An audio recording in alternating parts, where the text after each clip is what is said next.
the day's finally come. We're off to meet the Tsaritsa of Snezhnaya. What is she planning? And why does she need the gnosies? Soon, we'll have our answers. Guess this will be the end of your journey that your sister mentioned. What is she expecting you to find there? Snezhnaya still feels like a long way away. Hopefully, there'll be plenty of time to relax, eat some good food, and have fun before we arrive. Oh, but whenever Paimon gets thinking about how our destination is right around the corner, all these questions come flooding into Paimon's head. It makes her so nervous. Yeah. Anyway, enough about all that. We can't start the final leg of our journey with that kind of mindset. Just think, we've fought dragons and sea monsters, defeated creations of the gods, faced prophecies of doom and the threat of the abyss. Heck, we've even been to the moon! With all that experience under our belts, how could we be any more prepared?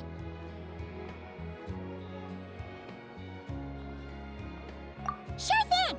Now, stick close to Paimon, the best guide you could ever ask for, and let's charge straight for the finish line! Off we go! What about me? Do I get a call out? Whoa! Columbina? You kinda snuck up on us there.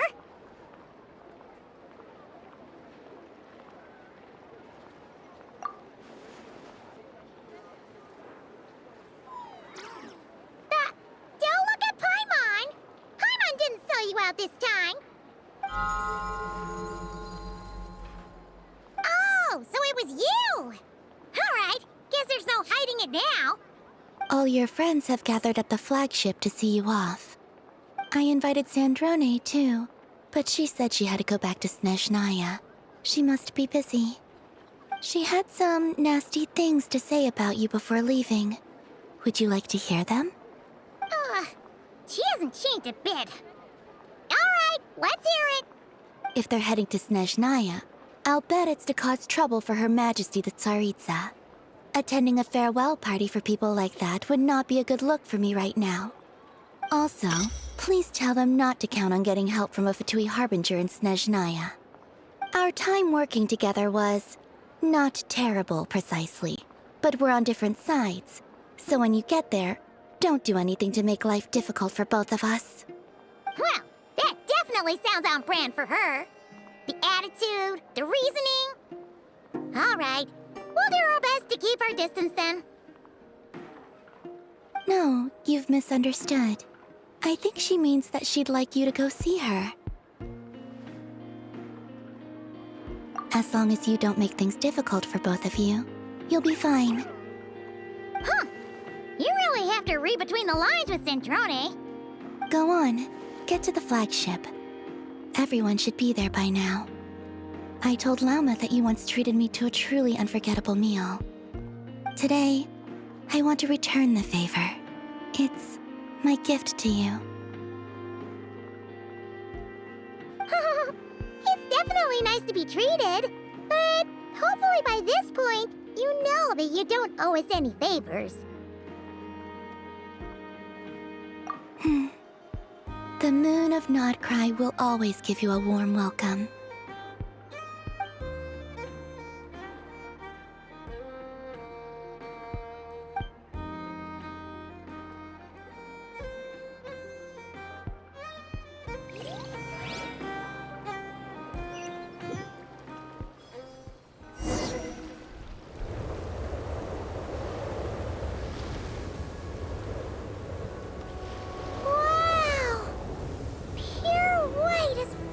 I can see! It's so pretty! Come on, give up!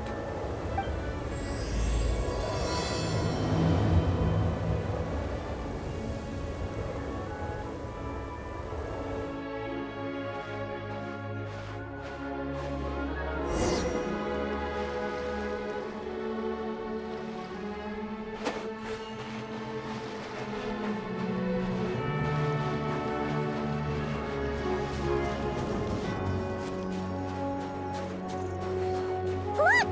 They look similar to the ones in Nodcry! You know, just minus the effects of Kuvaki. That's a sure sign that we're officially in Snezhnaya now.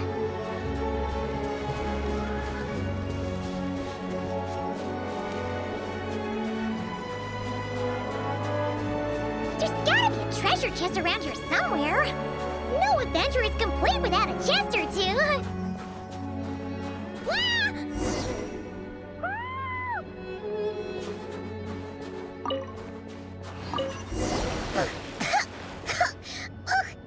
Paimon got a mouthful of snow. Ooh, it's so cold. Paimon's gonna snuggle up to you for a bit to get warm.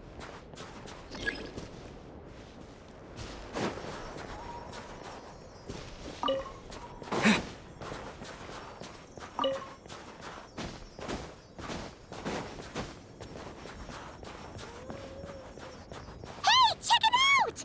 Those are bears, right? Aw, look how big and fluffy they are! So cute! Quick, take a picture before the moment passes. Right here. If we get any closer, we might scare them away.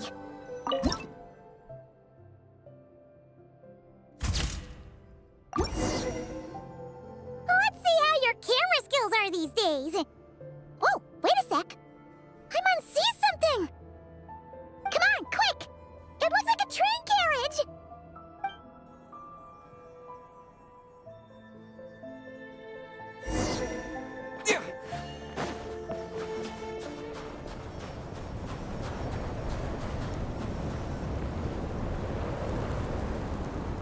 Paimon's heard that Snezhnaya has loads of railways and trains. This must be one of them.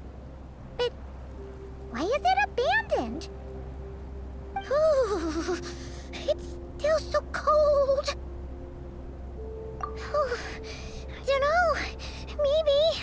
Ooh.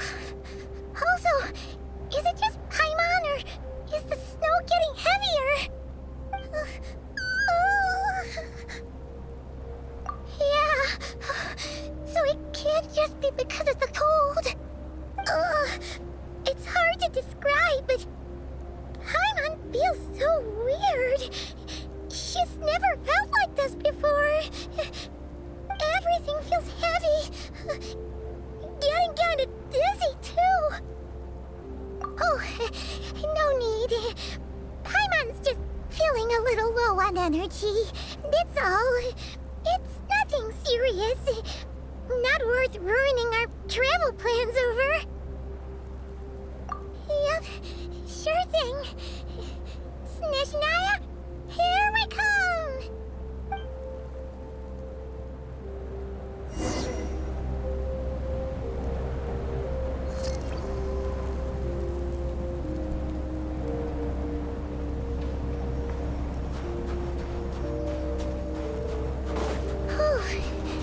Seems like the snowstorm is getting worse by the minute.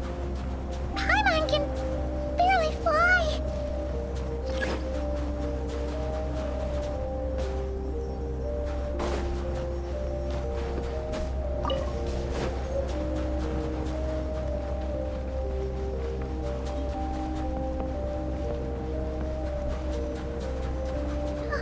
Oh, look!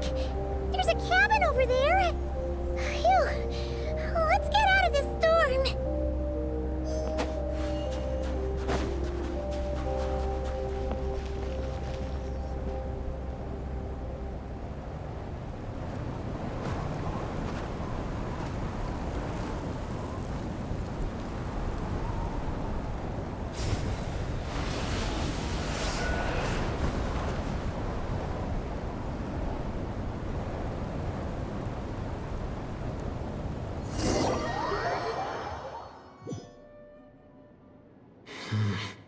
What is this place?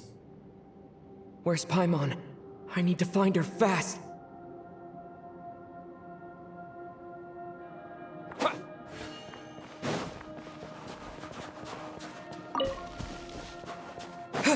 Paimon! Paimon!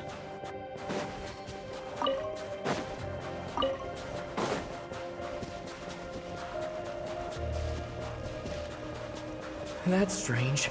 Where could she be? I guess I'll try further ahead. Hang in there, Paimon.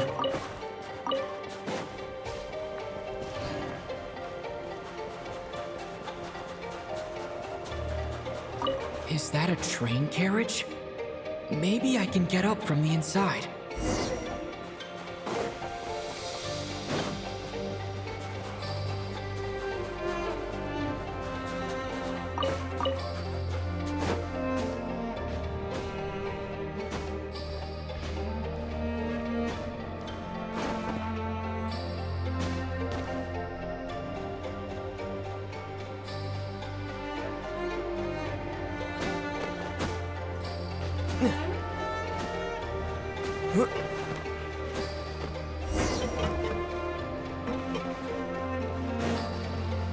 It says here, Kresnik's torch, civilian model. It's definitely getting a little warmer now it's turned on. I really hope Paimon's okay.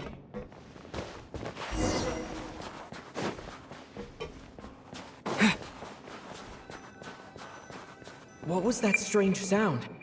I can't tell if... Paimon? Paimon, is that you?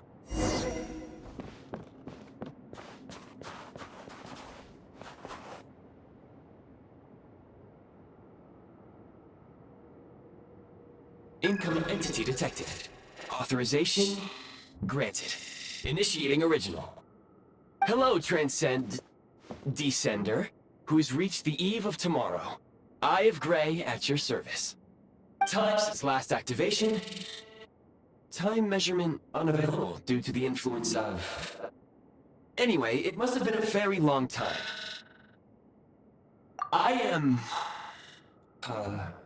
I was born to fulfill a mission. To reach tomorrow. To this end, I must... Strange. What was it? Wait, my body? Huh? Why is my body like this? Apologies. After a long period of inactivity, it appears that a lot of data has been lost. Anyway, I was created so that humanity could reach tomorrow. But I am unable to load further details at this moment. Nevertheless, serving humanity remains my primary objective. I have detected a drop in your surface body temperature. You cannot remain active in this state for much longer. In accordance with my preset programming, upon reactivation, I must ask the one who awakened me the following question. Will you accept me, Transcender? I will assist you, protect you, and fulfill my mission until we reach tomorrow.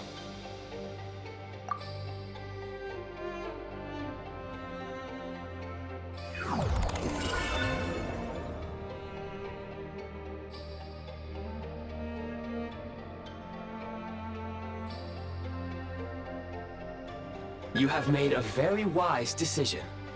Now, I detected that you called out a name earlier.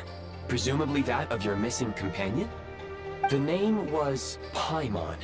After helping you get out of here, I will search for a match in the nearby area and pinpoint their location. Merely the tip of the iceberg. Now that we have reached an accord, you will be my new user. May I ask your name? Very well. I will remember this name until the mission is complete. I need to recover my body, retrieve the power to unlock tomorrow, and help the suffering masses to reach the far shores where the empty Ark floats. I can sense my power scattered across this ice-covered land. I even have a vague sense of where it might be found. But right now, that is not essential. The key right now is you. You must survive and reunite with your companion.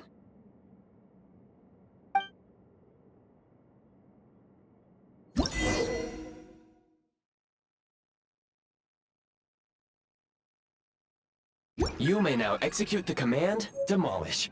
Use it to remove the prime ice blocking the path and obtain prime ice units.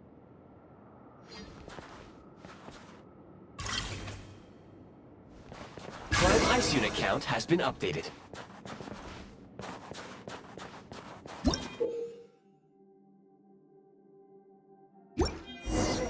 You may now execute the command, build. Use it to create a prime ice construct to prop up the door.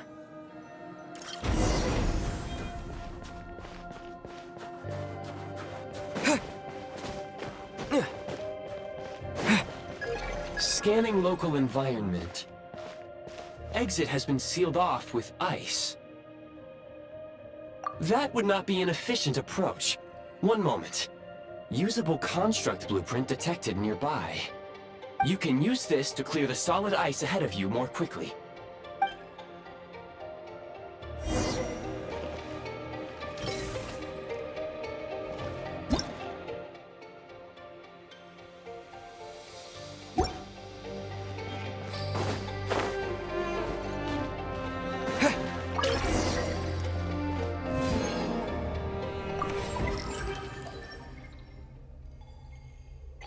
Construct blueprint added to records. You may now execute the command, build heat source. Generate a temporary heat source to rapidly melt the solid ice.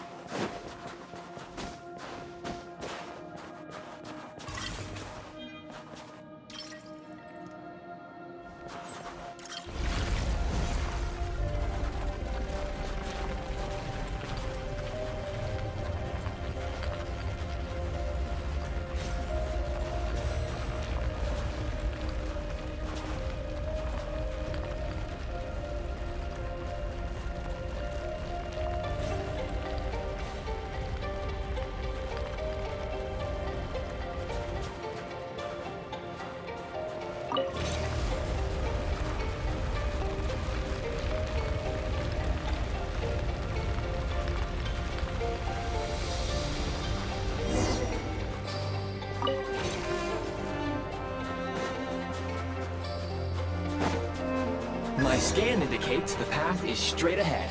I recommend we proceed.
Kresnik Crystal located. Please collect at your earliest convenience. The recent construct you built provides highly efficient heating by utilizing the unique properties of Kresnik Crystal. Unfortunately, prime ice constructs have a very short lifespan and cannot be stabilized during the development period. Hence, the authorization to use Kresnik Crystal was granted. That said, I have already forgotten what warmth feels like.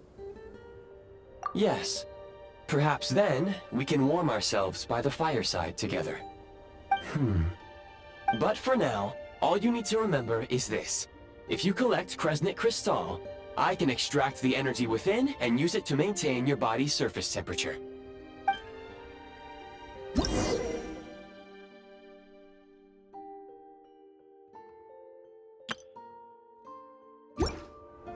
Low power.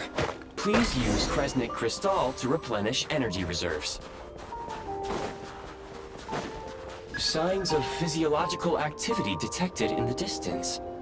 It is highly likely to be your travel companion, Paimon. Go. Go now. Be reunited and sing together. May all the people be united as one. May all of life rejoice in unison.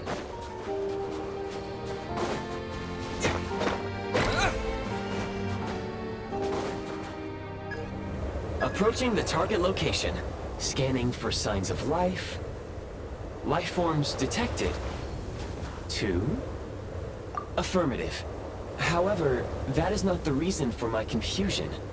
According to my database, this location is a train station, meaning the number of life forms is unusually low.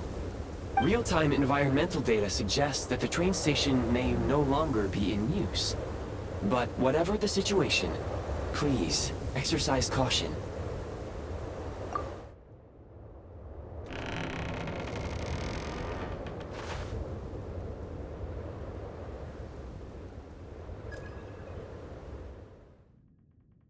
Paimon!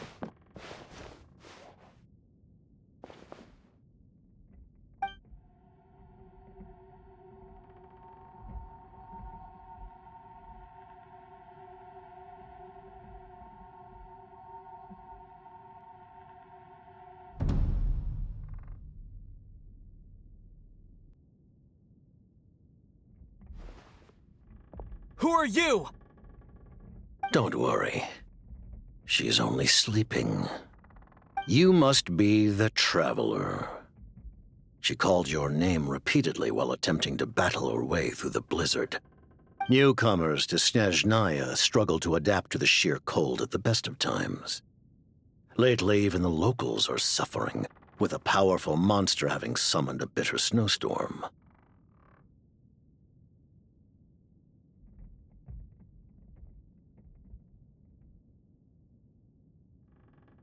You two must be very important to one another. You should take more care not to get separated. Your eyes. Are you Conrian? There are indeed some Conrians left in this world who survived the cataclysm. But I doubt that is news to you. It would be unwise to interrogate my identity here. Focus your attention on your travel companion instead. We will meet again very soon.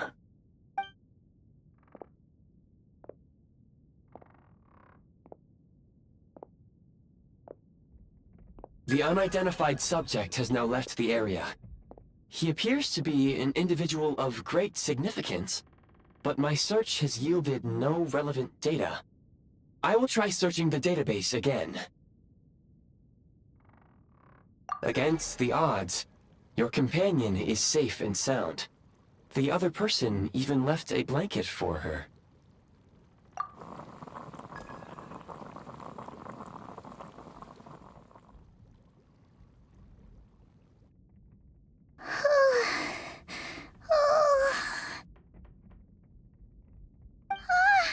Traveler! Oh, thank goodness you're okay. Paimon was so worried. She looked everywhere for you. It's okay. Take it easy. Are you feeling all right? Pretty much the same as when we first got to Snezhnaya. Paimon must have got a cold. She was feeling so faint. She just couldn't keep going any longer. So she had to lie down and sleep it off. Wait, where did the jester go?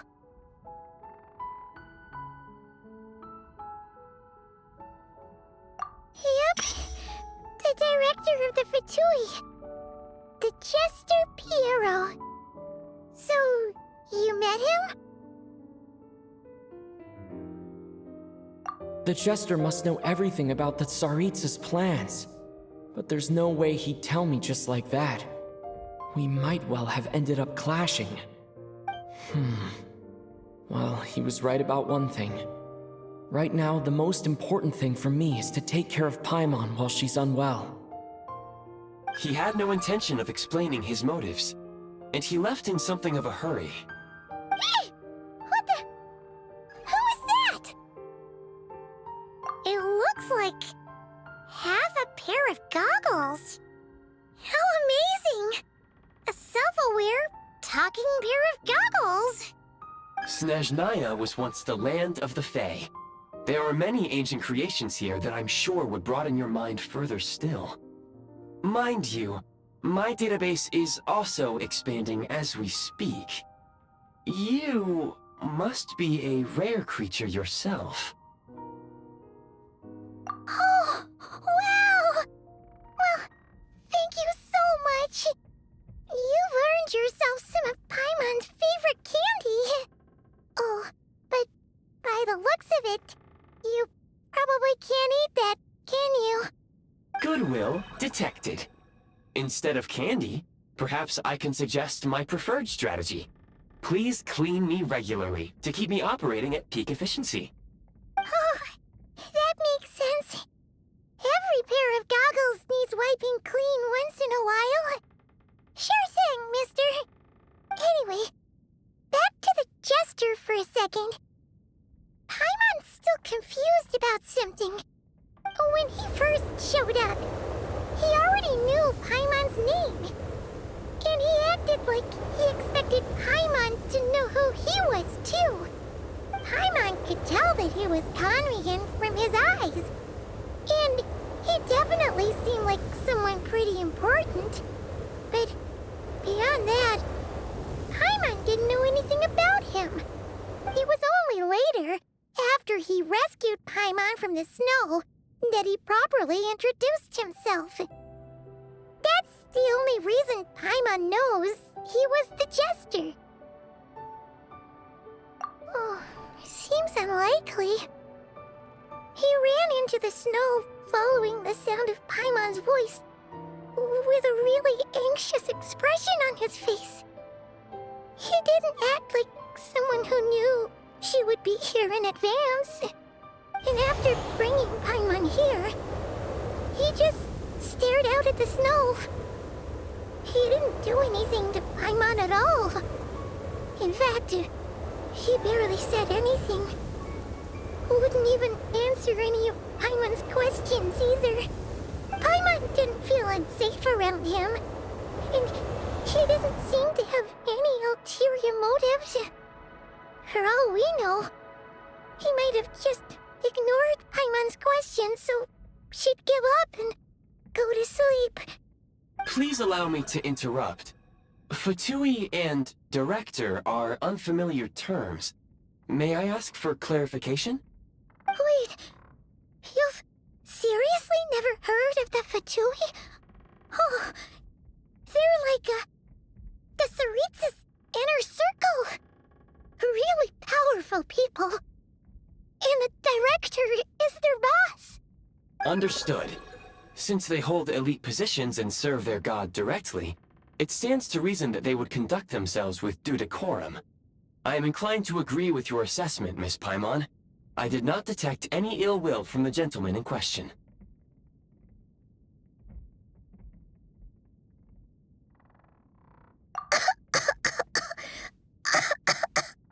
Sorry, I shouldn't have encouraged you to talk so much. Paimon, new plan. Let's get out of Snezhnaya for now. We can come back after the weather clears up and you're all better. The jester mentioned that this snowstorm, being the work of a monster, is worse than most. Even if we made it to Snezhnegrad, we'd still have to wait out the storm before we could do any exploring. Oh, well, it's really nice of you to look out for Paimon, but she doesn't want to hold you back. We were really psyched up for this journey when we first set off. Just think of all the burning questions we have. If we turn back now, who knows how long it'll take before we finally get answers. Further information is required regarding the monster situation. But objectively speaking, there is another, more pressing issue at hand. At this point, we have traveled a significant distance into the blizzard. Were we to turn back now, the road would be extremely treacherous, especially since we would need to travel on foot. If, however, we continue onward, there may be a better solution. Do you remember what I said as we neared this location? I told you that this is a train station. While it has evidently fallen into disuse for unknown reasons, the tracks remain intact. We can break through the blizzard and forge ahead by driving a train. That is the Snezhnayan way. There is a small town up ahead, which would be the perfect place for Miss Paimon to rest and recover. Paimon thinks Goggles here makes a great point. Let's do that!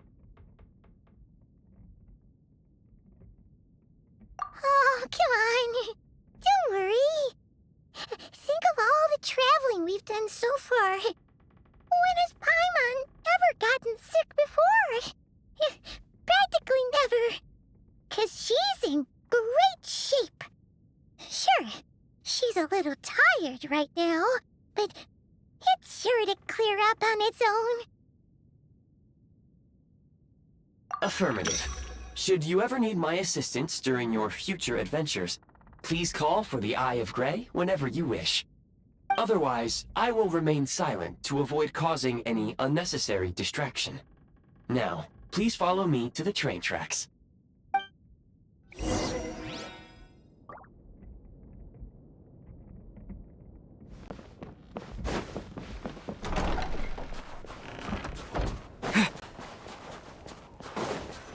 Please confirm when you are ready to depart.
Heading north from here, we will soon arrive at...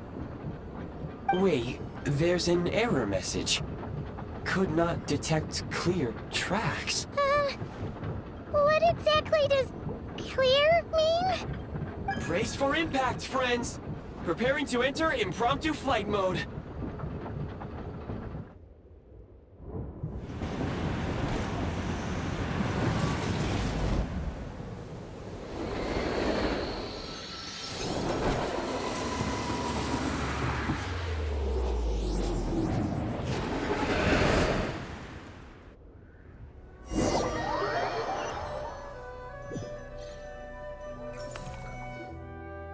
How strange. Not only was the station's status different from my records, but even the railroads and the terrain itself have changed substantially. Yeah. Thanks to your quick reflexes. My sincere apologies for putting you in danger. I'm afraid I'm as confused by all this as you are. Agreed. This is likely a consequence of outdated railroad data. The discrepancies between the old data and present reality are far greater than I anticipated. Fortunately, our crash landing has at least brought us much closer to the town. According to the data, anyway. Your data had better be right this time. I can assure you, it certainly is. Please look this way, and you will see a Kresnik's torch. It seems our ill-fated train ride was a blessing in disguise. We have taken the shortest possible route. Rest assured that I will take user preferences into account next time I plan a route. Next time, I will get it right.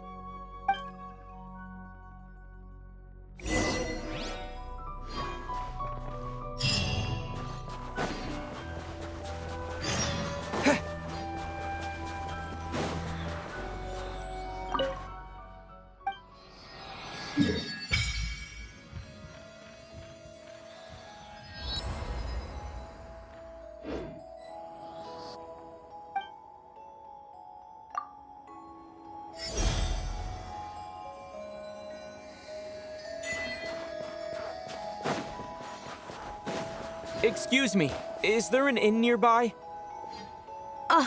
I'm sorry, but they've all closed.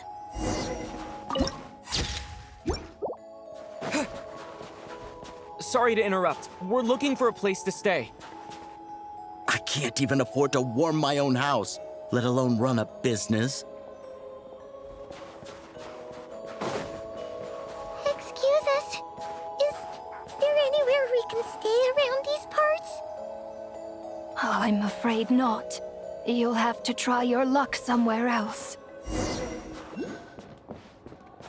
All we can do is wait for the next shipment of Kresnik Crystal to get here.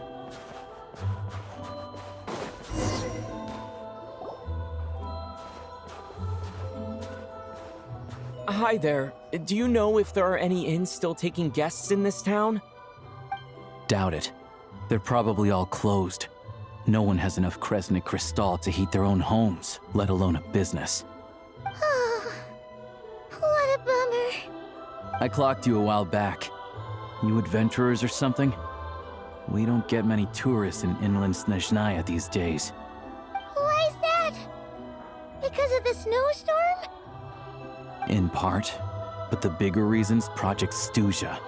Since it's Her Majesty's will, we have to put up with it whether we like it or not. Oh, sorry. I assumed it was common knowledge by now. Basically, the Tsaritsa is planning something big. Something that requires an enormous amount of energy. Even if they used all the surplus Kresnik Crystal in Snezhnaya, it still wouldn't be enough to meet demand. So, the Vecha passed a resolution requiring all factories and households to reduce their energy consumption. The policy has thus been charmingly named Project Stuja, meaning bitter cold. Bitter cold? So, like, it's gonna be a cold winter, folks? You're all gonna have to find a way to get through it? That kind of idea? Pretty much. When you're broke, you scrimp and save. When it's cold, you huddle together for warmth. There's always a way to stretch things out to make ends meet. Trouble is, if you stretch someone out like an elastic band for too long, who knows if they can ever bounce back. You know what? Come with me and see for yourself.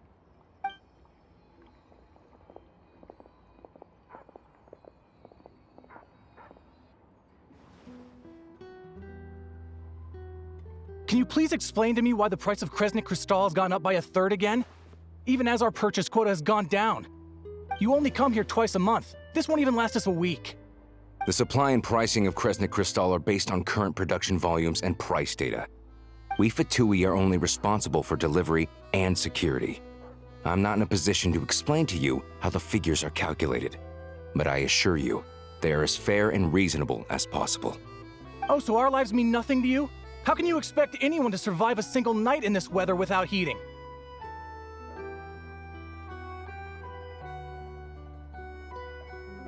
Since you insist on making me repeat myself every single visit, I will remind you again.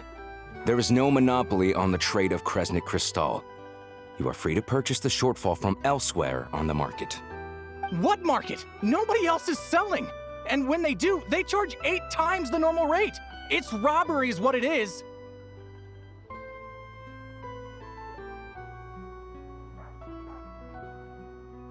Which is why the Snezhnegrad Veche passed a resolution to support border communities, without which you wouldn't even be able to buy crystal from us to begin with. So if you're here just to argue, move aside and let the next person in line come forward. Everyone's feeling the cold here. You... All right, everyone, let's calm down for a second. A few words, if I may. We're all subjects of Her Majesty the Tsaritsa, and I'm sure every one of us is dedicated to her great cause. We all know how cold it is, and the more it snows, the harder life gets. Everyone's struggling already. Let's not make things even more difficult for each other. But Liaison Shishkin, there's clearly something wrong with this quota. I have a family in Marepasak who tell me they can buy at least double our crystal allotment. Oh, believe you me, I had the same reaction when I first saw the numbers. Couldn't believe what I was reading. I even wrote a letter to confirm the true figures, but... I'm afraid the quota really is as low as you've been advised. Still, you must understand that calculating these energy quotas is a complicated balancing act. They have to factor in population, town size, industrial application. Our top priority must be to keep the largest Kresnik's torch burning continuously. Only then can we sell the remaining crystal for household use, and in doing so, we must make sure that everyone is treated fairly. As our Fatui comrades said, they are only responsible for delivering the goods. They need to keep accurate records, and they do not have any authority to modify the rates or quotas. That's right. Our duty is to do things by the book. Tell you what, listen. I know how anxious and upset everyone is. As a matter of fact, I was just discussing it with the mayor. What we can do is open the lower combustion chamber of the Kresnik's torch to the public. You can come to me directly to register, and I will allocate time slots accordingly. I can't guarantee there'll be ample energy for household use, but we can at least make sure you'll be able to boil water and cook food each day. Let's hang in there and make this work together, all right? Fine. I don't see any alternative. So, this is Project Stuja in action, huh? Oh, no wonder nothing's open for business. People are barely getting by. You were looking for an inn, right?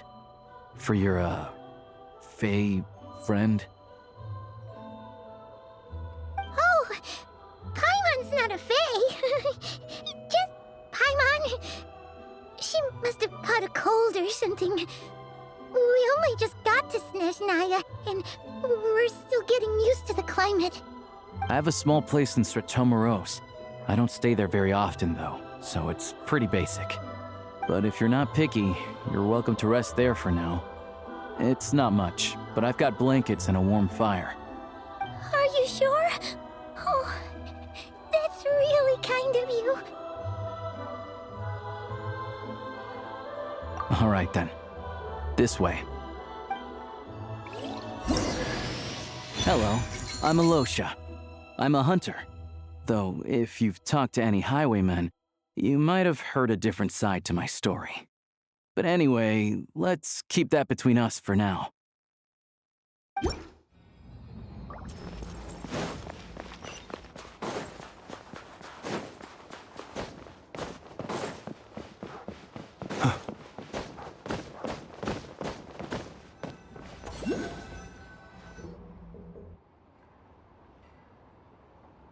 Oh, so cozy and warm.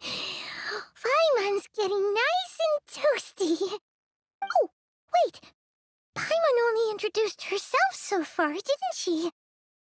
This is Paimon's best friend, the Traveler. Good to meet you.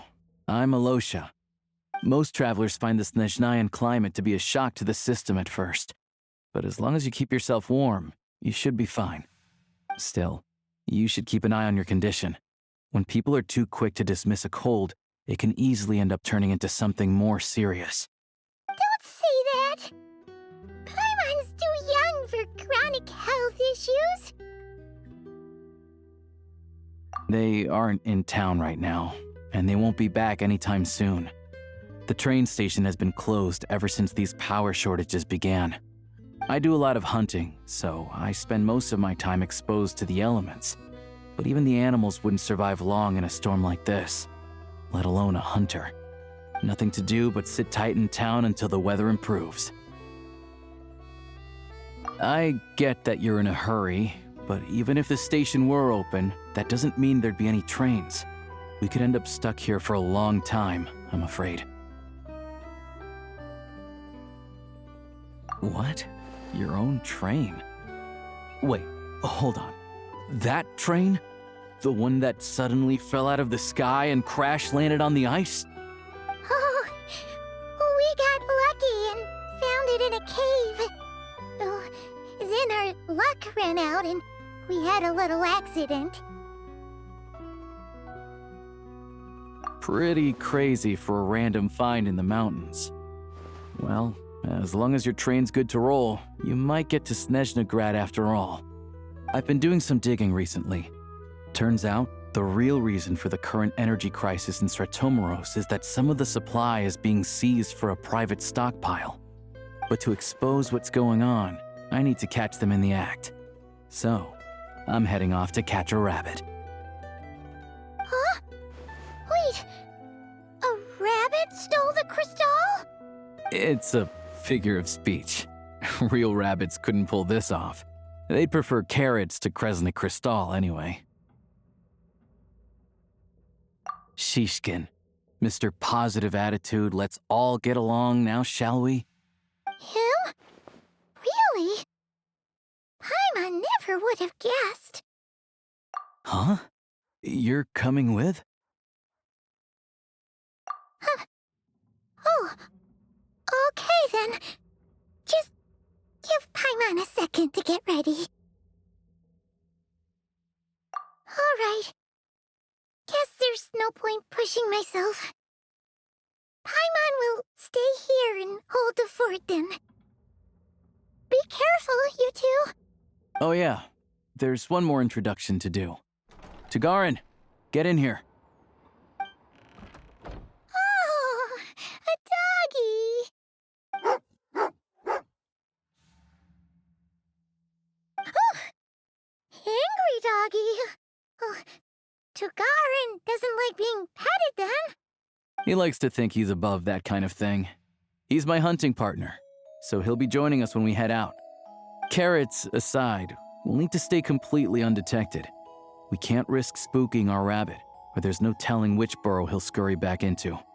First, we need to find a way into the train station and see if we can find any real freight data. Shishkin's figures can't be trusted. Then, we get Tugarin to catch a scent and find out which way the crystal went. What are you eating? Oh, check it out. When you're all out of carrots, try jerky.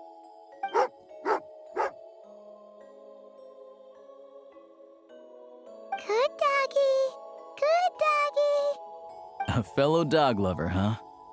Yep. And rabbit lover. Carrots are great too, you know. Good to know. Eat up, Tugarin. We got a lot of work to do.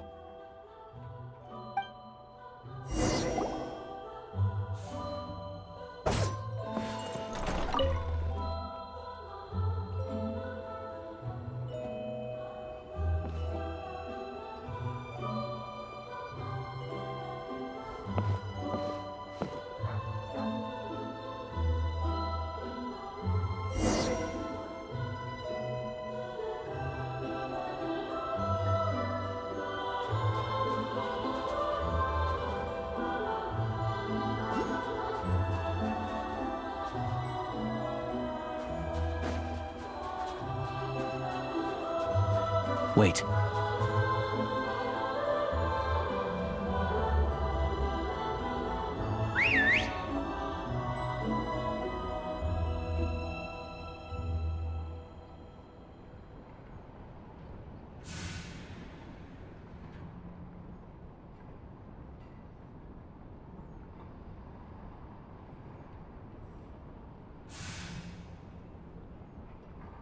Nice work, Tugarin. Come on, we'll go around.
This way. We'll enter from the upper floor.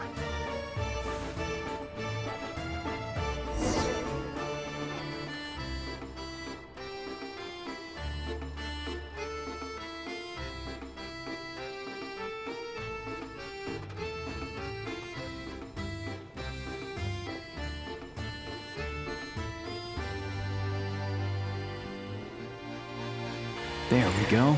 A freight list. Straight from the Fatui. So Shishkin won't have had the chance to doctor the figures. Looks as new as the day it was printed. I guess no one bothers reading these unless they have ulterior motives. Yeah, this is all we need. Come on, let's get out of here, then go track down the Crystal. Tugarin's a keen hunter, and catching rabbits is his specialty.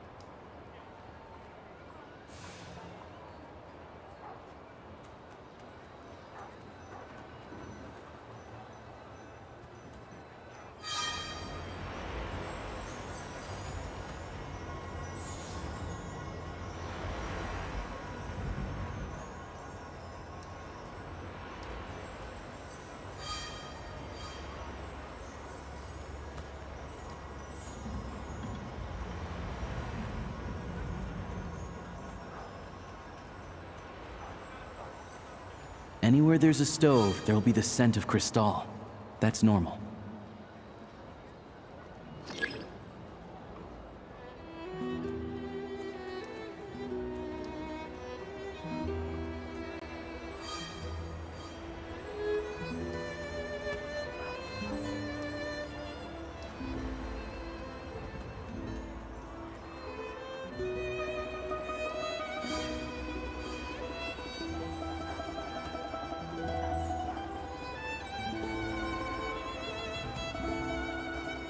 But if he picks up the scent of Crystal somewhere and there's no stove around, that's how we know something's up.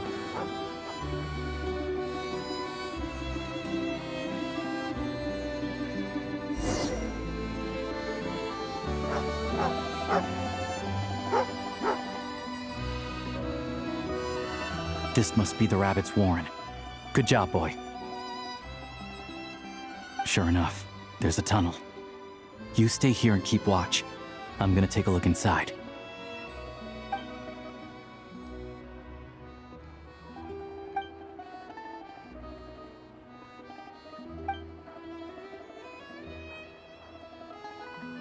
Thanks for looking out for us.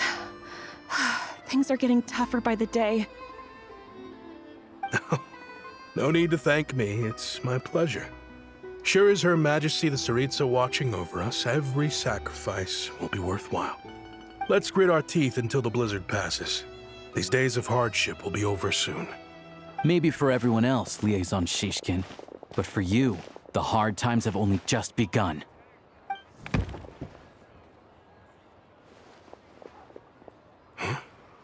Who are you? What's the matter?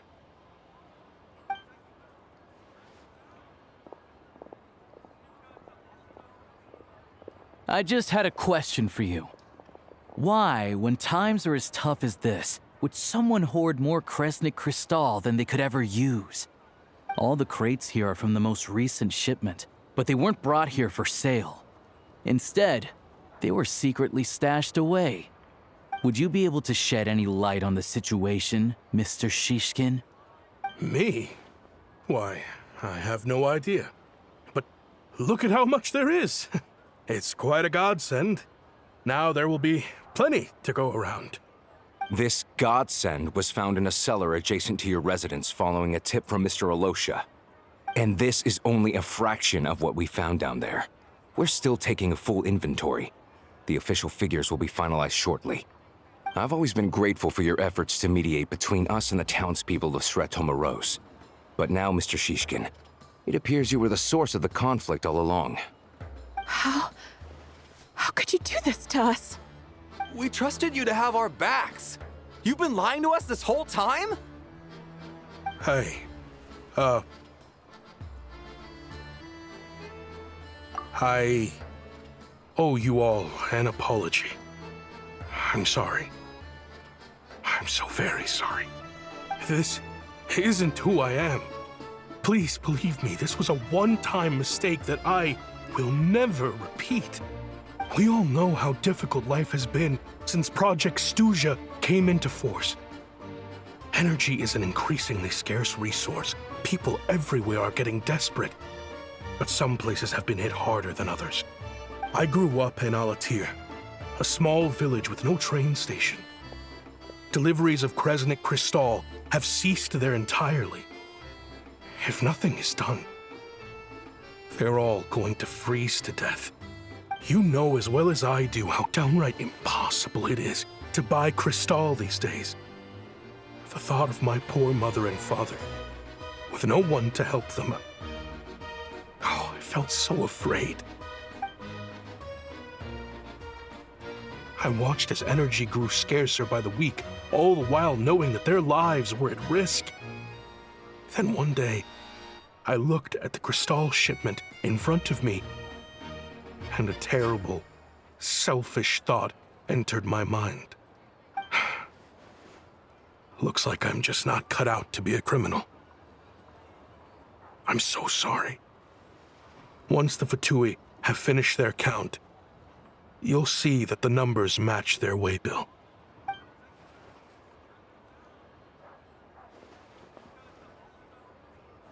I have the official Snezhnayan quotas here. Anyone who has already purchased energy, please make your way over here to correct your transactions. I'll make a batch purchase of Crystal worth 3 months' salary for you all to use free of charge. As for Aether, I'll think of something else. You don't have to go that far. Yeah, owning up to your mistake is enough for me. You've done plenty of good for the community in the past. I'm not looking for a handout. Drop the act. You claim this was a one-time mistake, but the real reason there's only one shipment's worth of stolen crystal in your basement is that you have an accomplice. Reporting in, sir. We've conducted a full search of the mayor's house. As expected, we found many crates full of crystal, half of which were still in their original shipping containers. This wasn't your first time at all. You've been colluding with the mayor of Sretomaros for a long time now. The train station's currently out of service, but it does open for a short window every time there's an energy delivery. And every time a train pulls in, you're there on site to take inventory and oversee the workers unloading the cargo. The mayor handpicks said workers. Per his instructions, they transport the crystal by tunnel at night to the mayor's house, and he sells it out of town. But since he can't get the goods out of town by train, he had to arrange an alternative method of transportation. This meant slower sales, which gave me plenty of opportunity to catch him in the act. Wait, the mayor's involved in this too? Preposterous. What proof do you have of any of this?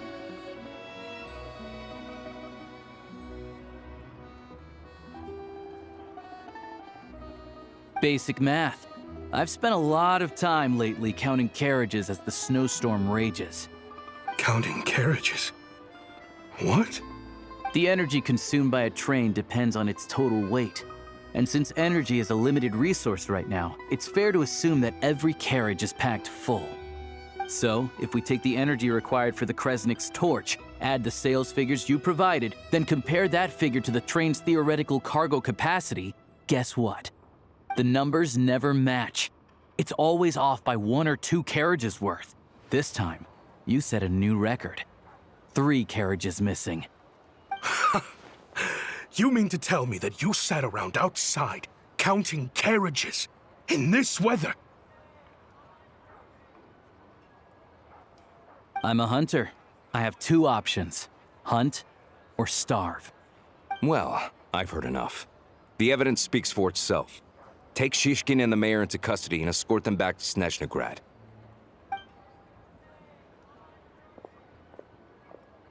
You cocky little brat! Ruining my business! Just you wait.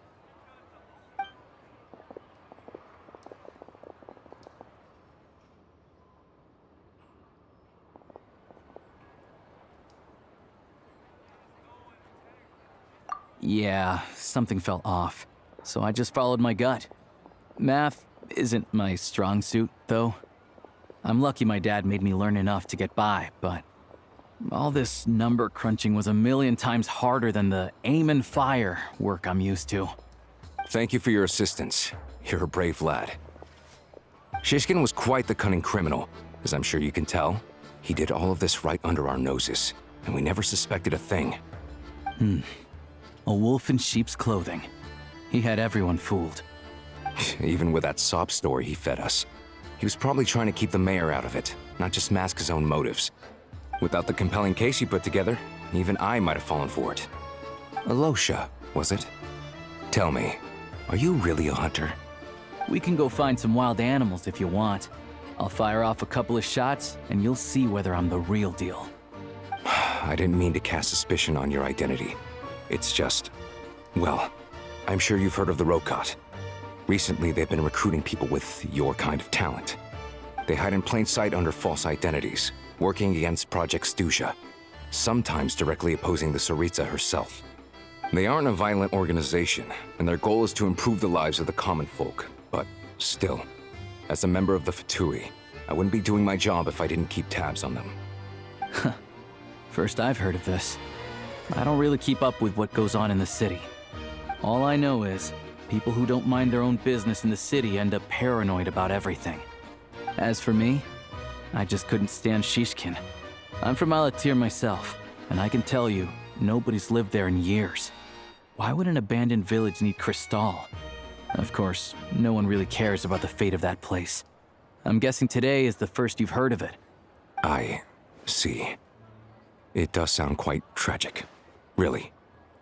Well, thanks again for your assistance, and your friend here too. I will report this incident to Snezhnograd.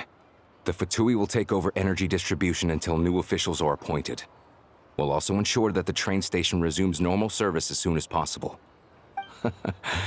Looks like it's my turn to brush up on math now. I never liked it as a kid either.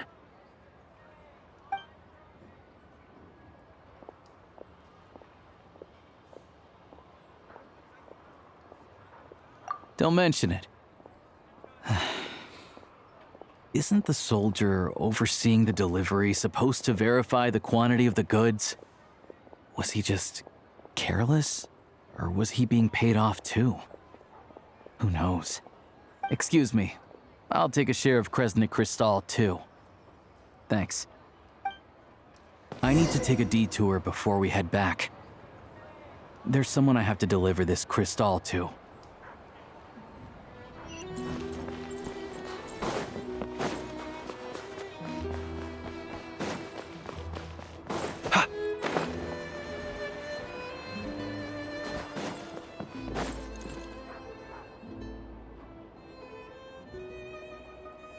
Hang tight for a moment. This old lady, she doesn't really know who's who anymore.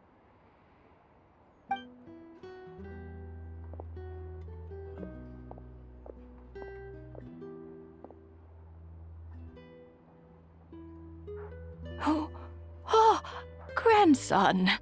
It's so cold today. You must be freezing.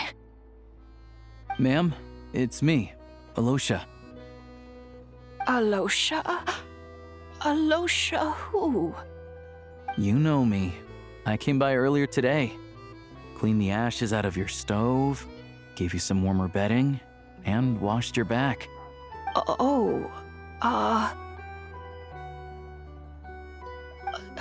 I'm sorry, I don't remember.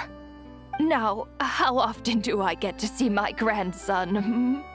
Come on, take a seat and relax while I fix you something to eat. It's okay. You just rest. I'm fine. Oh, you. It's nice to come and visit your old granny once in a while, isn't it? Sretomoros, a good town. All sorts of things to do and people to meet. And the local officials are good to us. Sit down, come on, take a seat. I still have some fruit left. Let me get it for you. Please, don't get up on my account. You need to rest. Where's the fruit? Right under the basket by the door. Or maybe it was on the bedside cabinet.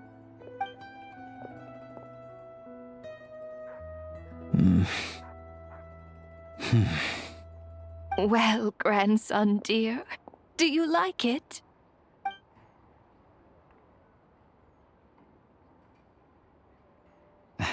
Very much, ma'am. It's delicious. Good, good. Wonderful. You don't need to save any more for me next time, all right? Fresh fruit is hard to come by at the moment. You should eat it as soon as you get it. Oh, I don't need it.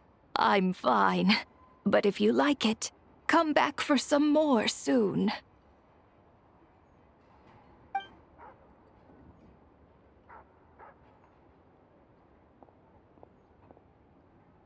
Some kind soul must have given these to her. But she always saves the nicer things for special occasions.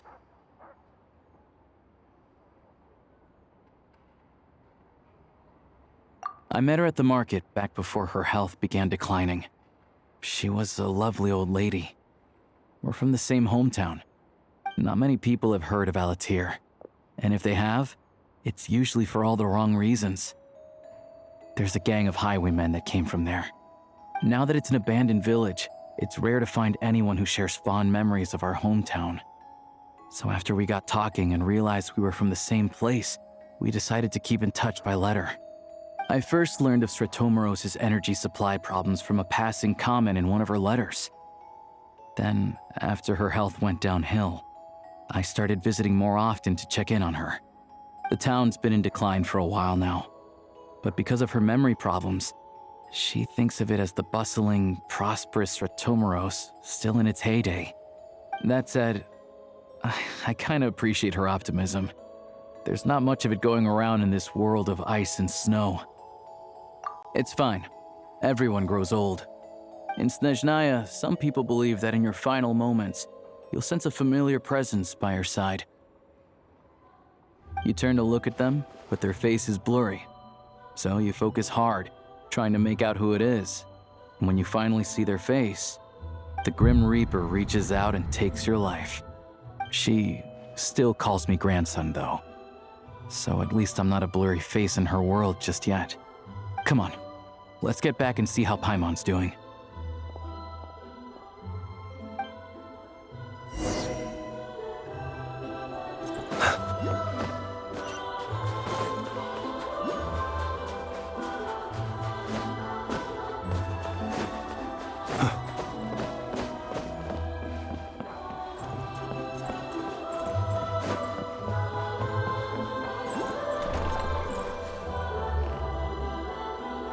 Paimon, we're back. Are you feeling any better? Yep. Paimon's not cold anymore. But she's still a little dizzy. Flying probably isn't a good idea right now. Paimon might lose her balance. But Paimon's sure she'll be fine. It's probably just from getting hit on the head by that pile of snow when we first arrived in Snezhnaya. Her complexion's looking much better. Let's keep an eye on her. Sure, but enough about that. How did everything go on your end? Are you all set? Did you have any trouble? I'll explain. It's a bit of a long story.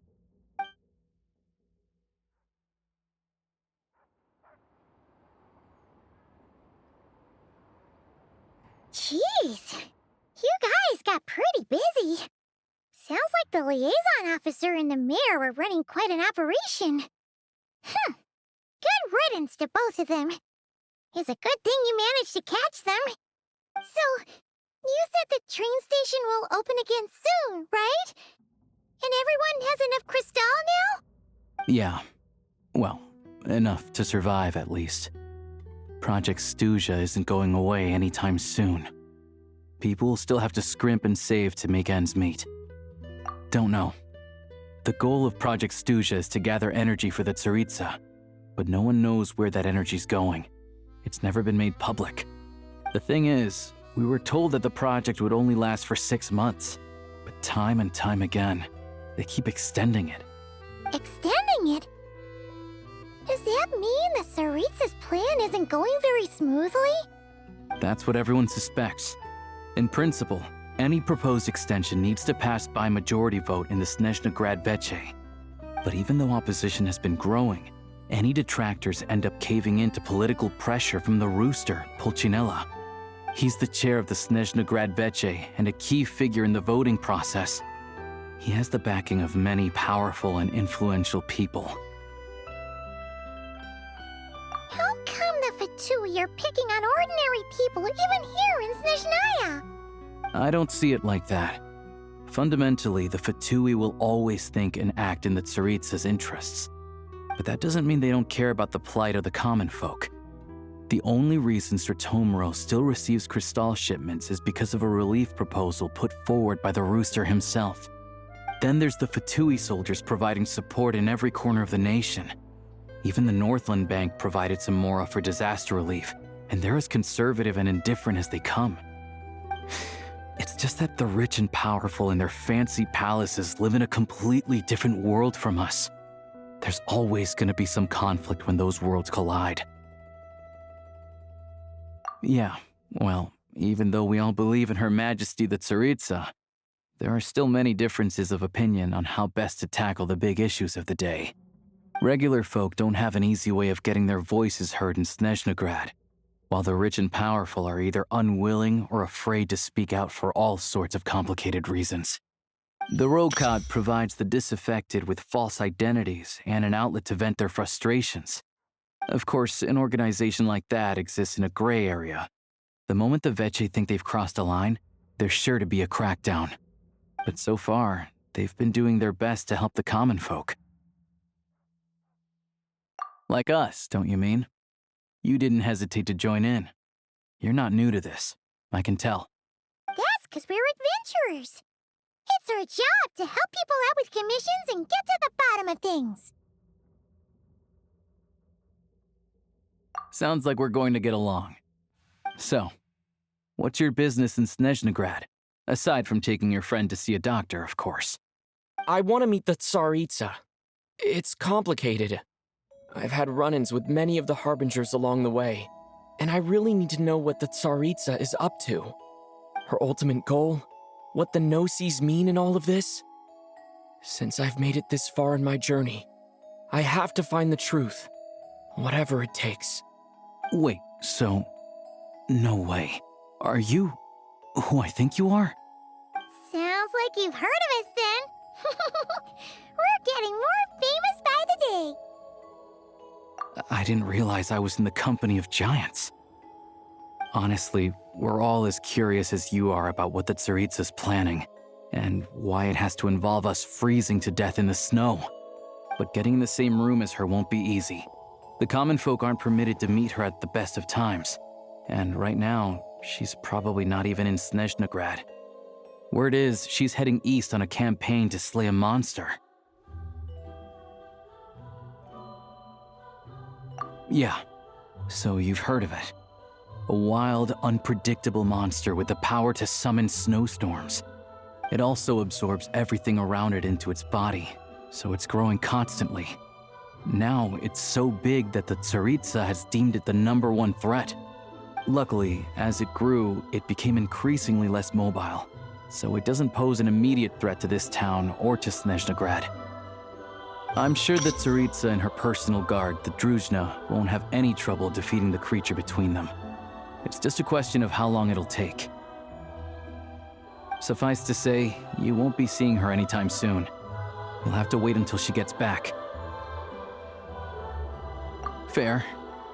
Well, the Fatui will be taking over management of the train station for the time being. Things should be up and running by tomorrow. Once it's open, we can see about getting your train towed to the station. Whoa! That's gotta take a lot of manpower. Are you sure we can talk them into it? The Fatui aren't exactly spotless in this whole mess. Plus, we helped them out. Should be easy enough to negotiate. As far as I know, all the paperwork is dealt with upon manufacture. I've never seen anyone check it, so I wouldn't worry. Having a train makes everything much easier. We'll reach Snezhnegrad in no time. I need to head there myself anyway. Got some game to trade for Mora. I know a good doctor in the city. I'll introduce you when we get there. Oh, thanks so much. Let's get a good night's sleep ahead of our big trip tomorrow.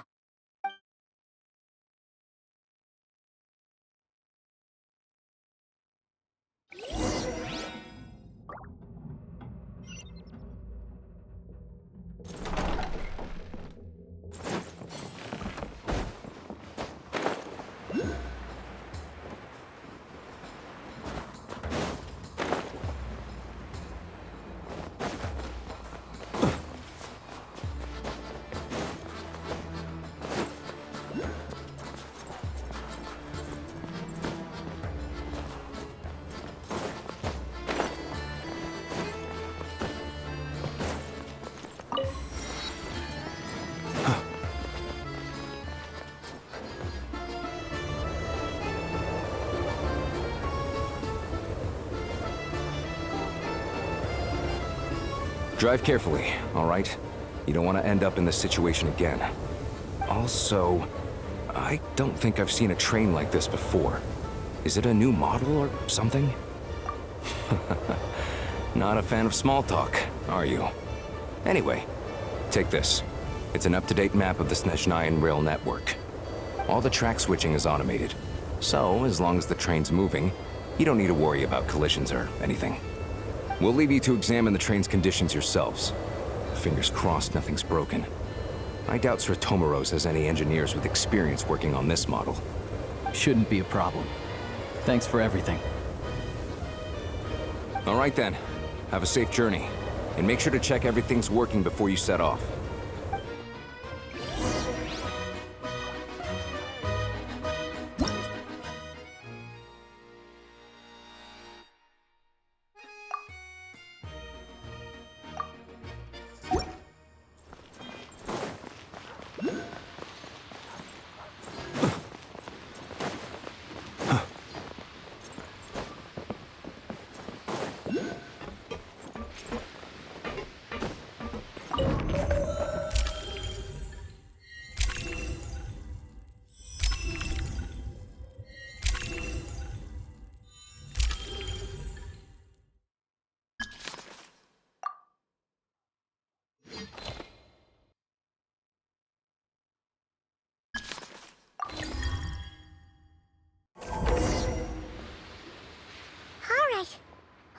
Our destination settings have been applied. Let's give this thing a final once-over and then head out. Goggles, your time to shine. Affirmative. Running vehicle diagnostics. What's this? Engine, green. Wheels, green. Frame, minor damage, but no impact on function. Diagnostics complete. All systems nominal. Neat! Huh. Paimon still can't get over the fact that You just found this tech lying around in a random cave. I've lived in Snezhnaya my whole life, and I've never heard of an interactive, talking train autopilot. Strictly speaking, I wasn't designed purely to drive trains, though I doubt you have any interest in navigating the practically unreadable operator's manual yourself. All configurations are complete. Should you require any further assistance, please call for the Eye of Grey. Away we go!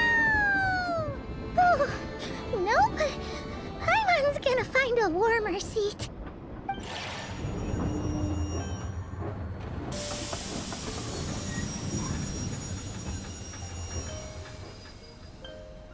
Huh?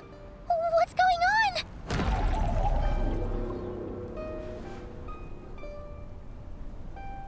Oh no.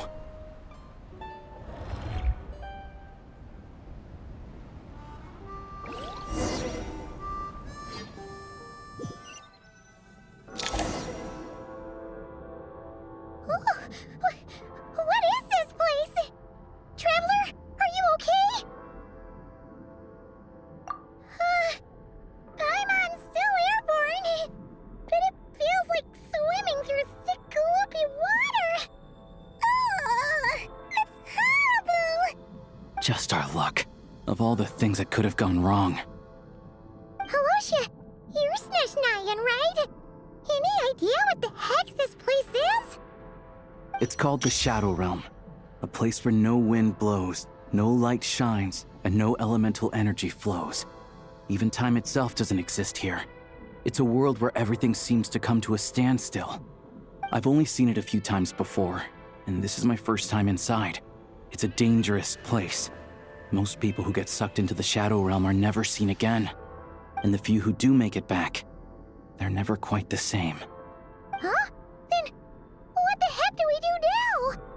Oh, maybe Goggles knows something. Goggles? Great! Now we're done for! Hold it together. Let's not get ahead of ourselves. I heard a story once about the world of shadows. If it's true, there's a way to escape. We just need to find the exit. Come on, let's explore.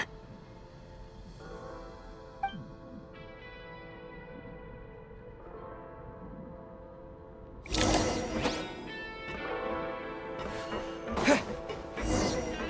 at these Fatui! It's like they've lost their minds! Their shadows have been devoured. They're no longer amongst the living.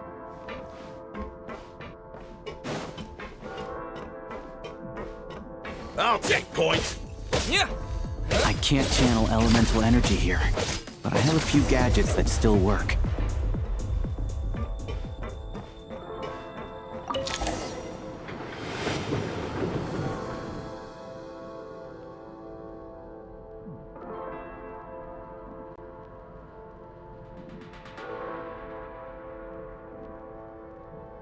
Wait!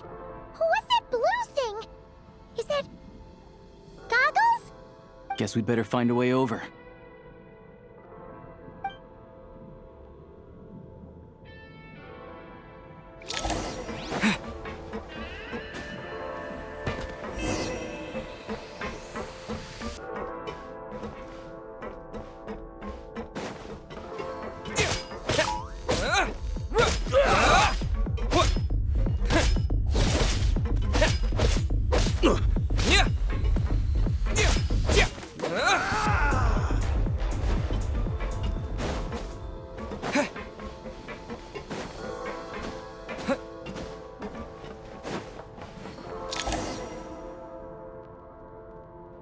Goggles! Hello. I am glad to see the three of you safe and sound. For now, at least. But things aren't looking too good. Correct. We are now inside what is known as the Shadow Realm, the darkest space in the shell, where even the Most High is loath to cast its gaze.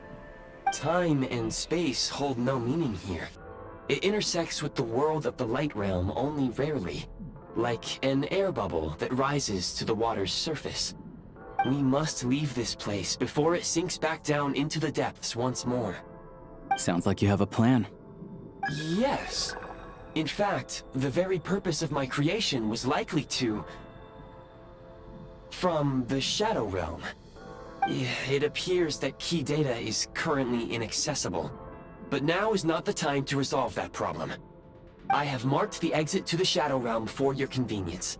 In addition, I have prepared some equipment to aid you as you traverse the Shadow Realm, Traveler.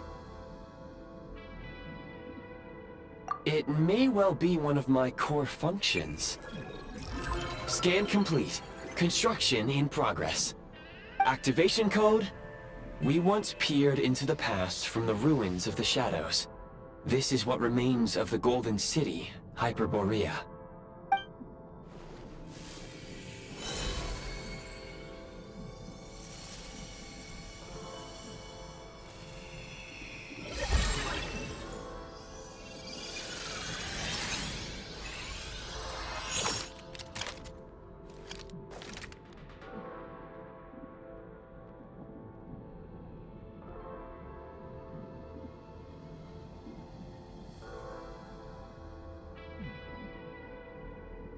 Whoa!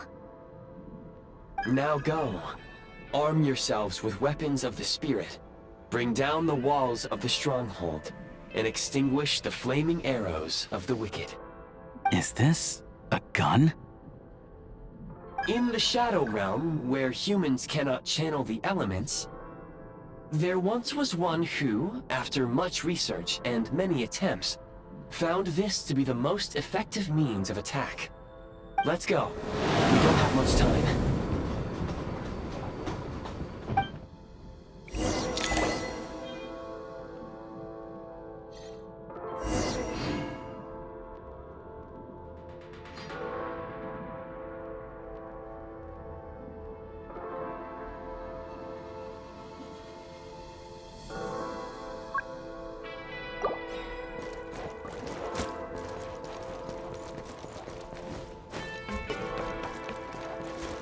When you encounter small obstacles, you can simply clamber over them.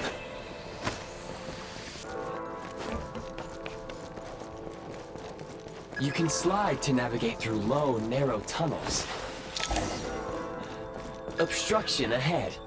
You may be able to use the Since elemental energy is unavailable in the Shadow Realm, ammunition is an important resource. You can replenish. For long-range targets, try using the scope to line up your shot.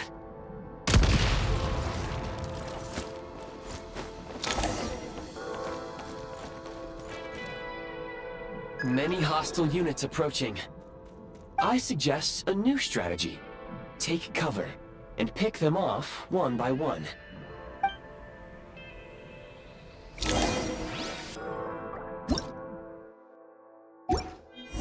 Defenses have been breached!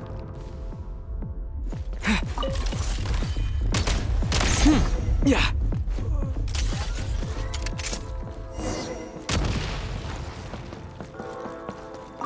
More enemies detected. Try attacking with the newly unlocked Assault function.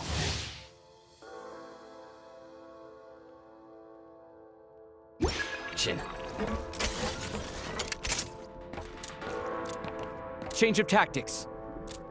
Defenses have been breached! Change of tactics.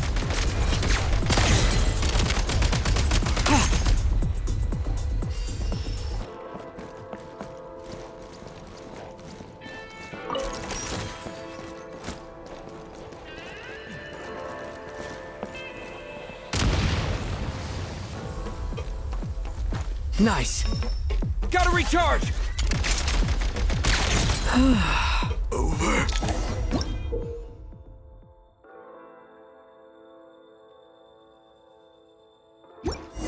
Aim at the freeze mark and pull the trigger to move using the rope.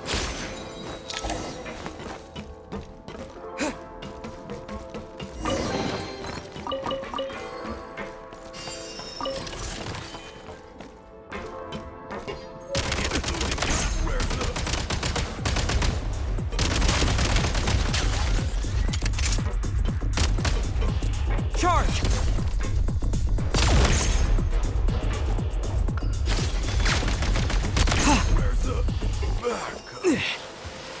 Defenses have been breached! Fall back! Taking cover! Some supply points can restore a small amount of stamina. Press on.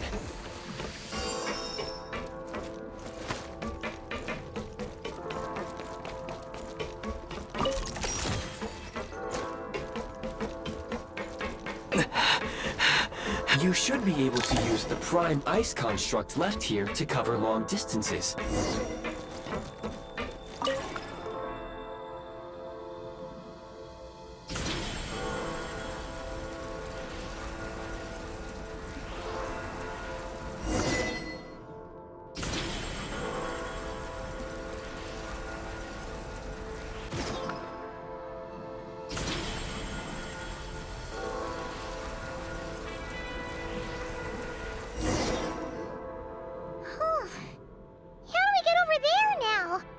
I recommend using this grappling gun. Such devices were originally used to secure structures in the Shadow Realm. If you detach the connected hook, the grappling gun will automatically fire a rope to another nearby hook. Okay. So, we just removed this hook, right?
Back in business.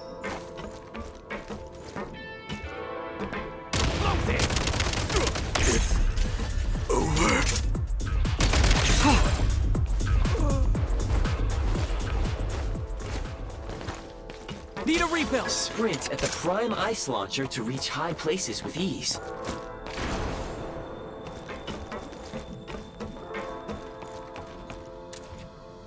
Charge! Where's the back? Yeah. Usable munitions detected. Frag crystal.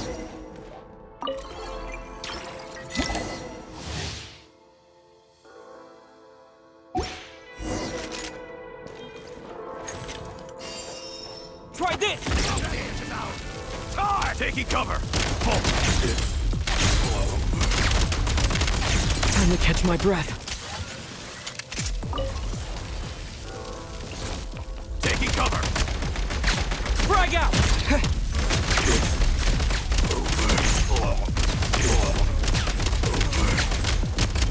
Where's the back?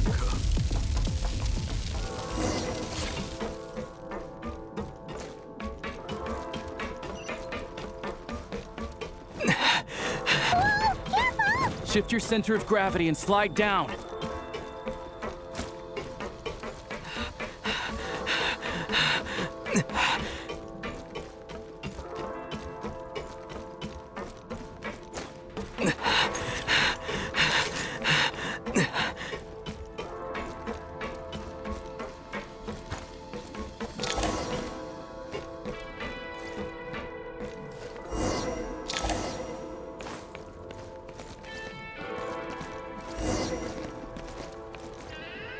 Switch mode. Mind the rhythm. How much longer is this gonna take? The exit is right ahead. We are very close now. However... It's like they're trying to keep us trapped here. That platform and the carriages are swarming with undead Fatui. Guess we gotta storm through. Time to catch my breath.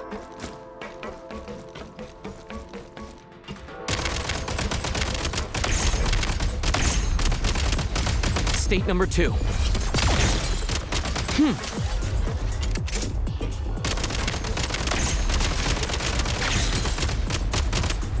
Mind the rhythm.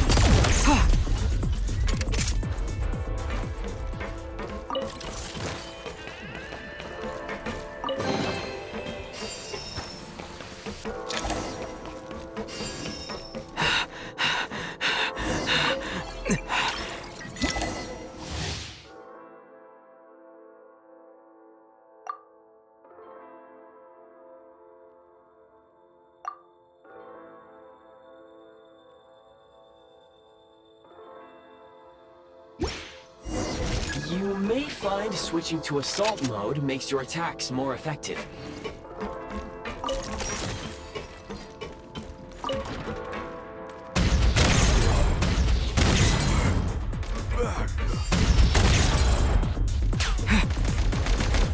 Back in business.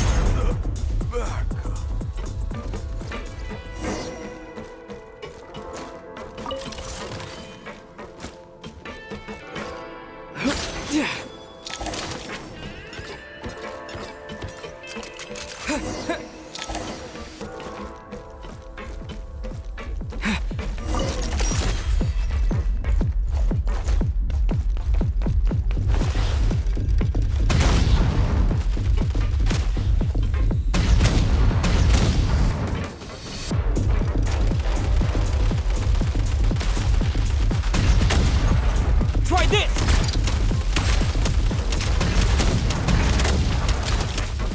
Come on! We're almost there!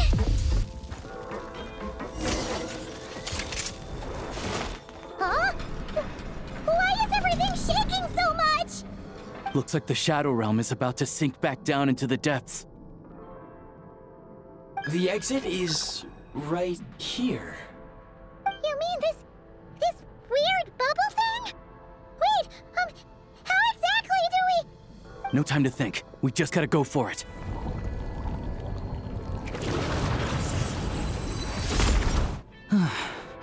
Looks like I was right.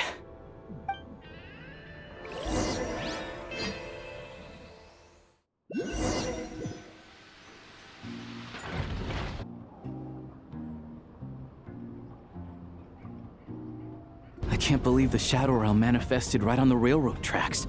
It's almost unheard of. Lucky we made it out. All thanks to you and that awesome gun. Ah, so you have heard of the Golden City before? Yeah, it came up a whole bunch in Nokrai. You're a pretty neat surprise in that sense, aren't you, Goggles? We had no idea they left cool gadgets like you behind. Make no mistake, it was a team effort. For a first-time firearm user, your performance was quite outstanding, far beyond my expectations. As Alosha said, it is highly unusual for the Shadow Realm to manifest in a place like this, but we should still watch out for similar dangers ahead. Oh, let's hope not. If anything else goes wrong with this trip, Paimon's gonna have train trauma for life. The Shadow Realm can appear anywhere, not just on the railroad. I am simply advising that we take sensible precautions. Now, if you wish to further calibrate and upgrade your firearm, you may do so over there, provided you have the necessary components. Please take a moment to catch your breath while I repair the body of the train. Amongst other things, this will ensure Paimon is a little warmer while on board. Oh, thanks, Goggles. You're a trusty train conductor. Well, maybe trusty isn't quite the right word, considering. Anyway, at least you get the job done. Yes, of course. And just like the Eye of Grey, I am sure it will be a great asset to you in your future adventures. If not the trustiest, then it will at least get the job done. Let's get some fresh air while the Eye of Grey fixes the train. Yeah, sure. Paimon wants to forget all about the Shadow Realm. It was so creepy in there. It's Stretching our legs might help take our mind off things.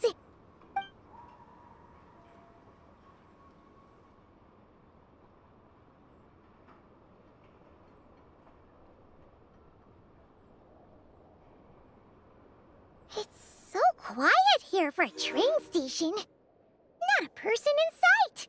Just abandoned houses.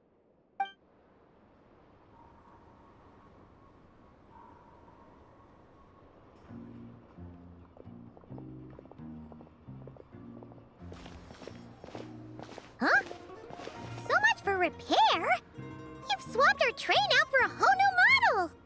My plan was to restore the train to its original appearance per my records as quickly as possible. Now that the repairs are complete, the train offers optimized performance and a significantly improved trendiness level. Huh. Didn't know trendiness was a parameter. According to my calculations, parameterization is the most effective way for the Eye of Grey to understand trendiness. Hyperborea, huh? I'm sure I've heard of that in a story somewhere. What an incredible little gadget you are.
You might want to avoid looking down if you're afraid of heights.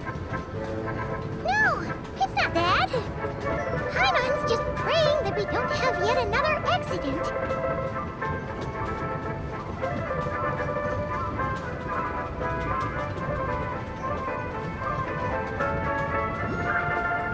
That mountain is breathtaking. Reminds Paimon of Dragonspine. They say this mountain's the domain of a Snegovic lord. A lot of the Snegovic retreated there to live in seclusion, so it's a pretty mysterious place. You hear all kinds of stories. Even the residents of the nearby town of Svietlo-Lidovka steer clear of the summit, and they make a living off of harvesting prime ice.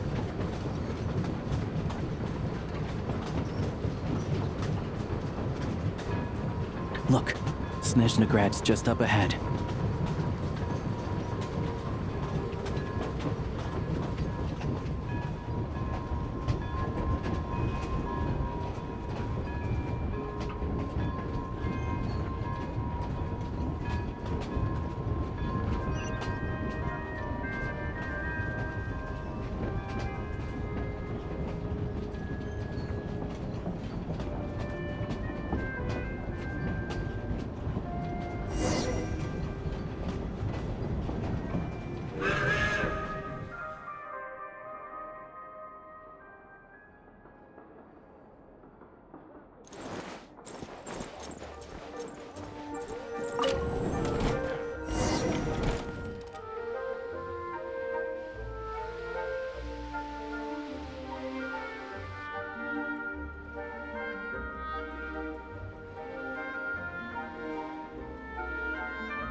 Here we are. Welcome to Snezhnegrad train station, the biggest transport hub in the nation. Wow! It's so majestic! Just flying from one side to the other would probably leave Paimon out of breath! It's built for maximum efficiency, but yes, transferring trains here can be a little tiring. In the future, you can use this train station to travel anywhere you want in Snezhnaya. For now, though, come with me. Let's get Paimon checked out. This way. There's a lift car that goes straight to Sapoliarny.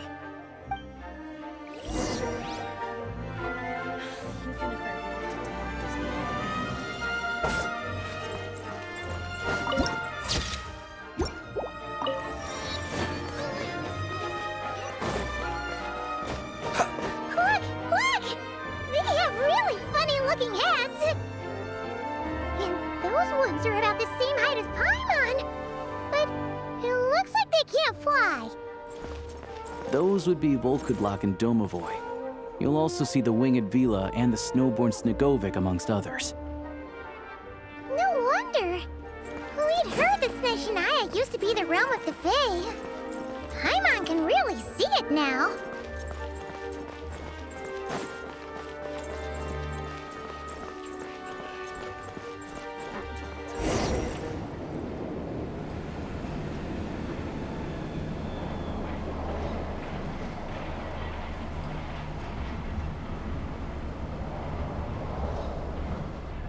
To the left is the market of Zolny.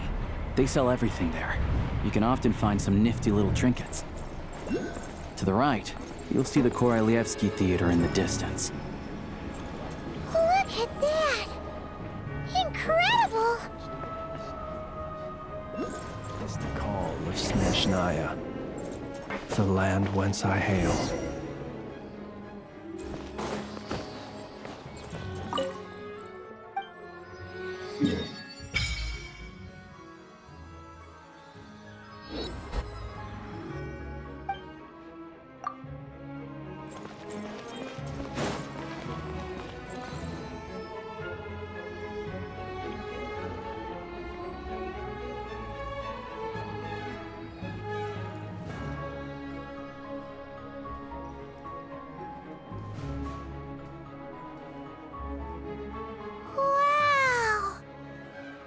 Snezhnegrad is stunning!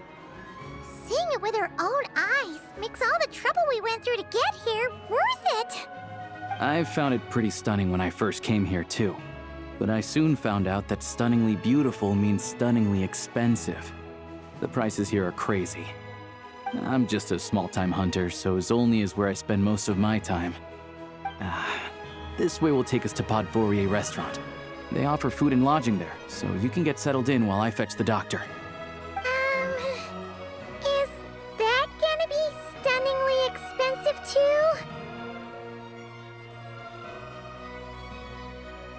too? Yeah, I mean, there are places to stay in Zolny, but I highly doubt they'd meet your standards. Most of the stoves are out of crystal, the windows are drafty, and at night, four-legged roommates come out to play, sharpening their claws on the roof beams and floorboards. Yep, no way! Not a chance Paimon's staying anywhere like that. Maybe we can split the cost of the room between us? Paimon still has some savings left. Fine then. It's your treat. Paimon will save her money for buying a nice little cake. Don't worry, you'll get some too. I'm glad to see you've perked up. If you find yourselves in the mood for some sightseeing later, there's a few places around here worth seeing. This way leads to Sapoliarny Palace, which serves as the Tsaritsa's audience chamber and also her personal quarters. The adjacent block is kind of a city in its own right. That's Glupov, the headquarters of the Fatui. Inside, there's a munitions factory known as the Armory Palace, producing a constant supply of all kinds of equipment for the Fatui. A lot of important research happens there too. And over there is the Snezhnegrad Vecha, where all the big shots meet regularly to make policy decisions. These places are best admired from a distance. I'm sure I don't need to explain why. Yeah, they probably have super strict security. We're not looking for trouble right now. The downtown area is near the center of Zapoliarny. That's where you'll find the restaurants, bookstores, and gift shops. Another place of interest is the Northland Bank, which is over this way. Oh, and I'm sure you'll want to make contact with the Adventurers Guild at some point, right? That's right here. Ooh, speaking of adventuring, we use alchemy quite a lot. Do you know where we can find a crafting bench? No one practices alchemy at Snezhnegrad, I'm afraid. Apparently there's some historical reason for it. Oh. We'll just have to use the one on the train then. Kinda inconvenient. Wait, how come there's one on the train if that's Snezhnayan too? Yeah, I don't know. Not my area of expertise. Still, I wouldn't say the absence of alchemy makes life here any less convenient. Anyway... Finally, there's Zolny in that direction. It's mostly residential buildings and factories, but there's a few shops too. Worth a look around if you're interested. That's about it. You guys go ahead and get checked in while I track down my doctor friend. Sounds good. Thanks for all the recommendations. It'll be good to get out of the cold wind. Paimon's starting to feel another headache coming on. Podvorye restaurant is right this way.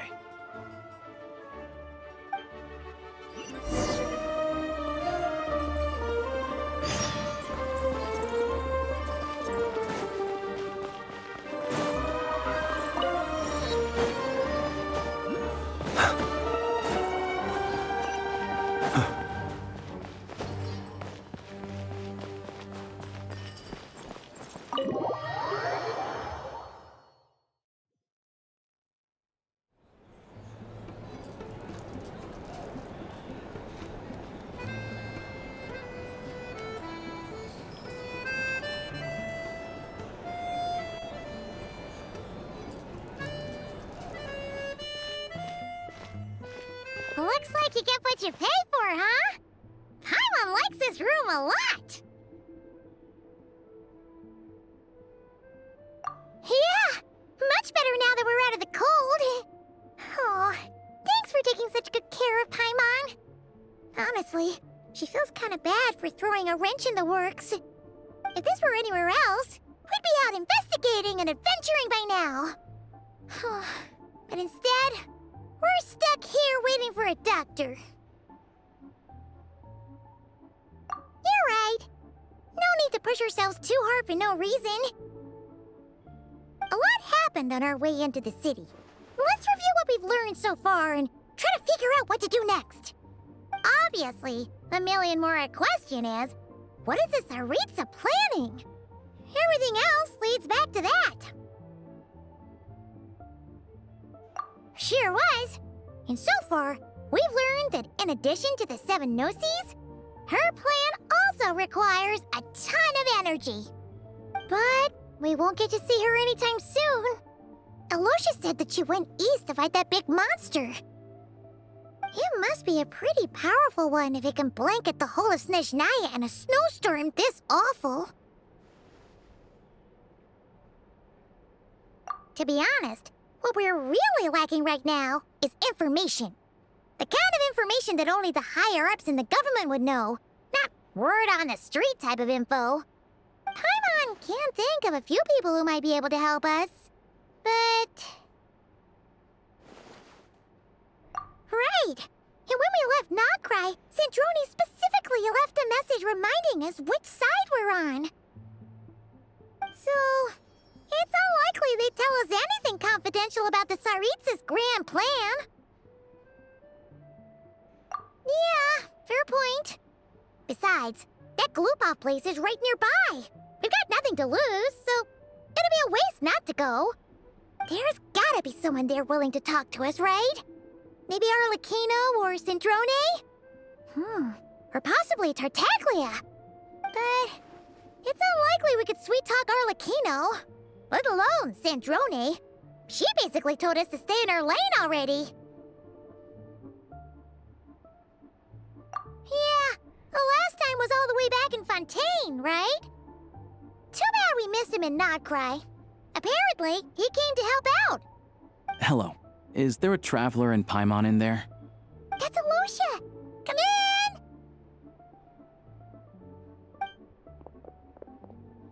Hello, I'm Dr. Luneva. Alosha mentioned that one of you is feeling a little under the weather. I see. So you're my patient today, yes? And you're, Faye, I presume? Good question. Paimon's not too sure either, but she's definitely not the same kind of Fae as the ones we saw at the train station. Is that gonna be an issue? Not exactly. It's just, I'm used to treating human patients. Fae tend to be far more resilient than even the healthiest and most long-lived of humans. But don't worry, I do have some experience treating Fae. I've even diagnosed plenty of cats and dogs in my time. Safe to say, I have a fairly eclectic range of expertise. It'll be fine. Paimon's basically the same as a human. Right? We're no different when it comes down to it, are we? That's just because Paimon knows how to eat. Now, please take a seat.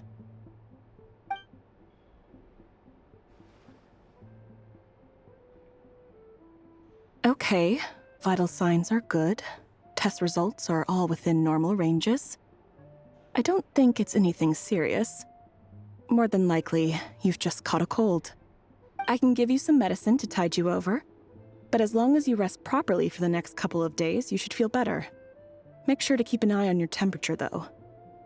If you find yourself with a persistent low-grade fever, or if your symptoms don't improve, just contact me again. Sounds like there's no cause for alarm. Thank you, Doctor. You're very welcome. Just doing my job. I'll leave you in peace now. Time to visit my next patients. Take care. You heard the doctor. Best you rest up here for a couple days. No sightseeing for the time being. All right, then. Guess we've got no choice. Let's just treat it as a short vacation. I have to get back to it. If you need anything else from the doctor or me, go to the Hunter Trade Station in Zolny. The boss there knows how to reach me. Hey, no big deal. You saved my life in the Shadow Realm. This is the least I could do. See you around.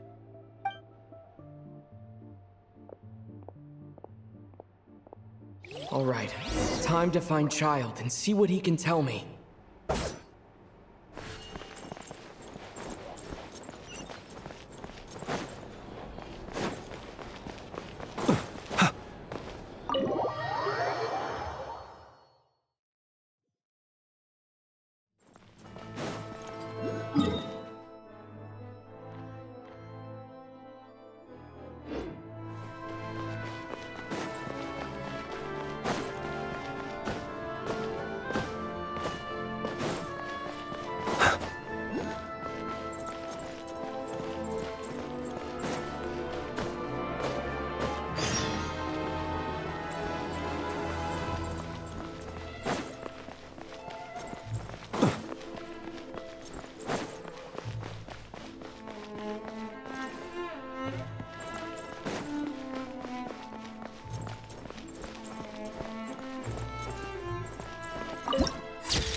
Hold on. Please display your invitation letter or permit. Glupov does not accept meeting requests without a prior appointment. You'll have to apply per the advertised booking process and wait until your invitation letter is issued. Might I ask who you're hoping to visit? Another one who thinks the rules don't apply to them. I don't understand why people think they can just talk their way in here. You don't just show up and land a meeting with a Harbinger. But I have to go through the motions for protocol's sake. Honestly, it's such a waste of time asking when I already know what the answer's gonna be. Wait a moment. I'll pass on your message. If Child is unavailable, you'll have to go through the proper procedure.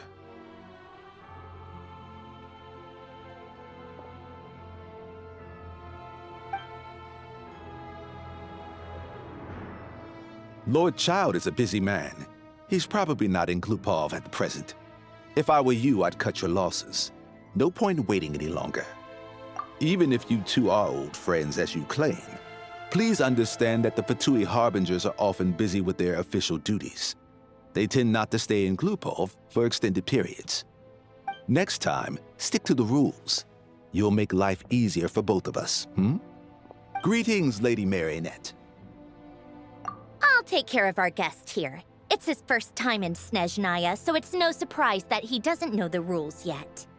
I trust no choice words have been exchanged. No misunderstandings I should be aware of. No, Lady Marionette. No incidents to report. Whew, that was a close call. Good thing I played it cool. Is that right? Good to know. Wait, where's Paimon? Under the weather? That's hard to imagine. She's always buzzing with energy. I take it she's still adapting to the climate. Happens to a lot of people. It's even colder here than in Nodcry. Has she seen a doctor? I can get you one if you need. All right then. Well, let me know if you run into any other problems. Why else? I was just about to sit down for some much-needed tea time when I heard that an old friend of Tartaglia's had shown up outside. No appointment, nothing. And, as obnoxious as it may be to show up uninvited at Glupov, I couldn't help but take pity on the poor soul who was waiting outside in vain. So I had no choice but to abandon my freshly brewed piping hot tea and come to see this mystery guest for myself. Well, I felt our time working together in Nodcry warranted some courtesy. I couldn't exactly let you freeze to death out here in the wind. Unfortunately, I can't invite you inside either. The rules of Glupov wouldn't allow it, and as a Harbinger, I have to lead by example. On the plus side, Snezhnograd actually has some class, unlike Nasha Town. Torchlight Books has a very nice selection of teas and cakes, so we can catch up there. Your treat, of course. Because I already wasted one perfectly good cup of tea today. That's why.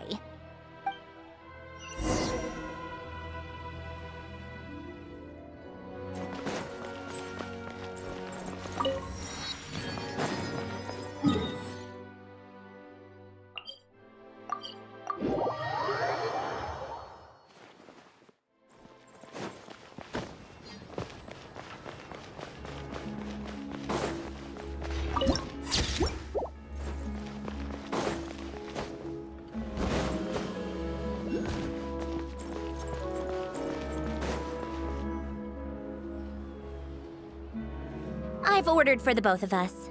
No objections, I assume. I'm sure you trust my taste. Okay, let's get down to business. I'm guessing you don't actually have any urgent business with Tartaglia, per se. You just want information, right? Wanna take a guess? Of course you'd say that. You shouldn't underestimate Counselor Tartaglia, you know. That's right. I'm sure you've heard of the Snezhnograd Vecha by now. Well, he's busy preparing some paperwork for their next meeting. They'll be discussing yet another extension to Project Stuja. It's basically all anyone cares about in the Vecha these days. Yeah, he's more of the shoot first, ask questions later sort, isn't he? It all started with a very detailed letter that Capitano left for the jester, Piero, before leaving for Natlan. In that letter, he detailed the future arrangements for his subordinates. All of his key people were reassigned to Tartaglia. I guess he'd already prepared to leave us for good all the way back then. But Piero didn't reveal the contents of the letter until the events in Natlan had concluded.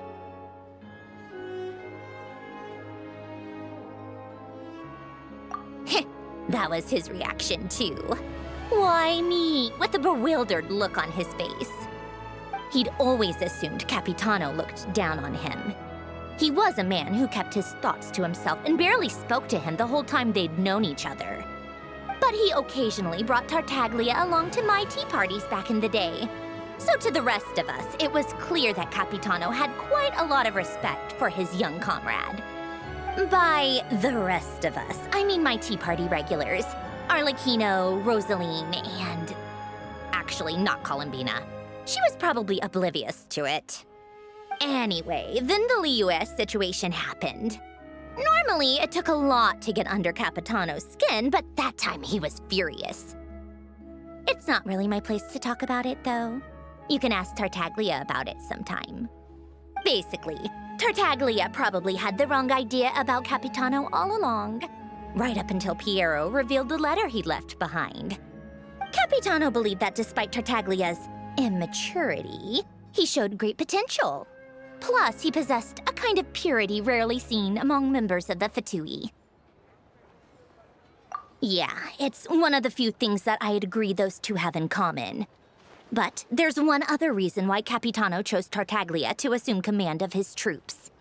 He knew that after he was gone, several of the others would swoop in on his army like vultures. With the ones who stood to benefit the most being the rooster Pulcinella and regrader Pantalone. Once they divided Capitano's troops between them, they'd be more powerful than ever. No one would be able to stop them. So, you can see why Capitano chose to hand that letter to Piero, right? Exactly. Piero also needed to back a harbinger as soon as possible. And, all things considered, Tartaglia was the best choice. Even though Tartaglia has had the support of Northland Bank for a long time, he and Pantalone are ultimately not cut from the same cloth. I'd say Capitano made a good judgment call. Anyone else caught in this situation would probably feel like they'd been hung out to dry. His best course of action will be to distance himself from any shady business, while still maintaining friendly relations with Pantalone, but seeking Pulcinella's support at the same time. What's the point in having a tea party if you don't spill a little tea? Besides, none of this is confidential anyway. Ask any journalist out there.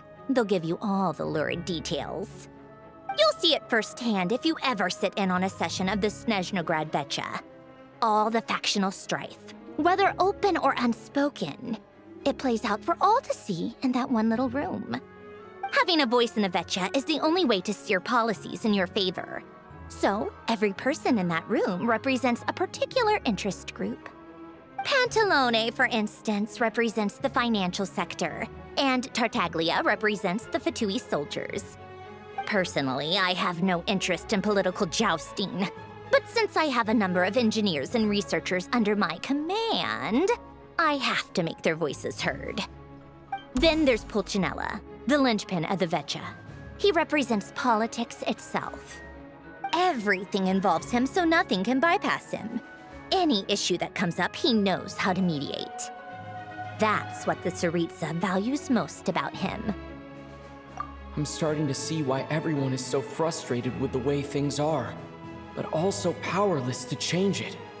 A complex web of interests connects all parties involved, and the Tsaritsa sitting at the top adds another layer of complexity. It must be nearly impossible to come up with a perfect solution. All right, I'm done carrying this conversation. Time for you to answer a question of mine. You must have known that you can get the info you needed from me. So why was Tartaglia the first person you asked to see and not me? Huh? Jealous? As if. Wait. Oh, I think I know what it is. Columbina passed on my message to you before you left Not Cry, right? I only meant you should be mindful of which side you're on. Is that actually why you didn't ask for me? Because you took that to heart? You... fair enough. It's not your fault. I blame all these politicians I've been hanging around with lately. Always beating about the bush when they talk. I guess it must have rubbed off on me. Anyway, just ask for my help next time, okay? Little things like this are no problem. Lady Marionette. What now? Can't you see I'm on my break? Whatever it is, just leave it on my desk. I'll look at it later. Sorry to disturb you during your break, ma'am, but I'm afraid it's an emergency. Isn't it always? I've told you before, fixing the tracks and transporting ice blocks does not constitute an emergency. The equipment in Svietlolaidovka is in urgent need of maintenance. With how the weather's been recently, we suspect that the cause is a buildup of snow, exceeding the maximum weight limit. The supports on one of the machines broke and fell, awakening a dormant beast and leaving many of the ice miners trapped in a nearby ice cave. Luckily, Odette's team was nearby and launched a rescue operation, but we're still facing a severe manpower shortage for both the rescue and engineering teams. I guess that's it then. Our tea party will have to end here. I'm the only engineer you'll need. Do you actually want to come with, or are you just saying that? Nice of you to return the favor. I'll have a couple of people look after Paimon. They can let her know that you had to step out for a while. Given how urgent this is, I'm sure she'll understand. And honestly, I'd rather have your help than anyone else's. Between your skills and experience, you'd be reliable help. Then let's go. You, take 2 people to Pavoyer restaurant. Find his room and watch it like a hawk until we get back. If anything happens to Paimon, you'll be answering to me. Yes, Lady Marionette.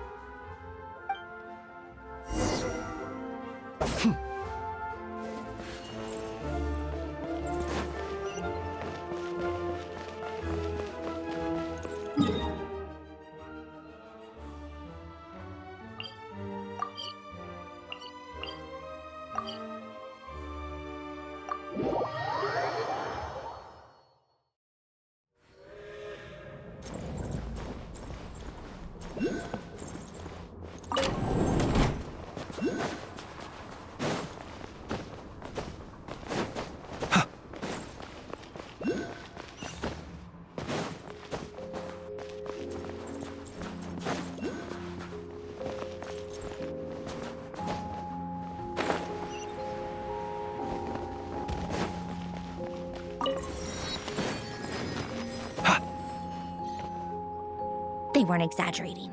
This is really dangerous. It's a good thing only one of them broke. From what I've been told, most of the trapped miners are over in that direction. Yeah, you do that while I check the rest of the equipment. I'll evacuate the people around here as I go.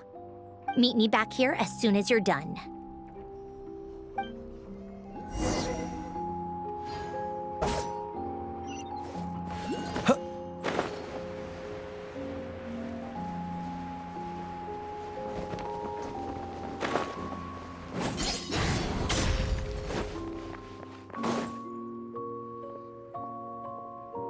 I have to be getting close. Don't go any further.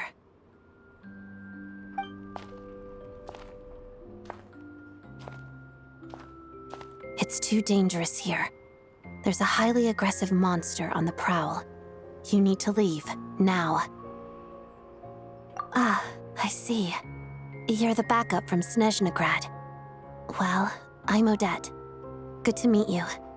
Ah, so this is Odette. She was the first member of the Fatui on the scene. There are 5 people trapped in the cave. Monster type is unknown, and so is its location. Let's go.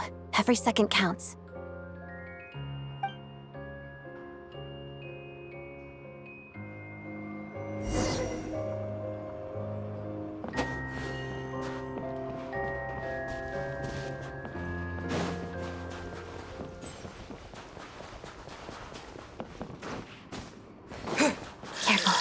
Something's moving.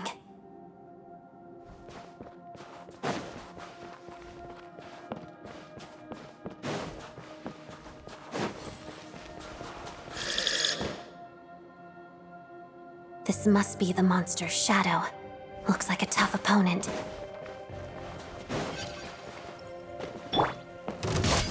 Together.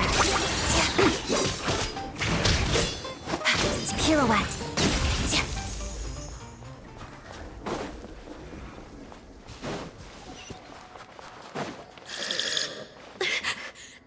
Stay back!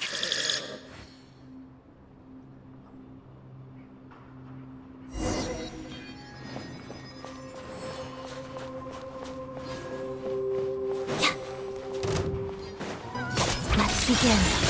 Waltz of the snowflakes. Pas de deux.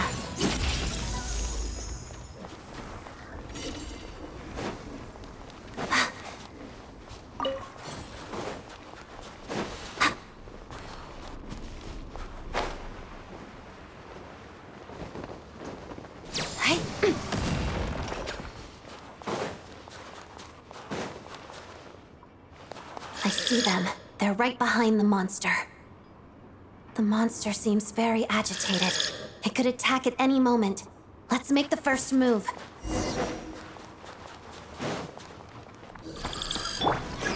Lightning flash! Thunderclap! Together.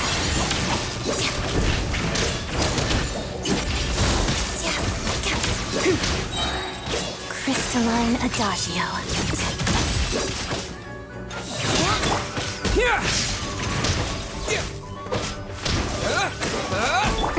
Let's begin.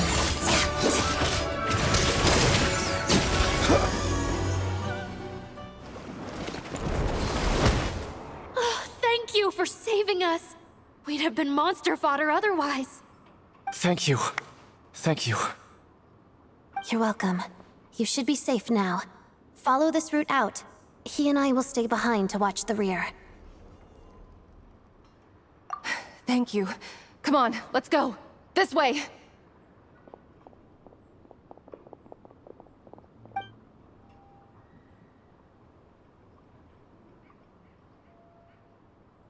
I've searched the area. Pretty sure the monster made a tactical retreat. Yeah, but with us here, it won't be coming back anytime soon. It may be small, but don't be fooled. It's a ferocious beast. People are just food in its eyes. It's lucky we got here when we did. The trapped miners have been successfully evacuated. Time for us to leave. Wait, this place. There's something unusual about it.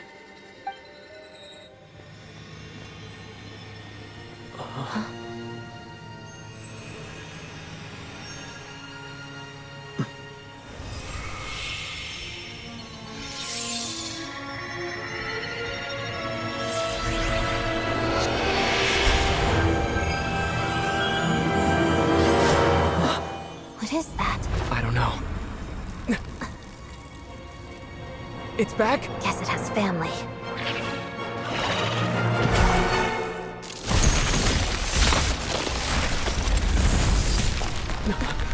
This way. Run!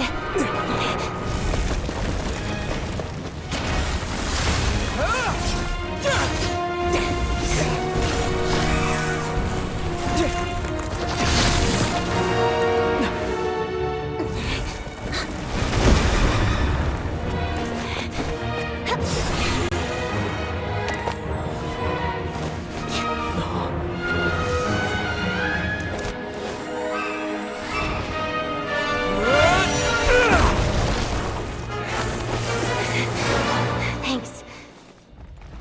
Let's get out of here.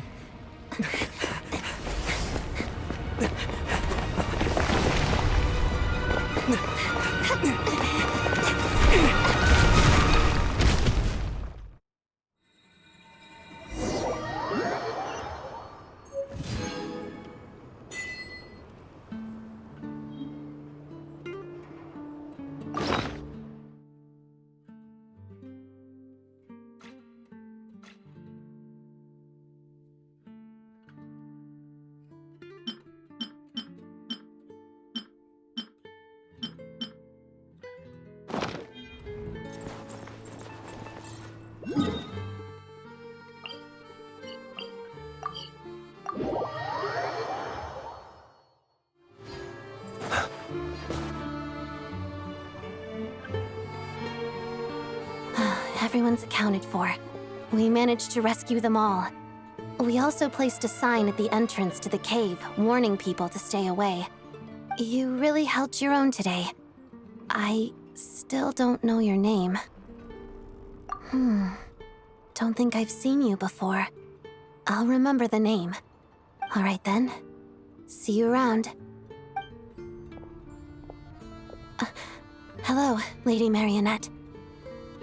I hear the rescue operation was a great success. I knew I could count on you. What brings you here, Odette? Here for a performance? No, a Fatui mission. I happened to be nearby and heard the crash. She hasn't introduced herself then. Odette is the prima ballerina of Snezhnograd. She's quite the celebrity. If you ever hear people mention the two crowning jewels of the Korailievsky troupe, they're talking about Odette and the prima donna, Vodianitsa. On top of that, Odette's also a rising Fatui star. It's looking likely she'll inherit the title of the Fair Lady. She learned all her combat skills from Rosaline herself. Used to be one of her most valued subordinates, too. You flatter me, Lady Marionette. If she's Rosaline's protege, that makes me... Never mind. There's no need to bring it up. No point making things awkward. How's progress on your end, Lady Marionette? Equally successful. I finished reinforcing all the equipment. Took me a little longer without Polonia's help. But the outcome is the same, of course. Even if the heavy snowfall summoned by that monster lasts for another 3 months straight, this equipment won't give way. All right, now that we're done here, it's time to get out of this blizzard. Sure, but Snezhnograd will send someone to investigate and draw up a relief plan. And I guess I'll have to write the incident report myself this time, since it involves a mechanical malfunction. First, Pantalone needs to approve the budget, then Pulcinella has to sign off on the plan. Once they've argued it out and reached a compromise, we can move forward. That's the rough process anyway. Could take anywhere from a couple of weeks to a couple of months, depending on how smoothly it goes.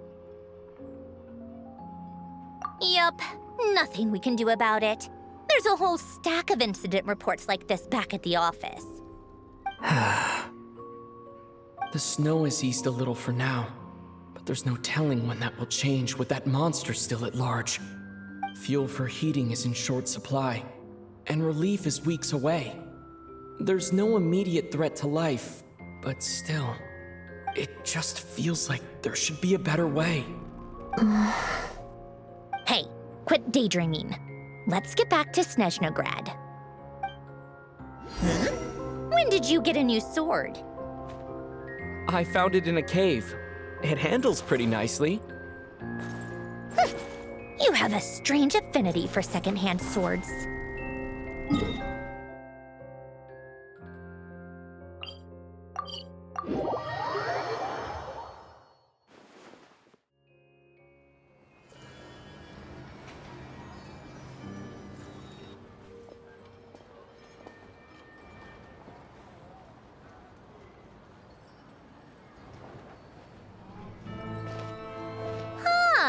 Well, if it isn't Counselor Tartaglia, Mr. Big Shot himself. Go easy on me, all right? I'm still recovering from the interrogation the real Big Shots put me through. Hey, comrade, it's been too long. I heard you came looking for me earlier. Nicest surprise I've had in a while. Good to see you too, Odette. I'm guessing you guys just got back from Sviatlo-Laidovka. How'd it go? Crisis averted? It went fine. How about you? Any new developments? Not really. Same as ever. Growing opposition to Project Stuja, and the usual rebuttals are starting to ring hollow. The results of the mock vote were pretty dire. Pulcinella was fuming. I've never seen the old man so angry. That's not good news. It takes a lot to rattle him. Yeah, obviously if push comes to shove, there are ways to crack down on dissent. But... Sorry, I have to ask something.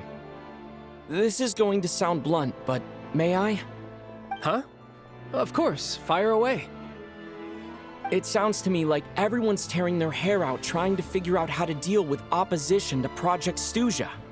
But what exactly is this project's purpose? And how can it be so important that even people like you two refuse to stand up for the ordinary people of Snezhnaya? Interesting. I gotta hand it to you, comrade. You sure don't mince your words. Excuse him?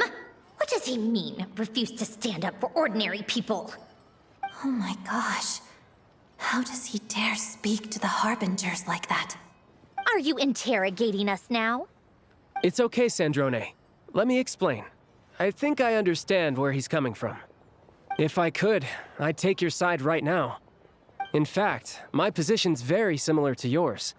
I've only held back on casting a dissenting vote in the Vetcha because the Tsaritsa would never let me get away with it. Still, I have a responsibility to the Fatui armed forces, so I do what I can to make their voices heard. Most of them are just regular folks from small towns far from the capital. I'm sure you've seen how much those kinds of places are struggling right now. Oh, and for what it's worth, I'm from Arepasak myself. Things aren't going so swell there either. The Tsaritsa wants to create a better, safer future for the people of Snezhnaya, but she's thinking long-term. I don't doubt that from where you're standing, Project Stuja seems to be creating all sorts of issues for everyone. But considering the Tsaritsa's vision for the future, these are sacrifices worth making. Sounds cold, I know, but I promise it's not as black and white as it seems. Maybe Sandrone and I can't oppose Project Stuja outright, but we're constantly raising our concerns in Vetcha meetings. And even though we can't put an end to it, there are plenty of other ways to make a difference. We're trying everything we can think of, and so is Pulcinella. I respect Her Majesty, the Tsaritsa, and trust her decisions. But at the end of the day, I'm still just a normal guy who cares deeply about my homeland. And my family, who all live here. There's no way I would ever abandon them. As contentious as things can get within the Vetcha, there's no selfishness or malice behind it. Everyone wants to get through this period as smoothly as possible. The issue is that there's no way of pleasing everyone under the present circumstances. Most of the time, we're trying to decide on the lesser of two evils, which obviously isn't a great look. But that is not the same thing as being blindly loyal to the Tsaritsa. No one's got their head in the sand here. We're all well aware of the way things are. We're just doing our best to make it work. In fairness to Sandrone, she rushed to Svietlo Lidovka's aid the moment she heard that people were in danger. And even Tartaglia, who used to only care about the thrill of the fight, is clearly doing his best to rise to the demands of his new role as counselor. Hey, come on. There's only so much we can say, so don't press us too hard. Look, I know how untenable the Tsaritsa's position looks if you don't understand her motives.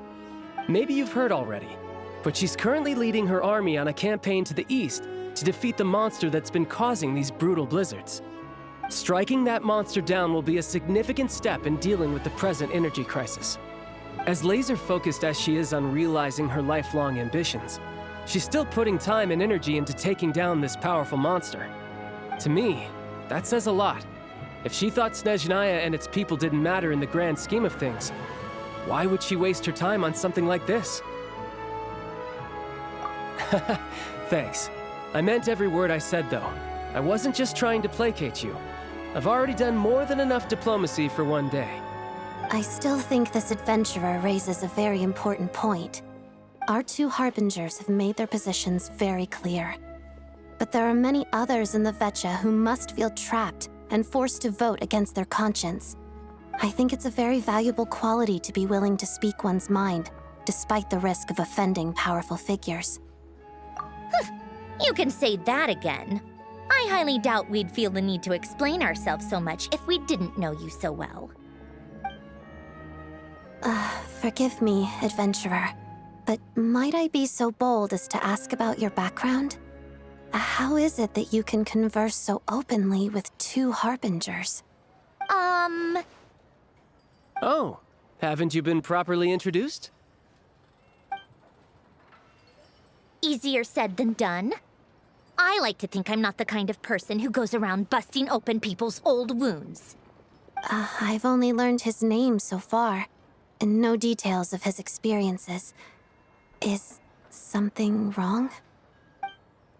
Uh-oh. Is there no avoiding the subject of Rosaline? No, it's just... all right, I guess there's no getting around it.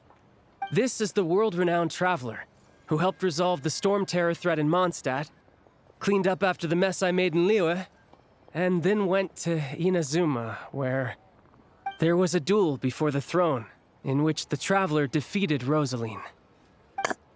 Oh. I'm sorry. I didn't think you two would be seeing much of each other, so I figured it wasn't worth bringing up.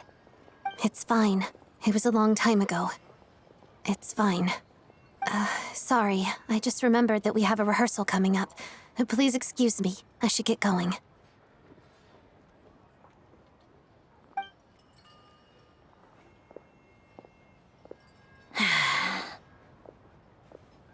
I've mentioned this to you before, remember?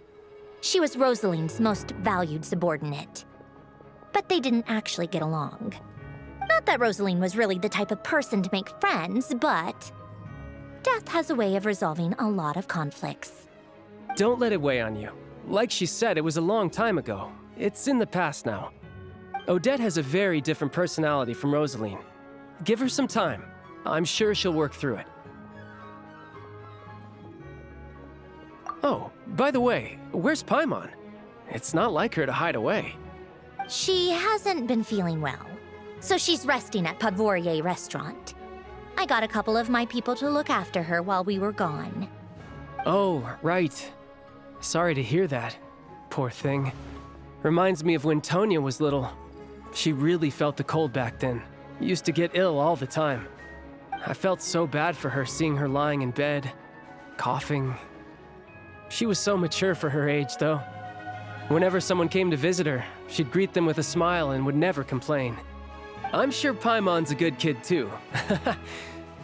You're a little short on manpower, right? Let me have a couple of my people take over for yours. I'll send my most capable and reliable. They'll make sure Paimon can recover in peace.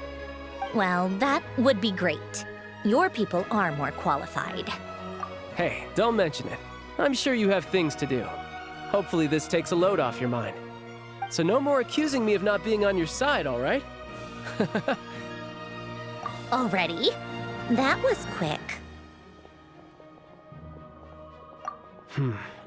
I'm afraid I can't help you there. Our director's recent movements are confidential. Even we're not in the loop.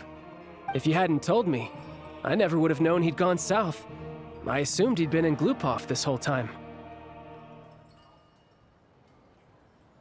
Well, I guess I'd better go sort out Paimon's security situation. I have some other work to catch up on at Glupov anyway. Me too. I have an incident report to write up. Let's leave it there for now.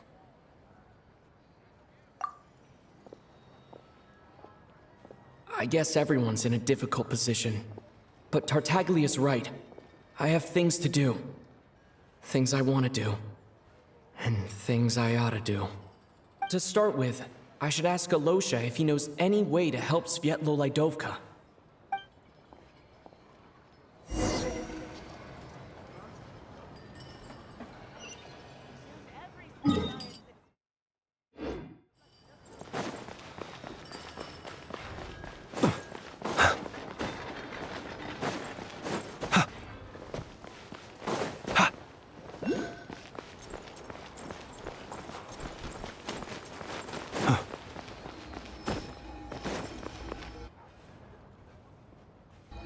How strange.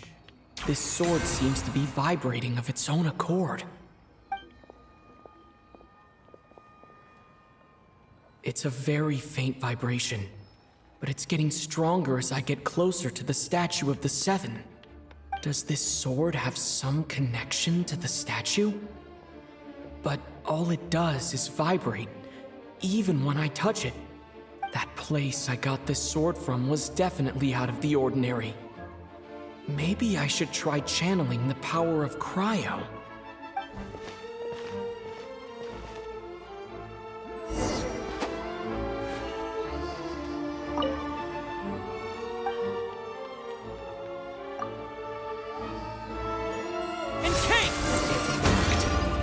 There really is something special about this sword.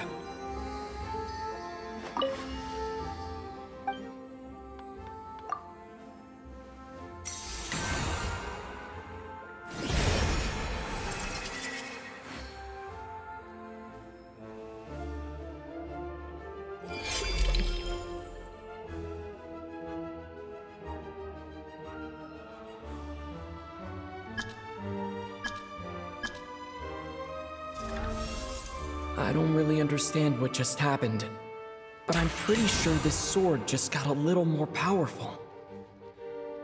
I'll have to try the same thing again when I come across another statue of the Seven.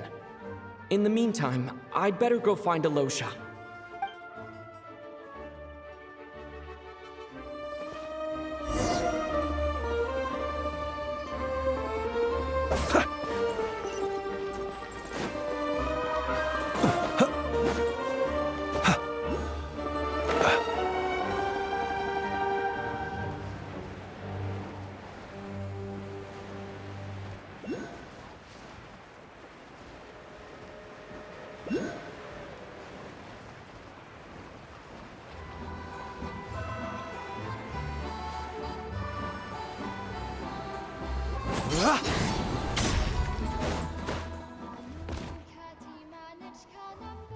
Hello there. How can I help? Ah, sure thing. Give me a second. I'll go fetch him for you.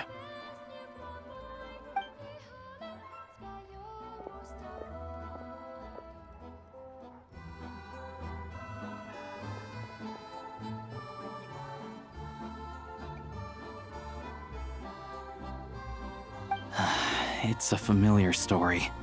I've had similar experiences. Although Snezhnegrad doesn't deliberately delay or withhold relief, those first few days of waiting for help are always the hardest. It's a fundamental contradiction. If emergency relief can't be delivered in time, what's the point in even calling it emergency relief?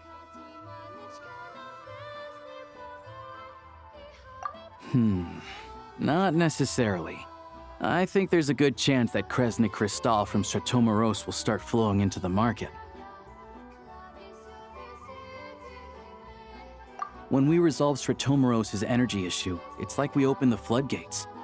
A huge backlog of Crystal is now available to the townspeople. There's no way they can use it up at once. A lot of them will probably stockpile it and slowly work their way through. Probably a good idea, since energy prices are only going to keep rising. But there will always be people who urgently need Mora. Exactly. At the current prices, selling Crystal is an easy way for an ordinary person to make a fortune. Hey boss, how much do I have left in my account? 1 second, let me check.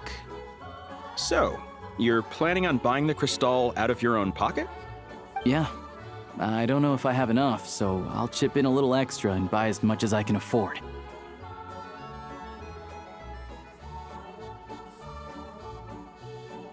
No, it's fine. You're new to Snezhnaya, and you have your own living expenses to worry about. Besides, you're already providing the train. Here's your Mora. See what you can find at the market, but I doubt there'll be much Crystal left. Yeah, well, can't hurt to take a look.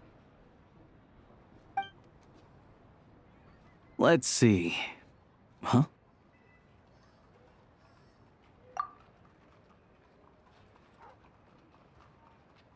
Oh, Alosha, and... Hello? I didn't realize you two knew each other. Yeah, I take on some odd jobs in the city to supplement my hunting income. Sometimes I work as a cleaner or prop hand at the theater where Odette is one of the big stars, so I've met her a few times. When the weather's as bad as this, It's better for a hunter to adapt than to keep looking for game. Yes, and we sometimes need extra help.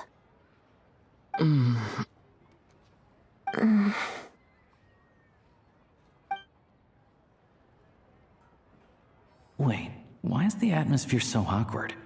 I thought things went pretty smoothly in Sviatlo-Lydovka. So, what brings you here, Miss Odette? Looking for some new props? No.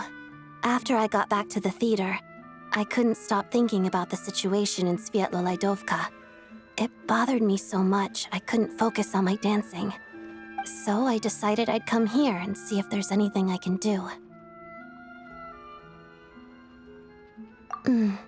You too, I presume. I suppose that's why you're here. I didn't feel comfortable expressing my true opinions in front of the Harbingers. Not least because ordinary Fatui like me don't even know what Project Stuja is all about. Without knowing the full picture, I can't make sense of it. And at some point, if things aren't making sense to me, I can't just keep going along with it. So many people feel the same way. They wish they could do something, but all kinds of reservations hold them back. Explains why groups like the Rokot are springing up to fill the gap. Yes. Well, that's one option. But there are risks to consider with organizations like that. The Fatui does not encourage their activities. Right, because things can get out of hand, and it's hard to hold the right people accountable when they do. I've heard about a few cases like that. Sandrone said Odette was on track to inherit the title of the Fair Lady. If so, she'll be able to find out what Project Stuja is really about.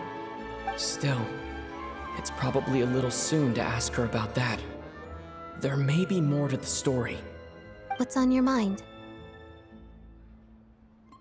I think we can both agree that no matter which side you're on, it can't stop you from doing the right thing. Where there's a will, there's a way. I know what Rosaline did while she was abroad. You made the right decision, so no hard feelings. So, what's your plan? Oh, we were gonna buy some Crystal. I heard there's some on the market right now. Funny. I had the same idea. In that case, let me pay. I can claim it back as mission expenses. The real issue here is that government relief is behind schedule. Surely it makes more sense for the state to cover these costs than for us to pay out of our own pockets. True. It's a huge expense after all.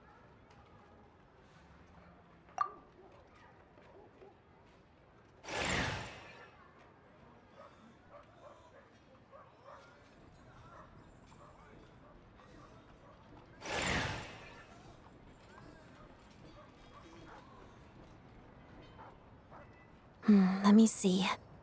I'll take it all, please. And I'll be needing a receipt.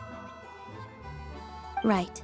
Choose mission budget under the expense category, but be sure to specify emergency rescue operation in the description. Otherwise, the normal reimbursement limit will apply. Let's book this train. Regulations say that if we need to transport Kresnik Crystal during Project Stuja, extra carriages can be added 1 hour before departure.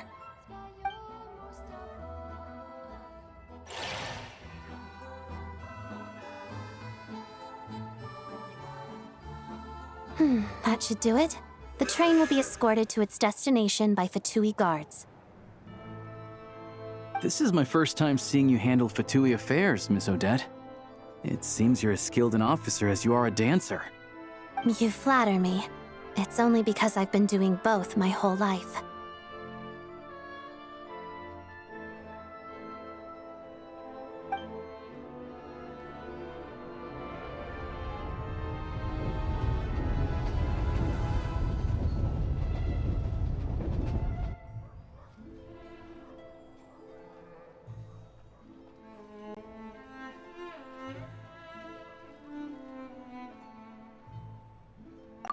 Anyway, I bet you've been non-stop today, am I right? Any idea how Paimon's doing? What's wrong? Who's Paimon? His travel buddy. Hasn't been feeling well. She caught a cold right after they got to Snezhnaya. Sounds like she's important to you. I can't believe you've been dealing with this on top of everything you've been doing to help the people of Snezhnaya. I've got nothing going on right now, so I'll join you. I want to see how she's doing. May I come too? I have some candy that someone gave me back in Svietlo-Laidovka. Plus, I know a little bit about relieving cold symptoms. All right then, let's go.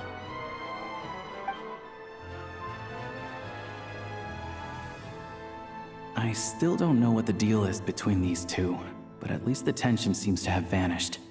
A good sign, hopefully.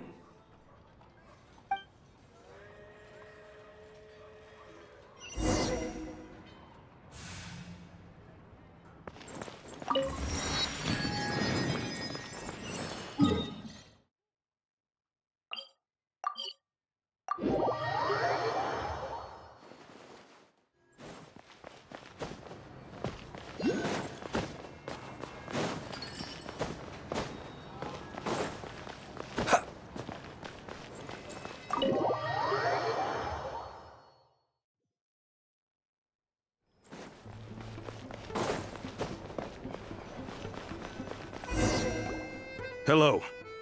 Sorry, but there's a sick person recovering in this room. Can I help you?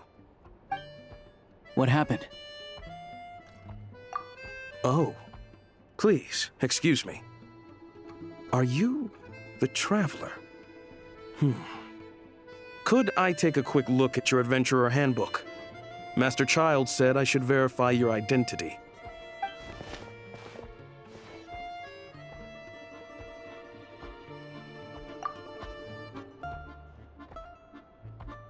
Ah, it's really you. Sorry for the inconvenience. We're under strict orders from Master Child to keep this room well guarded. At the same time, we can't interfere with Podvoye Restaurant's business. That would only seem all the more suspicious and draw unwanted attention to this room. Besides myself, a few of my colleagues are stationed in and around the restaurant, in plain clothes, of course. Rest assured, you're in safe hands. I didn't expect such a high standard of protection. Well, Master Child handpicked us for this special assignment. We're not about to let anything go wrong. Anyway, I won't keep you any longer. Please, head inside.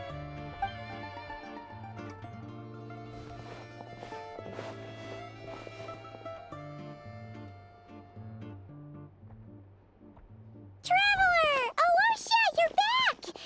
Oh, hey! Who's our new friend? Hi, I'm Odette. The Traveler and I crossed paths a few times.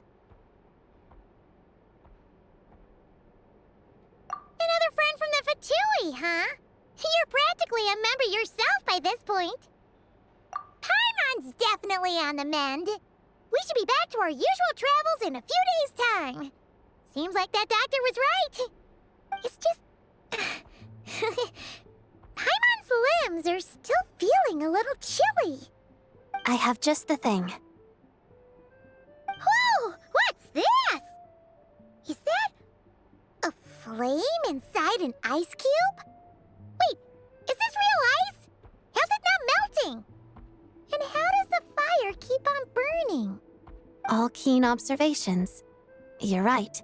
This is called Core Ignis. Whenever I've caught a cold in the past, I found I recover much more quickly if I place this by my bed. You're welcome to borrow it.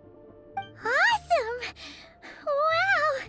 It's so nice and warm! Oh, it's like magic. Your name was Odette, right? How did you two meet again? Looks like she's in pretty good spirits. That's a relief. Any progress with your investigation yet? No surprises there, I'm sure. They're not likely to let anything slip. The Rokad, huh? Let me think. Members of the Rokad keep their true identities hidden, but I think there might be someone I can introduce you to. Leave it with me. Meet me at the Korolyevsky Troop tomorrow, and I'll tell you how it goes. Would anyone like a drink? I'm gonna head to the bar. Paimon will have... maybe some hot milk? Yeah. Paimon's in the mood for something warm. Enough with the secret chat, you two. Let's catch up properly in a minute. Paimon wants to know everything that's happened today. It'll be kind of like Tabletop Troop. No reason why listening to a story can't be an adventure.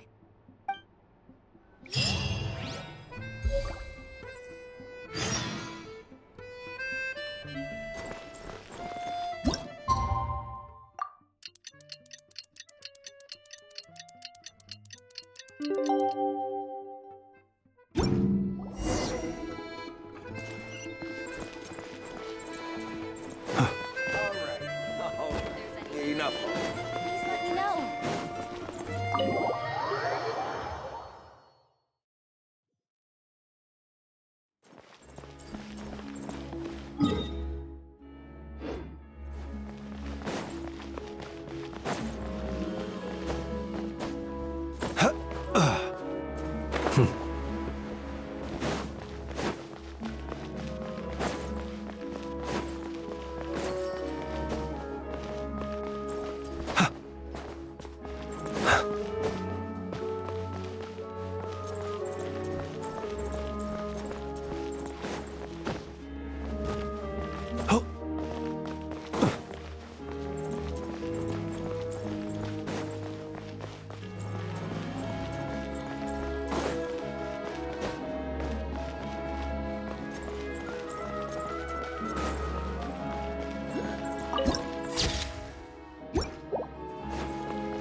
Ah, you made it. I've got some tickets, and I managed to set something up with the Rokot. It'll have to wait until after the show, though. Happy to stay and watch? I doubt you've seen the Korolyevsky Troop on stage before. Pleasure. Here, this is the way in.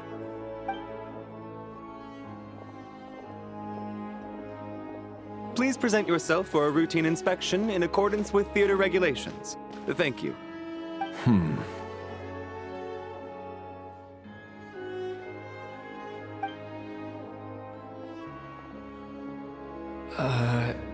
Is that guy with the Fatui? Looks like he's waiting for something. Okay, all done. Thank you for your cooperation. Please proceed through to the theater.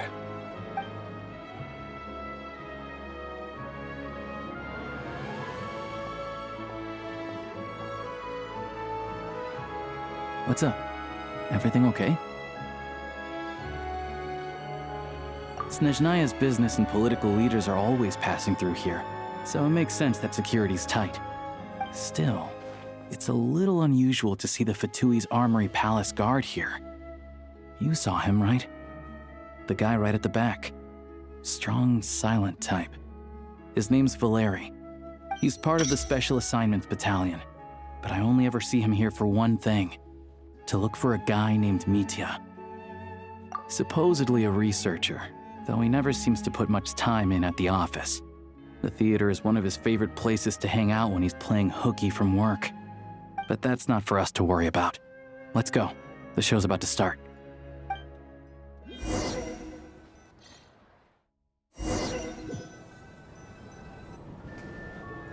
What do you think? Pretty impressive, huh?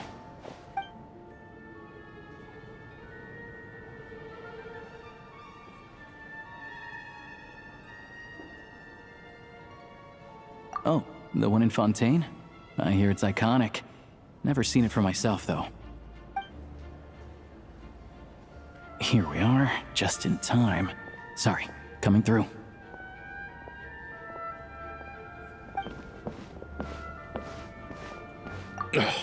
If you're gonna show up late, keep your mouth shut. What's his problem? Whatever. No point arguing with people like that. Look, there she is. That's who I'm introducing you to later. She's the lead singer of the troupe, Vodyanitsa.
This leads directly to the green room. They're expecting us. Vodyanitsa will be waiting for us there.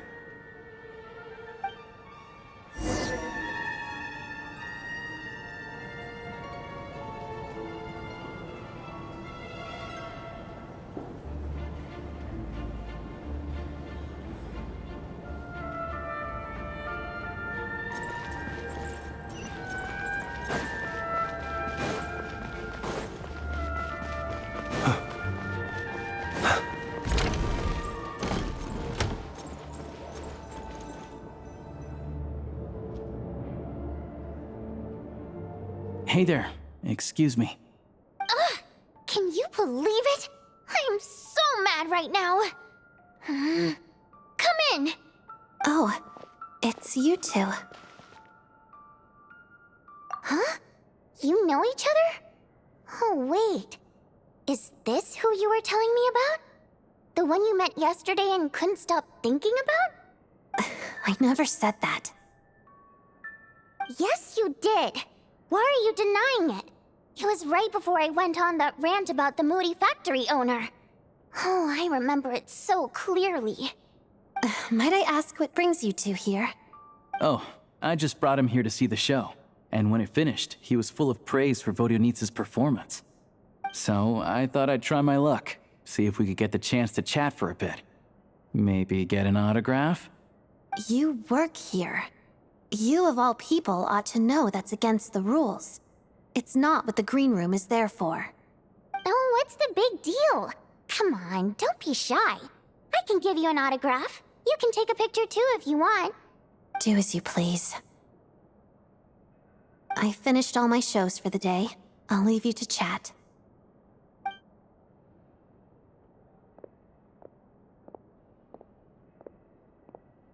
I wasn't making that stuff up, you know.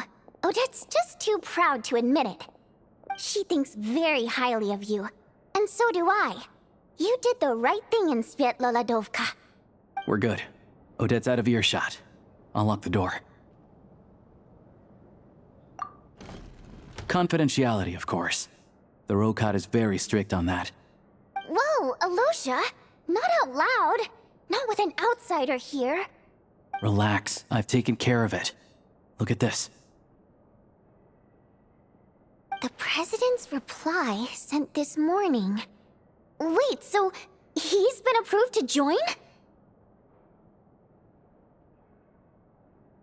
You told me last night that you wanted to get intel from the Rokat. Unfortunately, Rokat intel is only available to members. But ever since you set foot in Snezhnaya, we've been working together. I've seen the way you work, your character, and your motives.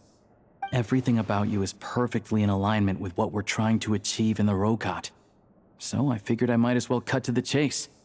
I wrote a letter to the President explaining your situation, including just the right amount of detail. His approval came very quickly. Of course, it's still your decision whether you want to join or not. We'll respect your choice. Well, assuming Odette was telling the truth and she didn't misjudge you, I guess we don't need to worry about you blowing our cover. Still, you gave me a real fright. I didn't know that's why you came looking for me. So, that stuff you said about admiring my performance, was that just because Odette was here? Did you actually mean it? Now you're talking. That's what I like to hear. Anyway, let me give you a quick rundown of how things work. Like I said, the Rokot is a covert organization, and we hide our identities. Members typically don't meet in person or even know each other's identities. This helps us maintain a high level of independence and secrecy. Because of this, members are basically free to decide their methods without constraints, so long as the outcome of any activity doesn't violate the organization's principles. After all, we don't have any ostensible contact with each other. This way, if anything goes wrong, no one else will be implicated. Beyond the freedom to choose how you operate, it's also your choice whether to act at all. We have plenty of members who have yet to take any action. In short, joining the Rokot in and of itself won't place any restrictions on your activity in Snezhnaya. There's a code of conduct you can read if it interests you.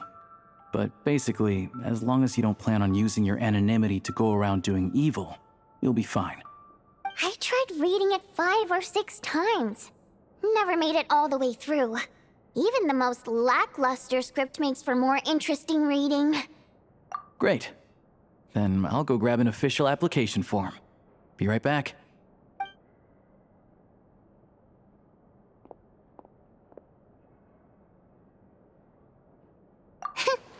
Well, Alosha has this pet dog, you see.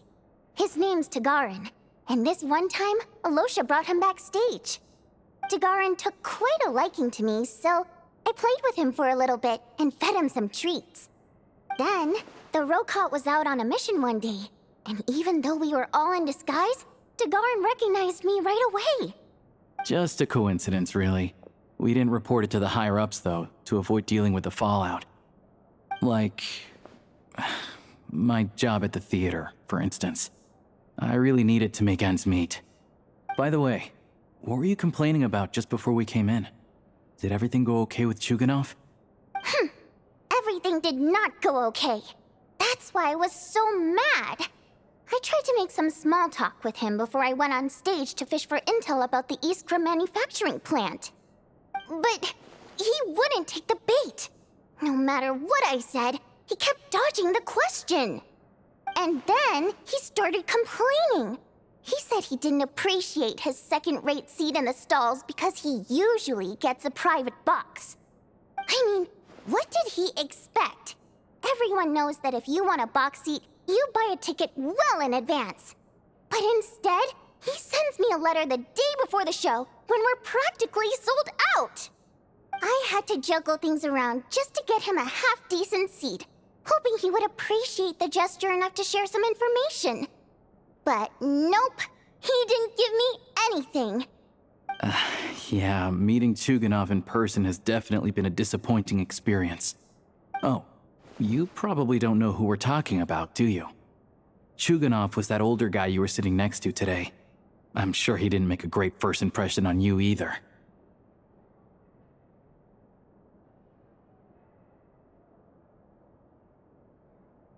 To the citizenry, he's a family man and a kind boss. But our interactions with him tell a very different story. It's one thing to ask for a favor, but he acts like it's his right. He always expects special treatment. Take the ticket situation, for instance. I've actually gotten him a private box in the past. But not only was he not even grateful, now he's acting like I've sold him short this time. Not to mention that he's never paid for a single one of his tickets. And another thing, if he's such a big family man, why doesn't he bring his wife and daughter to see the show once in a while? I've never seen them here, not even once. Calm down, Vodyanitsa. If you won't do it the easy way, we'll have to try the hard way.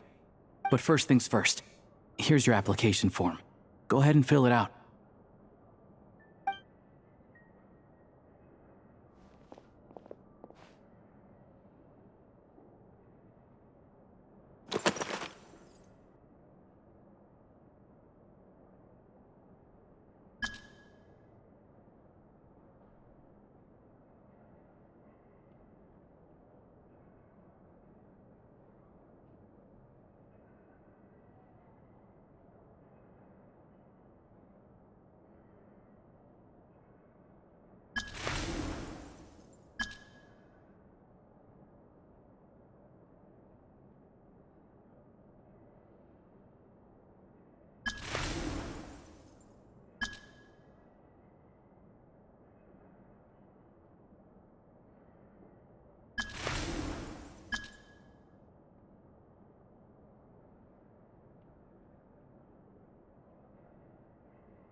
need to make a few little tweaks here and there. But other than that, you're good to go. We'll hold on to this for you. All right. Now that we're officially Rokut comrades, I can tell you. Chukhanov is the target of our current operation. Recently, we've done some recon work at the Iskra manufacturing plant, which pretty much confirmed that their energy consumption is way beyond the legal limit. All we need now is some direct evidence to present to the Vetcha, so we can demand that they shut the plant down. That way, the Kresnik Crystal can be allocated to where it's needed most. I was hoping he might let slip during one of our chats, but he's too tight-lipped. We'll have to find another way. I'm meeting another regular theater goer tonight, Mitya. But Valeria's here too, and he's probably looking for Mitya, so he may end up being a no-show. Don't you worry. He must know how to dodge Valeri, or he wouldn't be showing up on time for every performance. Mitya is a renowned energy expert. Although we can't get any direct evidence of the excessive energy consumption at the plant, we can accidentally let the information slip to him. The authorities should take someone like him seriously. So if he starts raising questions about energy use at the Iskra manufacturing plant, there will be a proper investigation. Also, we're not allowed on site, but he has clearance. So all we need is his cooperation. Yeah, so that's the other thing we're trying to figure out. Though I think we're far less likely to make any progress on that front. Still, I hear that Mitya is a bit of a chatterbox. So, who knows? Maybe if we catch him in the right mood, he'll let something slip. What do you think? Sound like something worth your time? Okay, in that case, you guys find a seat somewhere nearby. Pretend you're a couple of buddies there to eat, and keep your ears peeled for useful information. He's a huge fan, so I doubt he'll have his guard up around me. But you two need to be convincing. If he suspects anything at all, he might stop talking. Sure. Don't worry. We'll make a believable pair of buddies. Perfect! You've sold me already. Now, help me tidy this room up a bit before we head out. Okay. What needs tidying? Everything!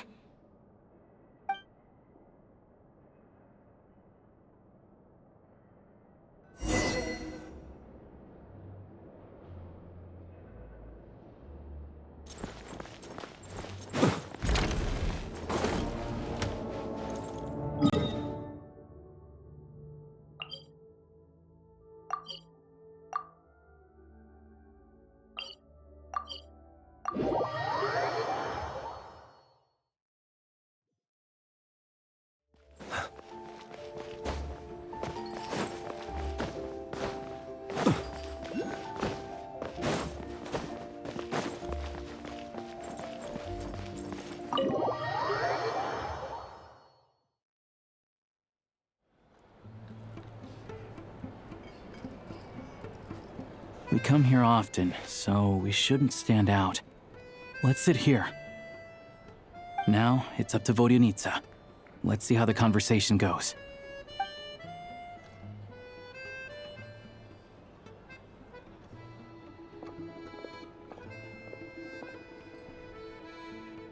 Mr. Mitya! Over here! Over here! Oh, sorry. I got a little held up on my way here. Now we have even less time than we planned.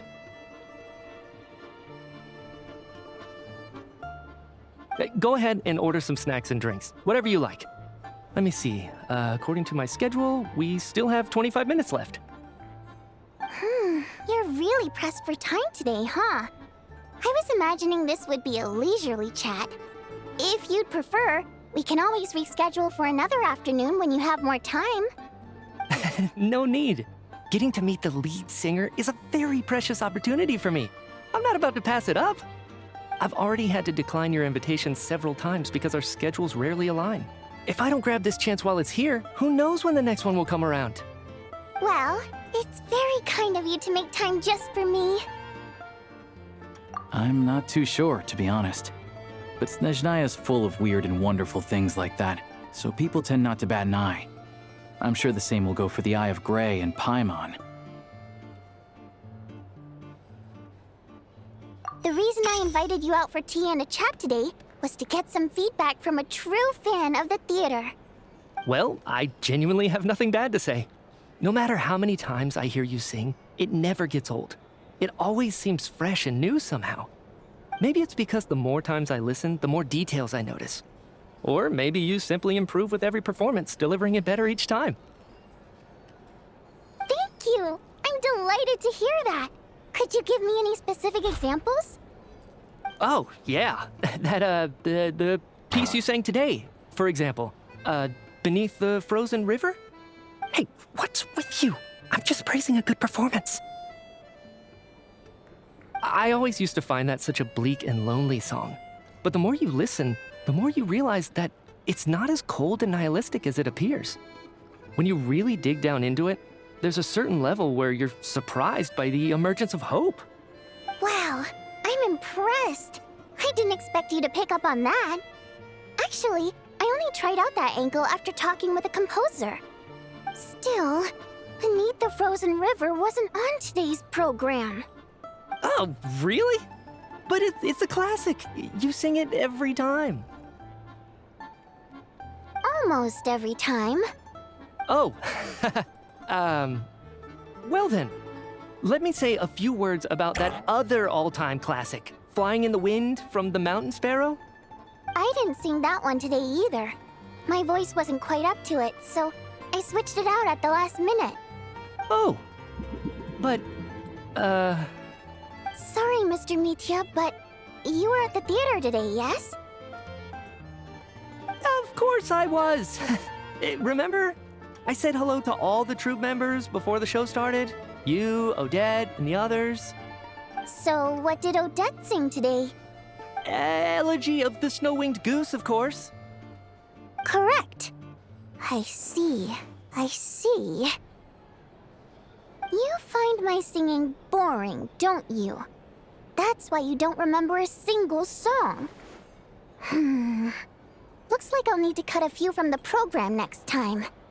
No, that's not it. I swear. All right. I'll be straight with you. I'm sorry. My mind was wandering as you took the stage today. I enjoy watching your shows because the exquisite performances stimulate the mind. It always sparks some inspiration for my research. So whenever I get stuck at work, I come to the theater for a change of pace. Odette's dance during the Elegy of the Snow-Winged Goose today was simply incredible. It got me wondering what she's been going through recently. That look of sheer defiance in the face of utter tragedy, it was so inspiring. I started scribbling in my notebook right away. Not that I made a ton of progress in the grand scheme of things, but I still think it was productive. By the time I snapped out of it, the entire show had finished. So what you're saying is, you didn't listen to my singing at all? Unfortunately not. I'm sorry, I don't know which is more disrespectful. The fact that I don't always come for the show itself, or the fact that I missed your performance. Seems like things are getting a little awkward. Mitya just stepped into a conversational minefield. If there's one thing Vodyanica doesn't like, it's people who show disrespect for her performance. This meeting was so hard to set up. Don't tell me it's already falling apart. It's fine. I suppose this is affirming in its own way. At least, it shows that our performance really touches people's hearts, right? Don't let it bother you. It certainly doesn't bother me. She's showing a lot of restraint. Well, I'll be sure to let Odette know how much you adored her performance. Please don't say that. I always love your performances too. It's just that inspiration struck at the wrong time today. I'm usually all ears. I know, I can tell. That's why I value your opinion. I'm sure some people can't stand it when others praise their coworkers right to their face, but not me. No, sir. Fair enough. I still feel kinda bad, though. But you know what I really can't stand? People who only show up to the theater to pretend that they're cultured. Makes me sick to my stomach. Oh, yeah, 100%. There are too many of those people around. By the time they're walking out the door, they've forgotten all about the show. What's wrong? You look furious. I don't know if you've heard about the boss of the Iskra manufacturing plant. He isn't even a theater investor, but he always demands the same privileges as actual investors. Box tickets only, premium drinks, even the right to request specific songs. Well played, Vodyanitsa. Seems like she's harnessing her rage to steer the conversation back on track. Now that you mention it, I've interacted with that guy before. I gotta say, everyone holds him up as an example of a benevolent businessman, but I don't know. I don't see it. Yeah, he couldn't care less about what's happening on stage. He's just there to flaunt his social status. I hate that I have to prepare programs for guys like that. What's the big deal with that factory he runs anyway? I asked around a bit and heard some pretty shocking stories. Sounds like he's just another greedy capitalist. Oh, really? Yep, the things people are saying are pretty damning. Low wages, insanely long working hours, equipment running around the clock. And as if that's not bad enough, he also strictly forbids his employees from giving any kind of interview.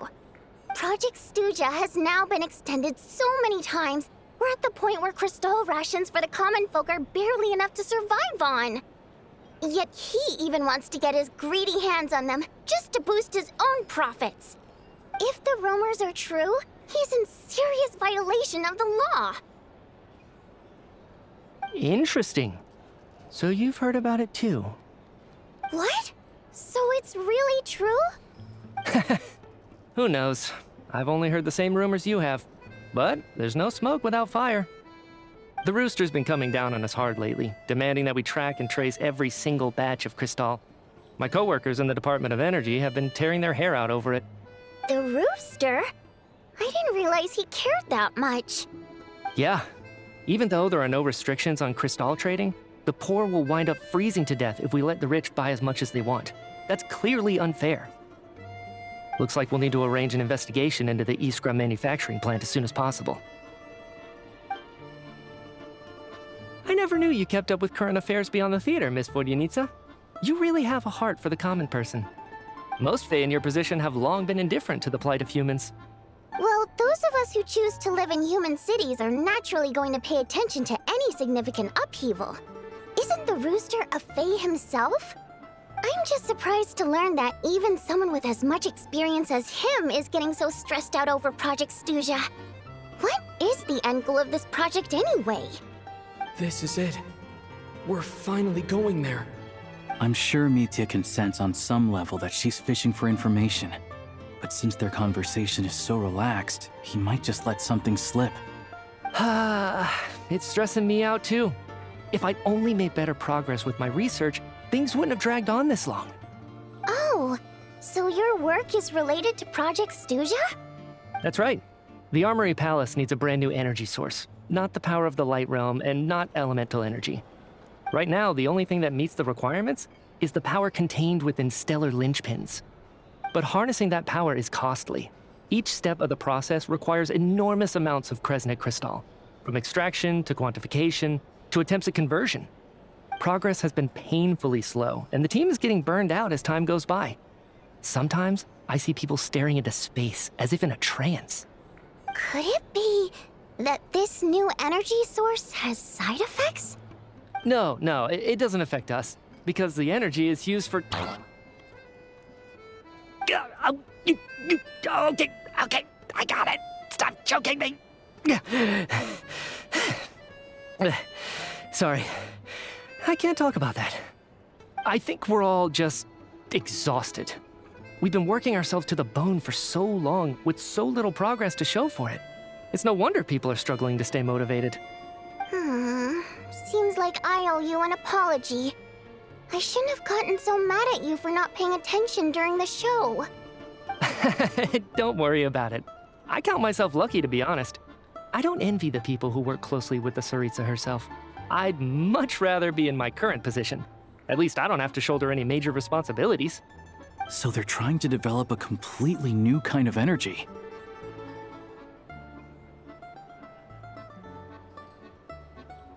Yeah, censored by a scarf. Who would have thought? Oh, dear. It looks like my time is up. I'm afraid I have to leave. I'm so sorry. We ended up barely talking about the theater. That's okay. It was a pleasure chatting with you, really. Let's make up for it next time. Yeah, hopefully once the work pressure eases up a little, I'll be able to focus more on the performance, and then we'll have more to discuss. We touched on some confidential issues today. I'd be grateful if you could keep it between us. That could have gone worse. Nice job. Why was Mitya in such a hurry to leave, though? Sorry, routine inspection.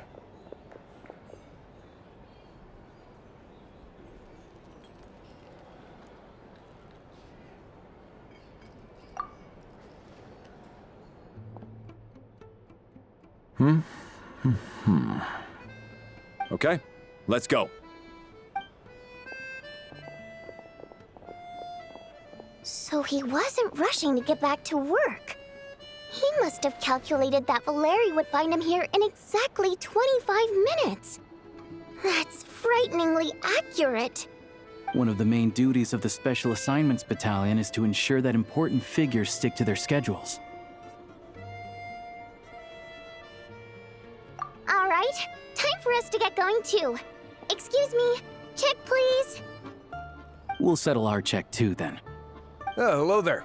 Mr. Mitya paid the check before leaving. He also asked me to pass on a message. He said it was an honor to share his tea break with Miss Vodyanitsa and her two friends. Wait. So he knew we were here all along? This raises a lot of questions. Did he deliberately mention the new energy source so that we'd overhear it? Maybe his work isn't confidential after all. Maybe the key here is the purpose of this new energy. I guess that's the next thing to look into.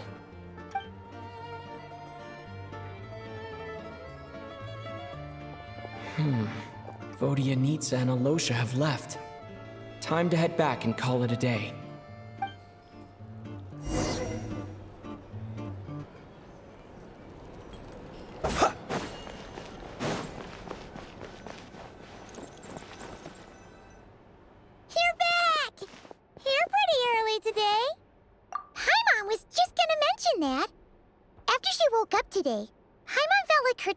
Was completely back to normal, but her strength still hasn't returned. Still, there's some good news. Paimon thinks she might have figured out the source of the problem. It's like there's some kind of mysterious power affecting Paimon. Paimon's never felt this way before during any of her travels. She only started feeling this way since we arrived in Snezhnaya. That's right. The Armory Palace needs a brand new energy source. Could that have something to do with this? What is it? You're making that face again. You know, the one you get whenever you have a light bulb moment?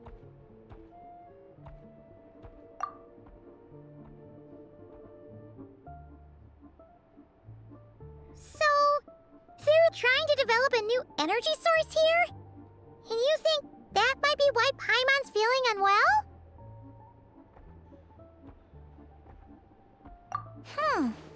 Well, Mitya denied that the energy they're researching has any side effects. Although, he did say that people working on the project have been having issues with their concentration and short-term memory.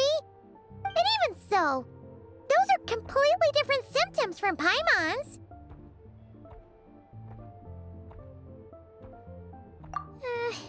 It's pretty faint, so it's kinda hard to tell.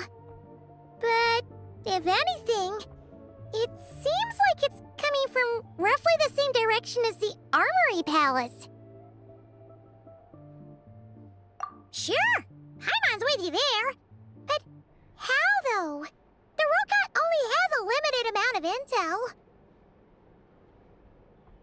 Oh, great point! They argue about Project Stuja every day. If we could sit in on one of their sessions, we might pick up some new leads. Good idea! Oh yeah, while you were out, Paimon tried all the yummiest looking desserts in the Potforia restaurant. This one seemed right up your alley.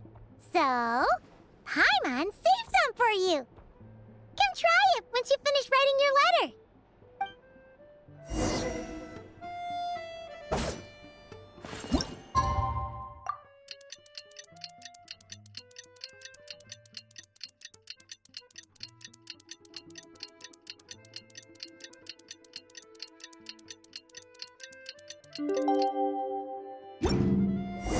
Alosha replied.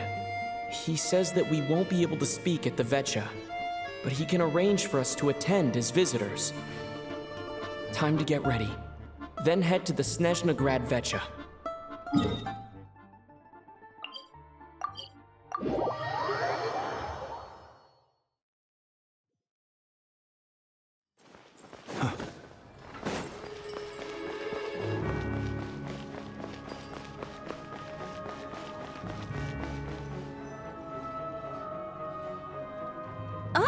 Miss Vodyanitsa, prima donna of the Korolievsky troupe. What a surprise meeting you here. Will you be sitting in on a session of the Vetcha? Sorry, I'm not taking interviews today. Oh good, you're here. The session's about to begin. Let's get inside. Please wait, Miss Vodyanitsa. Could you introduce me to your new friend?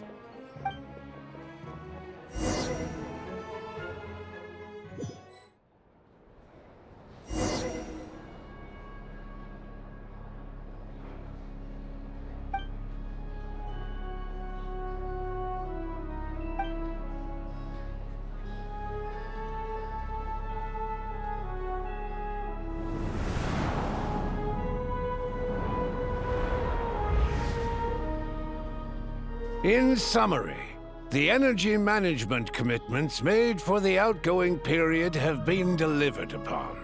Furthermore, both the production and consumption of Kresnik Crystal show clear signs of stabilizing. The relevant agencies have assessed the present circumstances and determined that the status quo can be sustained until the next period. For detailed statistics, I would refer you to the industry reports that have been distributed to all persons present. It should also be noted that while the recent blizzards have led to a significant increase in people's energy expenses, this is strictly a short-term phenomenon associated with a remotely located monster. Her Majesty the Tsaritsa is giving her full attention to this matter. We should have every confidence that it will be dealt with swiftly and conclusively. A financial report on disaster relief is also present in this report, courtesy of Pantalone.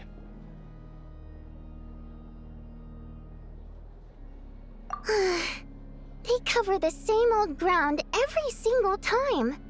The rooster never seems to mind, but everyone else is getting tired of it. There's a general lack of trust. People aren't seeing any tangible benefits that affect them directly. Of course, none of that will be reflected in any of the reports on the table. Yeah, if it weren't for these hard copy documents, I could have at least made something up. Oh, don't mind me. I'm just out here trying to hit my interview quotas. Bring out the Kvass. Ever read it? Best-selling newspaper in town. If I remember correctly, you guys don't even have a sales permit. You have to sell from stalls on the street. Okay then, best-selling street stall newspaper in town. Still counts.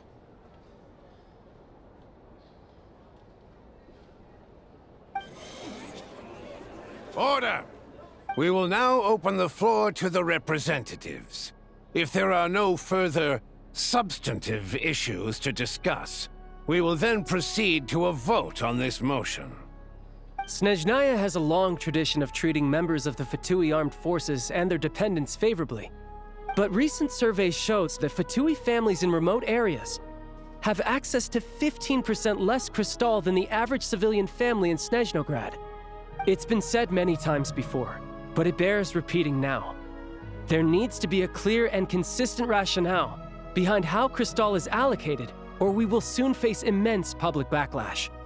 Perhaps you wouldn't need to keep repeating yourself if you would hear me out for once. I say again, true consistency exists only in principle. In the real world, fairness is relative. You appear to treat resource allocation as a simple function of production and population. So what about when the equipment used in production breaks down? Have you factored that into your equation? And do you even know how long it's been since Snezhnaya last conducted a census? If I knew the answers to questions like that, I'm sure I'd be a very wealthy man. And I doubt I'd be going by child. I'd like to bring the focus back to the specific issue I raised. Or do you wish to deny that favorable treatment for Fatui dependents is our long-standing policy? It's easy to be a critic when there's no accountability. That seems to be a running theme in the anti-Project Stuja cohort. Defeat the ringleader and all other problems will magically resolve themselves. That's what they seem to think. But in case you aren't aware, not one jot in my report would change whether Project Stuja continues or not. So you have no intention whatsoever of finding a solution to this problem? On the contrary, I'm the only one here who ever brings solutions. Child opened by speaking up for the armed forces. Regrator struck back with style and a war of words ensued.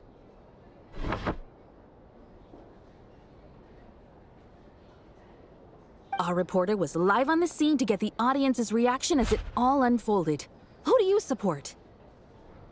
The people have spoken! Child received raucous applause from the crowd as he pushed Regrator onto his back foot with a relentless barrage of questions. It had to be seen to be believed. Now you see why they don't have a sales permit. However this reporter wants to spin things, I haven't forgotten that Tartaglia was representing the Northland Bank when we first met in Liyue. So surely, their relationship can't always have been this strained. You two are getting off topic. Let's focus on what the data is saying. Mr. Pantalone, may I speak on your behalf? Oh, please do.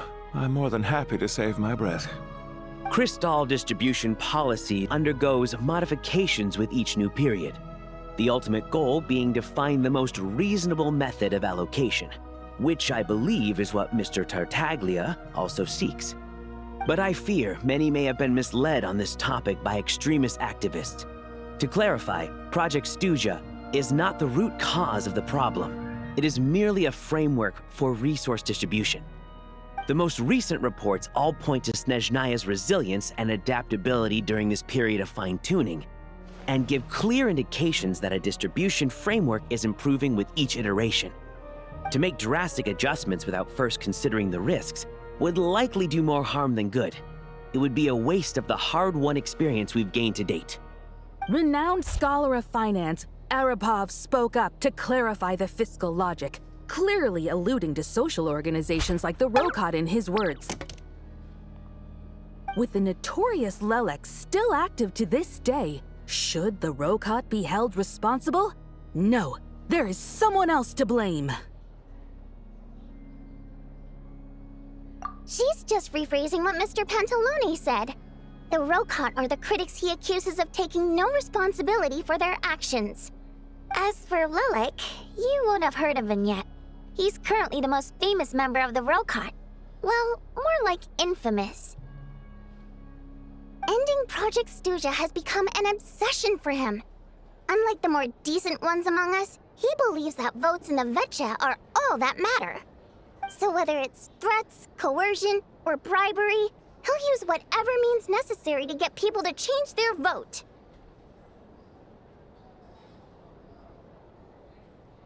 And since we're already on the subject, what do you think of Lelek's methods? Are you for or against? Despite a handful of detractors among the audience, the people overwhelmingly support Lelek. We stand with Lelek! At least someone here wants to take this discussion seriously. I've been considering that issue myself.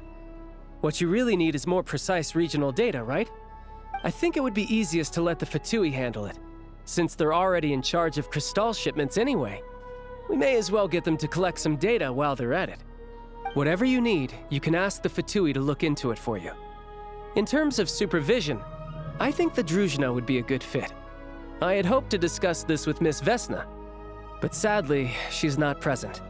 I will be happy to take a note of your suggestions and present them to Commander Vesna for a decision upon her return. The Commander has always taken a keen interest in Project Stuja. However, given the Druzhna's demanding workload, I'm afraid it may prove difficult for them to provide any practical support. Let us refrain from jumping to conclusions until a concrete and actionable plan is in place. My apologies, Lord Rooster. There are numerous issues to address here, including manpower, time sensitivity, and reporting lines. Nevertheless, I support drafting a proposal. Follow the usual procedure, and it can be raised as a new motion for all parties to evaluate at the appropriate time. In that case, I'd like to share one thought before the proposal is drafted. The issue of time sensitivity was raised just now, which I presume relates to the official reports. In fact, the Energy Commission already collects regular statistics on each urban center and its surrounding area. Would these be of any use? That's a good idea. I read every issue of Sviet-Lolaidovka's report, and although my focus is mostly on the section about equipment operation, the energy consumption statistics also yield a lot of insights. Be that as it may, does no one see an issue with using local data to determine Crystal quotas? In the long term, it seems like a very risky solution. Not if they are used purely for reference. So long as we have the report from the Northland Bank's headquarters to corroborate it, no one will be able to fool me. Very well, then. It appears that this arrangement is acceptable to all parties. Yeah, sounds good to me. The members reached a provisional consensus on the issue of improving treatment for Fatui soldiers.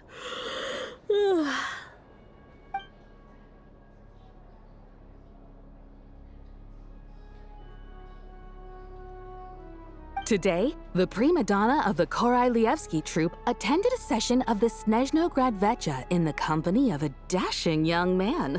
The question on all our minds is, what is the true nature of their relationship?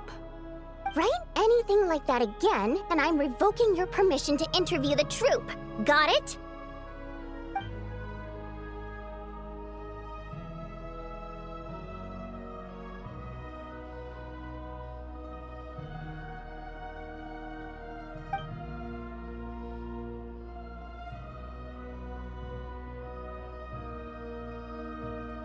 Now then, if there are no further contributions from those present, we shall proceed to the final vote.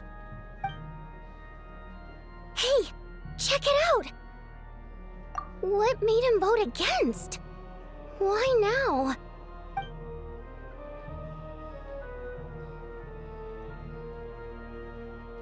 The votes have been tallied. Those in favor of continuing Project Stuja total 61%, securing a clear majority. That was too close. The margin has shrunk yet again. Chuganov was a huge loss. I'll bet Lelek is behind this. I wonder how Pulcinella will respond this time. Chuganov. I see. Lelek strikes again. Yes, go, Lelek. Once Project Stuja is defeated, our unwavering support at Bring Out the Kvass will finally pay off when we make our comeback. I can taste our victory already!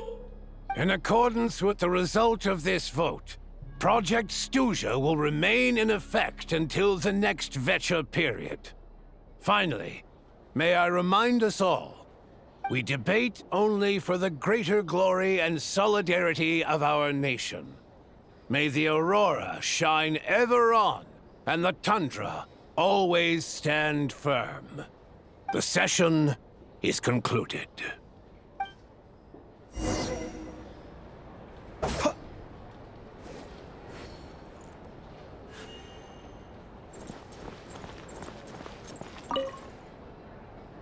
I have to say, I really wasn't expecting Chukhanov to vote against Project Stusha. Well, in principle, Snezhnaya's business and political elites ought to be the ones least likely to oppose it. As we heard, Project Stusha is basically just a resource distribution framework that requires everyone to cut back during the winter. But even if the policy got cancelled, the Tsaritsa's energy needs wouldn't suddenly go down. The extra demand from the public would have to be filled from somewhere. So logically, the factories would have to take the hit. I got a letter from Mr. Mitya just before today's session. He said he's confirmed that there are issues around overtime and excessive energy consumption at the Iskra manufacturing plant. In a situation like this, once the Rooster receives the report, he'll order the factory to halt production and submit to an investigation before issuing a penalty. But that's a week-long process, and thus didn't make it onto the Vetcha agenda this time. I don't think he suspects anything so far. Exactly. And as you know, he's a very selfish person. I was originally gonna try and flip him after he received notice of the official sanctions. My plan was to convince him that the whole thing was completely unfair. Rather than just sit back and take the hit while his factory stopped production, he'd be better off voting to end Project Stusha. At least that way, no one else would be able to make any money either, because all the factories would suddenly have more limited energy to work with. But now, he's already voted against it, which means someone must have used more forceful means to change his vote, just like with everyone else who flipped. Yeah, no one knows why Lilac is so obsessed with ending Project Stusha, but by the looks of it, he's inching closer and closer to success. Lelik must have strong motivations, given how he'll stop at nothing to achieve his goal. Maybe he knows the full truth of Project Stusha. Maybe my next step should be to focus on him. Oh, right.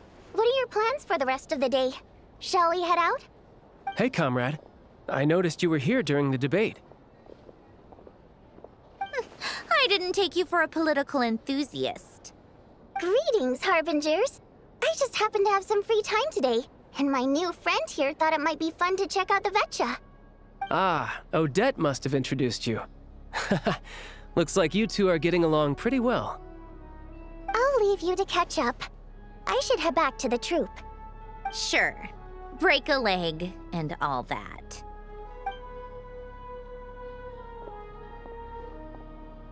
Thought it might be fun to check out the Vetcha, did you? Things are never that simple with you, Traveler. There's no way you're here for kicks and giggles. Tell me I'm wrong. Oh, yeah. To some, he's a captivating enigma. To others, he's the bane of their existence. No one ever thought that some anonymous nobody from the Rokot could cause such a stir. Huh? You want to look into Lelik? Then I'm sure his days of anonymity are numbered. What do you think, Sandrone? Fine by me, I guess. If the Traveler actually manages to expose Lelik, it'll be doing Pulcinella a favor. In return, it seems fair to let him in on what we've learned so far. My thoughts exactly. Sharing is caring, after all. Head back to Glupov and grab the files on Lelik. It's easier to just pull the records than go through the rigmarole of getting the Traveler a visitor's permit. As you command, child, sir. In that case, since we're going to be waiting anyway, I'll have someone brew a pot of black tea.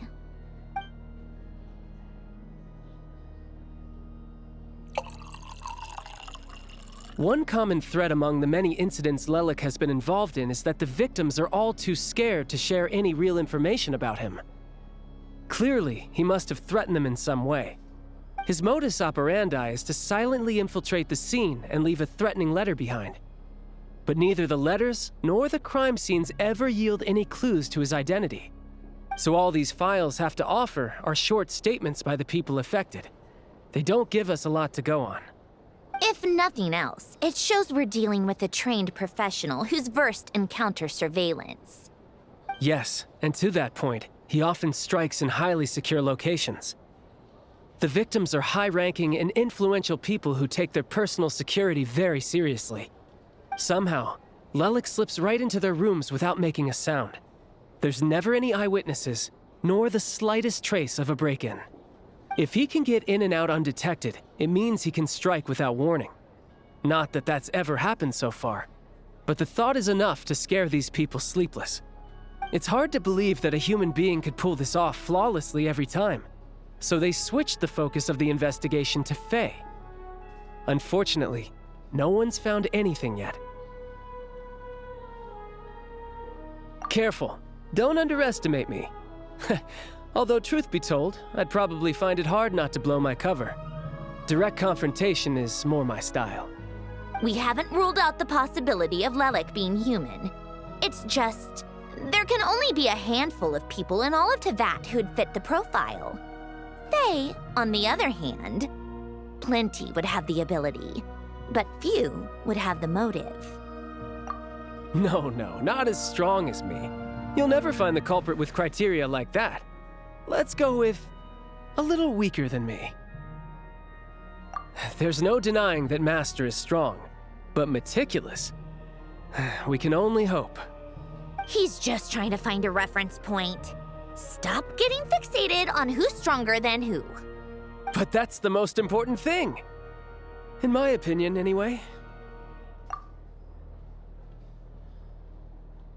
Odette?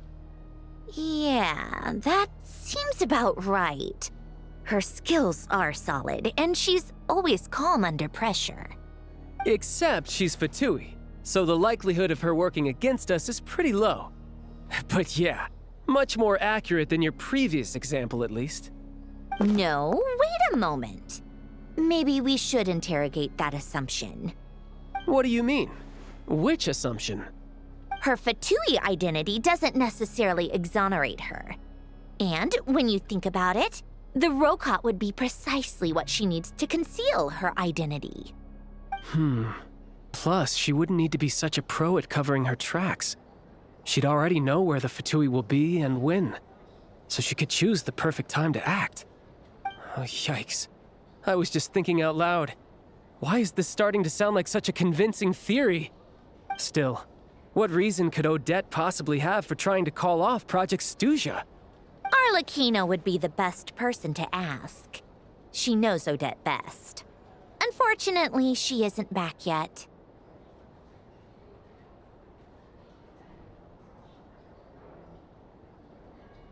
Rosaline used to open up to her in private about her struggles with Odette.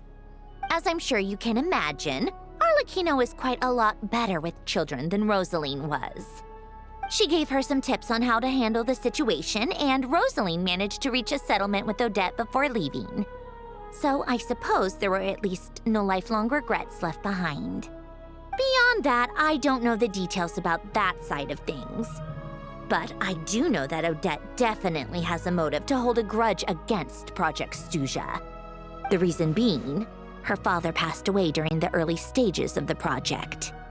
That was back before it had been named Project Stuja, when things were still being worked out. But in essence, it's remained the same ever since. The more you know. Rosaline was always so self-centered. I never understood why she started paying so much attention to Odette.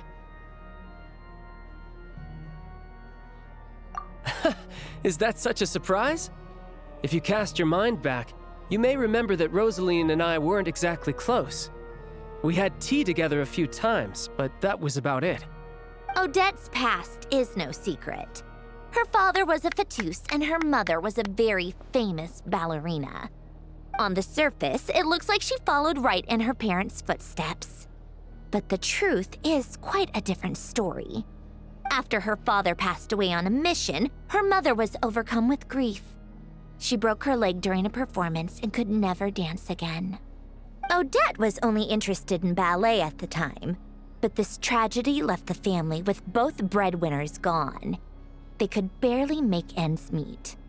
Per Capitano's policy, family members of Fatui who died in the line of duty had to be appropriately accommodated and provided with adequate assistance. So, regardless of how Rosaline may have felt about it, it fell to her to resolve the issue of Odette's family's livelihood.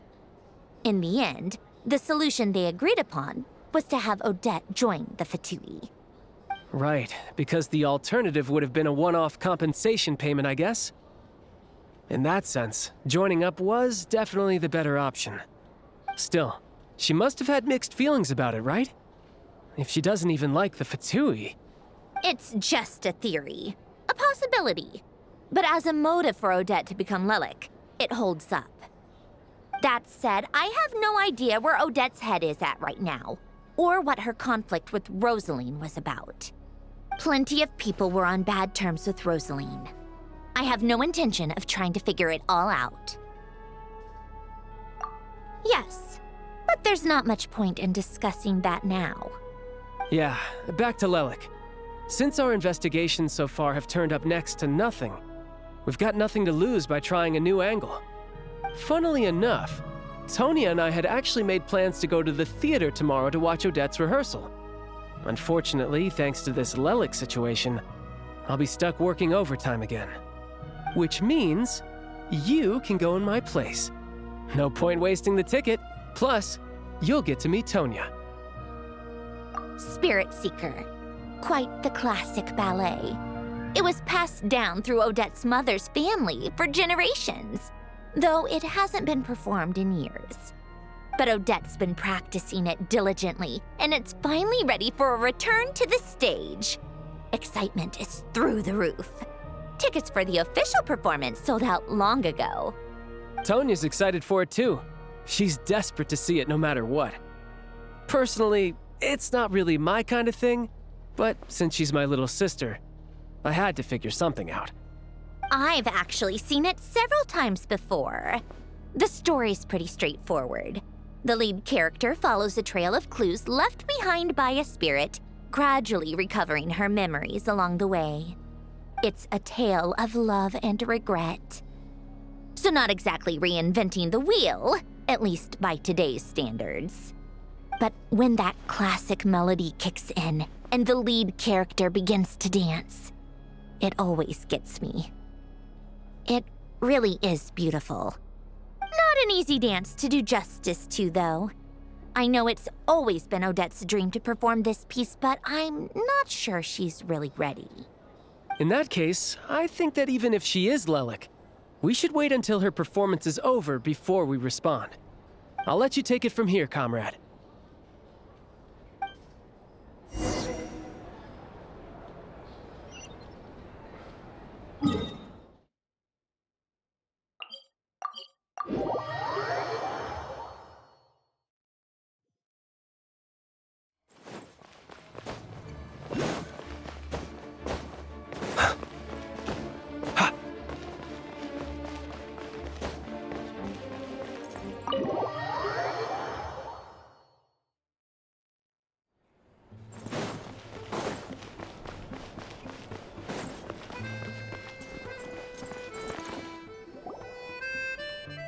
You made a ton of progress today. It's good that everything's going so smoothly. Next step is to head back to the theater and get a clear answer from Odette. Either way, Paimon doesn't get the sense that she's a bad person. Sure, she might have done some pretty extreme things, but Paimon bet she has her reasons. Maybe this is going too far, but with everything she's managed to do so far, wouldn't it make more sense in theory to be even more, heavy-handed? Why leave a letter when she could, well, we know there are plenty of other ways to keep people in line, right? The point is, she could have gone further, but she didn't. So, if it is her, she's got some principles at least. Yeah! Well, all you can do is follow the facts wherever they lead. No change, really. But that thing Paimon told you about yesterday? Paimon feels like she can sense it more clearly now. Hearing you talk about your day makes Paimon itch for an adventure. If only she could be there with you so we could experience it all together. Yeah, I wish you could be there too. I'm not used to adventuring alone. But don't worry, we'll get to the bottom of this. Guess it's just one of those things. Never mind. Paimon will behave herself and keep resting.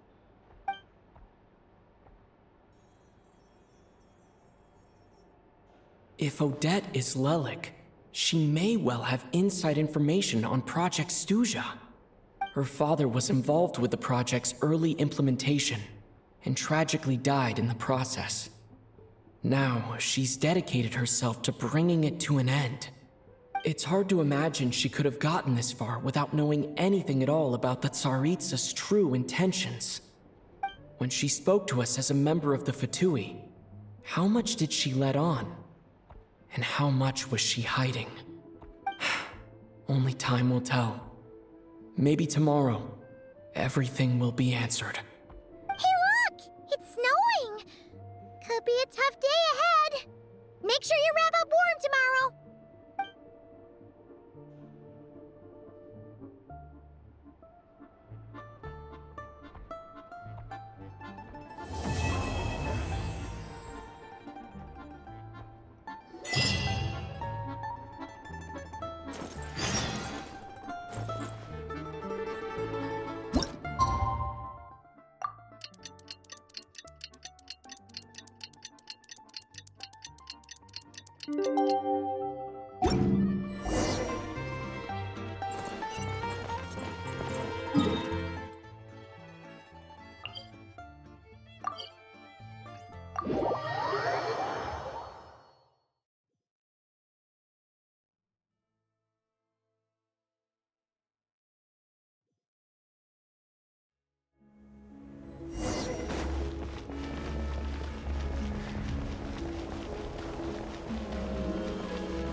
Ooh, it sure is cold today. I wonder how much heavier the snow's gonna get. Here to see Odette? I just need to see your tickets for the preview. Perfect. Thank you. I'll hold on to your tickets. Come on in. It's freezing outside.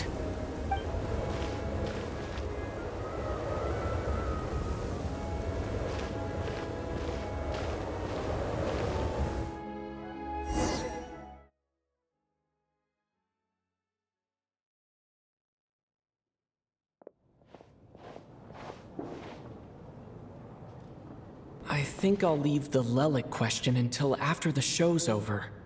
Then I'll go find Odette.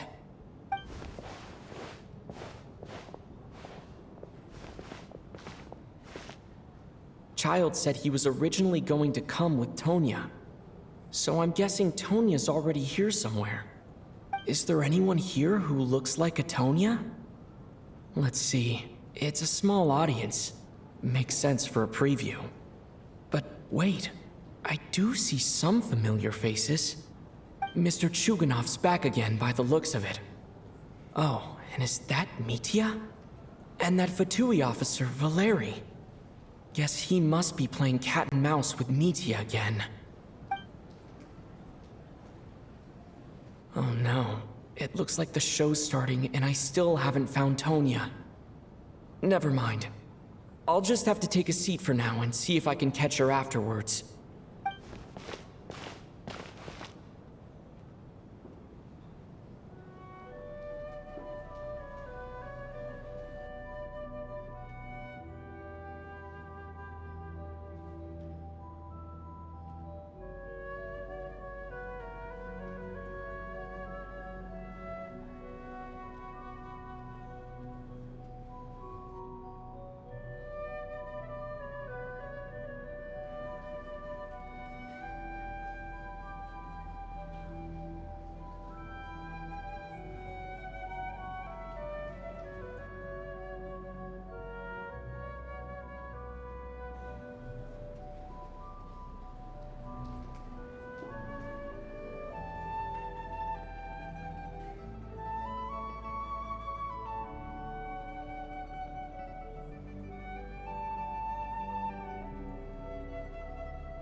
Members of the audience, I'm a staff member here at the theater. Today's performance was a very special one for us, as it marks the first attempt in a long time to revive the classic Snezhnayan ballet, Spirit Seeker. To commemorate this occasion, we would love to take a group photo of the cast, crew, and audience members present today. Could I kindly ask the audience to please come up onto the stage?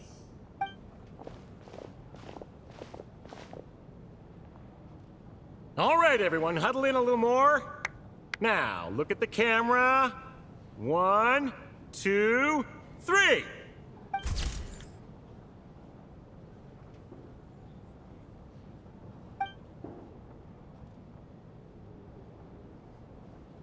Are you quite satisfied, Mr. Energy Scientist? I rather hope you don't have any other escape plans to add to my workload today. What are you talking about, Sarge? This was simply my way of inviting you to watch Miss Odette's new show with me. And wasn't the performance spectacular? In the future, I heartily encourage you to take a leaf out of my book. Find some soul-nourishing pastimes to enrich your time outside of work. It was indeed a fine performance, but I must correct you on one point. This is not time outside of work. These are working hours. Working hours and non-working hours are just a social construct. Human technology can never advance if we're too rigid in our thinking, Sarge. May we leave now? Already? I mean, I was kinda hoping to soak up the atmosphere for a little longer, but... No? Okay, guess I'm pushing my luck. Didn't seem like too much to ask, but fair enough. Off we go then, Sarge. Back to the land of working hours. Lead the way. That has to be her. She's the only person in the audience around Tonya's age. Excuse me, are you Tonya? Huh? Your brother's busy today, so I took his ticket. Don't worry about him, he's fine. Oh, okay. Sorry for the trouble. What's wrong? Are you sick? No, I'm fine. It's nothing. Maybe she caught a cold on the way here because of the weather.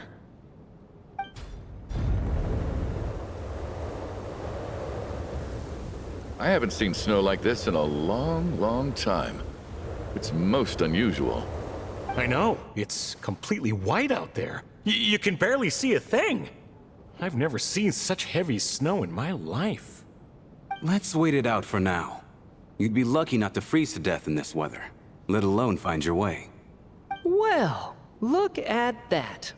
Maybe we shouldn't be in such a rush to get back after all. What do you think? Let's wait and see. Why do you need to take it so seriously? Fate has given us this wonderful chance to take a break. We owe it to ourselves to make the most of it. Come to think of it, there's a small inn not far from here that always keeps plenty of extra blankets on hand for guests. I know the route well. Shall I head over and borrow a few blankets? That way, anyone in a hurry can wrap up warm for the journey back. Just remember to return them next time you're over this way. Sir, there's really no need to go to all that trouble. Hey, it's no trouble at all. Wait here, I'll be right back. What a kind gentleman. Very good. My wife and daughter are waiting for me at home, so I shall be heading back as soon as I get my blanket. So... are you expecting us to go back to the Armory Palace wrapped in blankets too? Don't worry about that. I made arrangements in advance. Should I not return to the Armory Palace within 3.5 hours after Operation Showtime begins, an armed squad will be sent to collect us. They will escort us back. You are one of our key military personnel, so any weather-related risks must be eliminated. Operation Showtime? So, wait. Every single time you drag me back to work when I sneak out, it's a whole official operation? I gotta say, you've really turned this into quite a moral dilemma for me. It's snowing pretty hard out there. I think you should stay here for now. You seem a little under the weather. Sure. My brother might come pick me up in a bit anyway. Time to get to work. I should head backstage and find Odette. I need to look her in the eye and ask her about Lelik. Excuse me, are you looking for someone?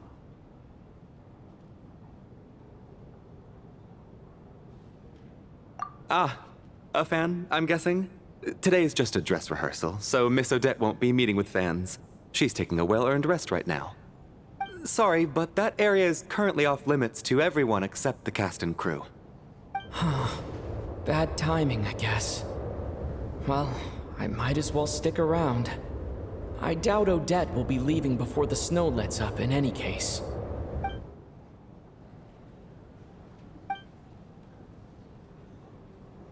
What happened to the gentleman who went to fetch the blankets?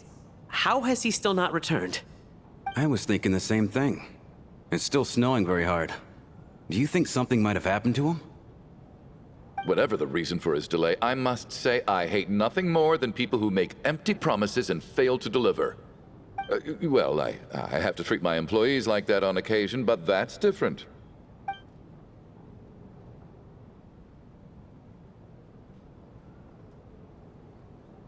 You seem anxious, Mr. Valeri. It's been nearly 4 hours since I left the armory. The army should have arrived to extract us by now. They know how much I despise tardiness and disrupted plans. There's simply no reason that they shouldn't have shown up by now, barring exceptional circumstances. Surely a snowstorm like this one counts as such. Few things in this world can stop the Snezhnayan army, Mr. Mitya. And a snowstorm is certainly not one of them. Why don't you go out and take a look? They might be right outside, waiting for your orders before they dare come in. An absurd hypothesis. I have no intention of leaving your side for even a moment until I have escorted you back to the Armory Palace. This doesn't look like an ordinary snowstorm to me. That guy who left earlier, it looked like he just vanished into thin air. Either that, or my eyes were playing tricks on me. A man-eating snowstorm? Come on. Night hasn't even fallen yet. Spare us the ghost stories.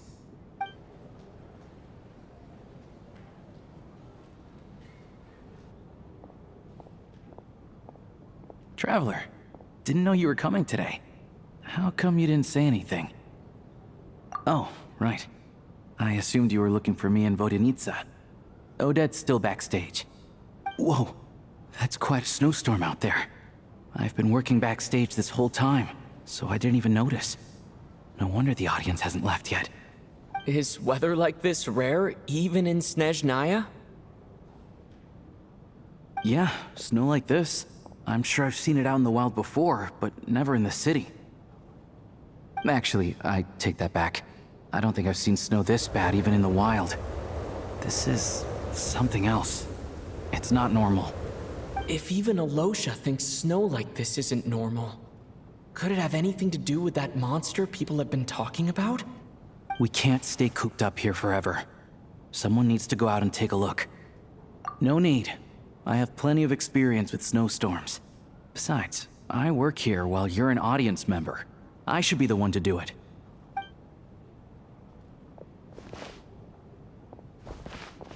Everyone by the door. Careful not to let the snow soak into your shoes. In a snowstorm, you gotta look after your toes above all else. Heading out, my man? Be careful. I've been told the snowstorm eats people alive. Thanks for the advice. I am planning to be careful. I just want to take a quick look at the situation out there.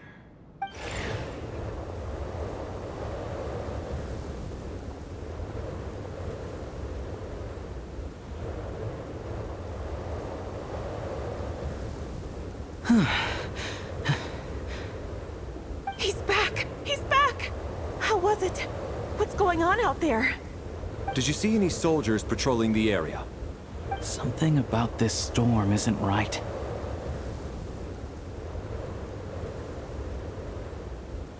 There's no one out there. I didn't see a single soul. And something in the air gives me the creeps. This isn't your average snowstorm. I suspect it might be related to recent events in our nation. I strongly advise everyone to stay here until the snow dies down. Are you serious? So all of us are trapped here now? That sounds a little far-fetched to me. You want to go outside and see? I, for one, am not risking my neck in that weather. This just turned from a minor delay into a major hassle. We can only hope that our friend who went to fetch the blankets just ditched us and went home. Is it really that bad? But my daughter, I won't be able to read her a bedtime story tonight. Huh? What are you all still doing here? Whoa! It's snowing hard! So now we're stuck here? Oh, this is terrible! Luckily, it was just a dress rehearsal today, so there aren't too many people here. On the bright side, the theater's always well stocked with supplies. If the snow still doesn't let up as we get into the evening, you can spend the night here, everyone. At least, I assume that's all right? Odette? Fine by me. This seems like a sensible backup plan under the circumstances. My thanks to the theater for being so accommodating. What are you staring outside and praying for, my man? You anxious to get home too? Oh, Your Majesty the Tsaritsa, I beg you, please do not let tonight's snowstorm stop. This is a golden opportunity to spend the night under the same roof as the 2 top stars in all of Snezhnaya. It's a once-in-a-lifetime experience. I think I've changed my mind. Sir, if you so much as look at us funny, you'll be seeing stars in a whole other way. Behave yourself, or you'll be begging for that blizzard. It's getting colder. We need to keep the indoor temperature up. Close the door and lock it tight. Let's head somewhere warmer.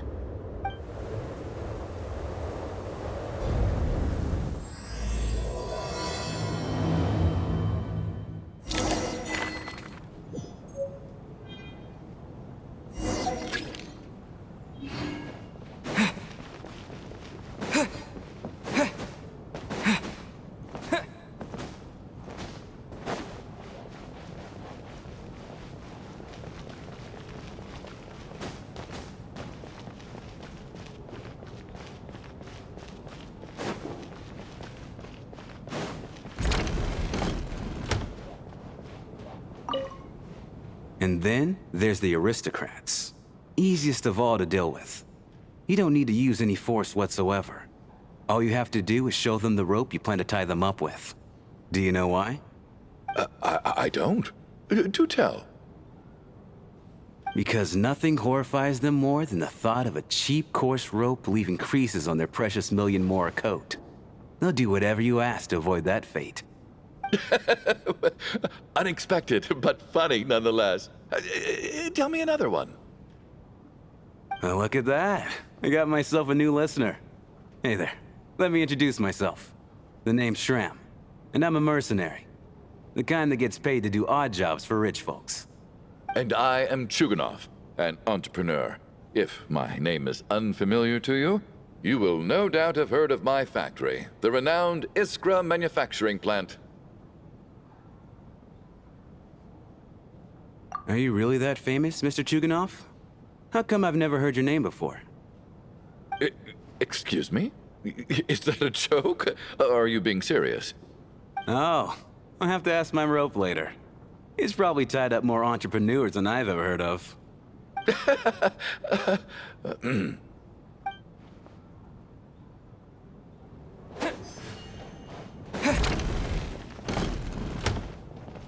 My husband has major trust issues. To him, I doubt even this snowstorm is a good enough excuse for me to stay out all night. That's the price of marrying into wealth. You'll get used to it. I'm not about to stop you if you want to leave, but don't drag me along. Hello? Can I help you?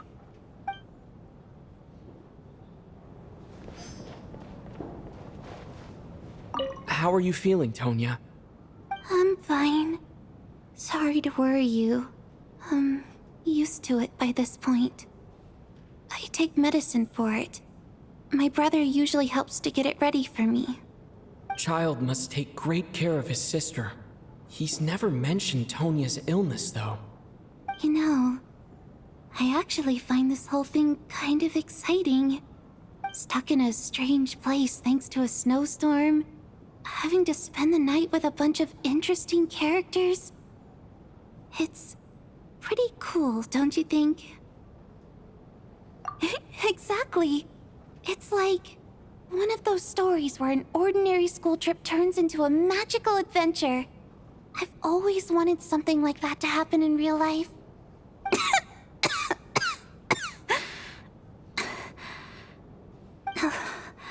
I'm fine, really. Just got a little overexcited. Look after yourself. Otherwise, your brother will come after me.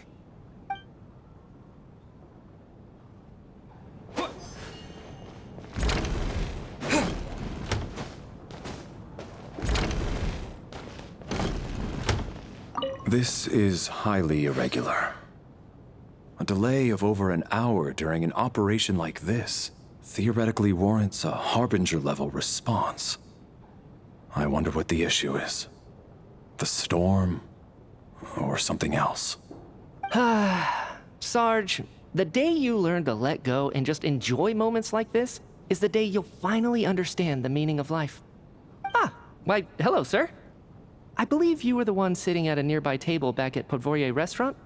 Any friend of the theater's star performers is a friend of mine. It's a pleasure to meet you. I'm Mitya from the Energy Commission. Greetings. Major Valeri, head of the Special Assignments Battalion. Armory Palace Royal Grenadier Guards, 1st Regiment. I am here to ensure Mr. Mitya's personal safety. Please let me know if I can be of any assistance. Mr. Traveler, I cannot help but notice that Miss Odette is stealing glances at me. Any idea what that could be about? I've racked my brains, but I can't think of anything I might have done to offend her. Perhaps she noticed me spacing out during her performance? So, Mr. Mitya, is your work related to Project Stuja? Yes, that's right. The higher-ups in the Fatui transferred me from the Energy Commission to the Armory Palace because they wanted me to... Really? I can't even talk about that? Pretty sure it counts as part of my private life. All right, I won't say anything. Sorry, Traveler. As you can see, I'm afraid this pleasant chat will have to end here.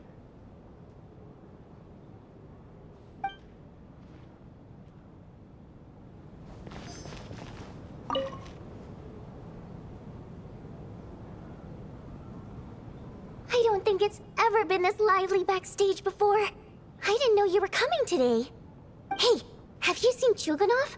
I heard he was coming today. Have you spoken to him at all? I'm with you. This could be just the chance we need. Yeah, I gotta figure out a way to coax some more intel out of him. I want to know why he suddenly changed his stance on Project Stuja.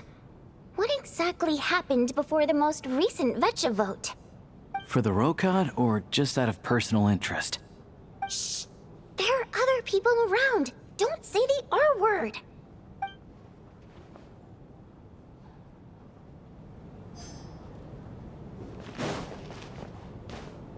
I have to say, even though today was a rehearsal and there were some hiccups along the way, Miss Odette's performance was one of the best I've ever seen, even compared to an actual show. Oh, I couldn't agree more, especially considering the weight of the subject matter. It takes a truly seasoned professional to do justice to a theme like love and regret. Do you think we were coming on too strong? Odette's ignoring us again. What about you? What did you think of today's performance?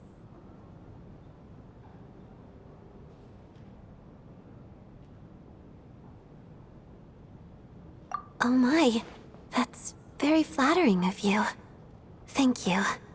I'll make sure to save a ticket for you when the show's performance ready.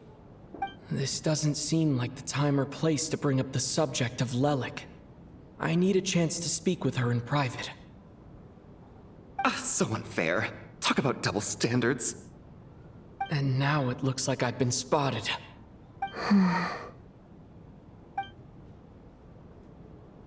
You know Mitya too?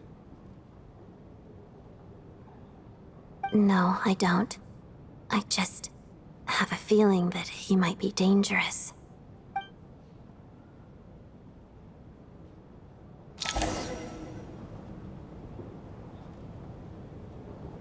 How's it looking, Alosha? No change from this afternoon. Heavy snow with no sign of slowing down. May I have your attention, please? The storm is unlikely to stop tonight, and it'll be even more dangerous outside at night than it was during the day. We at the theater owe everyone here a duty of care. Therefore, we strongly suggest that you stay on site overnight and avoid going outside unless absolutely necessary. In a few short moments, we'll give you a tour of the theater's various quarters. You can choose to sleep in the VIP room, the office, or backstage. Or on the stage if you'd prefer. We won't mind. I'll pass on sleeping on the stage. What if the snow is stopped by tomorrow morning? The early birds in the audience might think we're part of some experimental new show. A drama about sleeping? That could be fun. Maybe we could come up with a title for the production. Not bad. Clear selling point at least. Could be a big hit. Anyone who doesn't wish to sleep on the stage, please follow me. I'll show you to the rooms.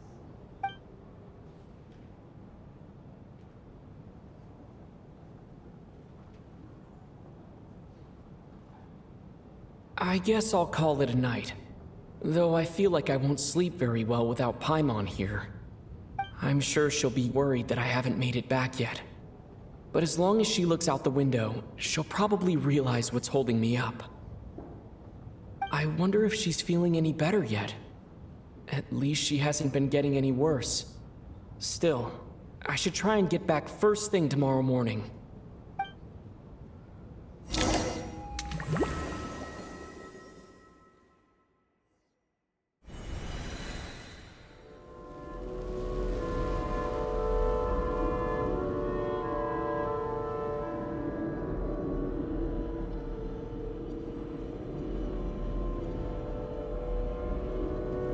Ah, finally. Welcome back to the world of the living, lazy bones. I was about to wake you. The black mist is almost on us. Still waking up, huh? You know, the black mist. It's been chasing us from below ever since we were born. You're just dozy. There's no way you've forgotten. Come on, let's keep heading up. Onwards and upwards is the only way to survive. Don't listen to a word those black mist cultists say. Here we go again. The endless march toward survival. What's going on? That black mist down there is creeping me out. And it's rising. Guess I should head upwards and get away from it. The black mist cultists believe that being swallowed by the black mist leads to everlasting peace. But if you ask me, they're just lying to themselves. We're the only heretics left. The only ones who refuse to give in. We have to keep going. But how do you actually know that they're wrong? Dangerous question there, Torgov. The moment your faith wavers, you start a chain reaction that ends in the collapse of your will. Put the question out of your mind. Stay strong and believe that the black mist means certain death. Okay, but it's not my mind that's the problem. My body's about to give up on me. It's already starting to falter.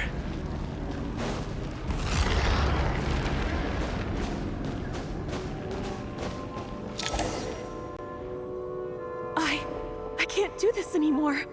I've had enough of being forever on the run. What's the point of it all? All this will pass eventually, I promise. Keep fighting. It will be worth it. You accuse the Black Mist cultists of being liars. But you're lying too. There is no end to this path.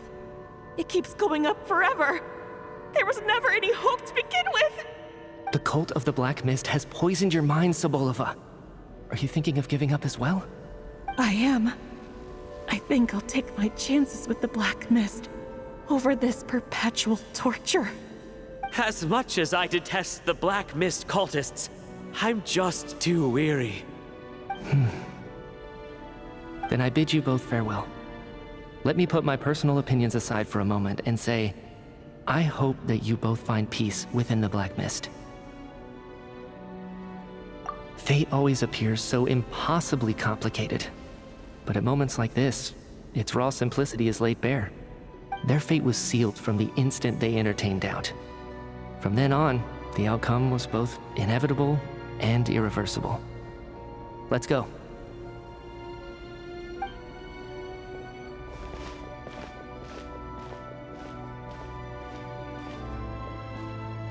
Torgov and Sobolova are gone. I never thought the day would come when even they would be swallowed by the Black Mist. It's just you and me now. Yes, it looks like it's satisfied. For now. This happens from time to time, but it won't be long before the Black Mist starts chasing survivors once again. No one knows how to stop its advance for good. Well, we should make the most of the precious moments of rest that those two bought for us.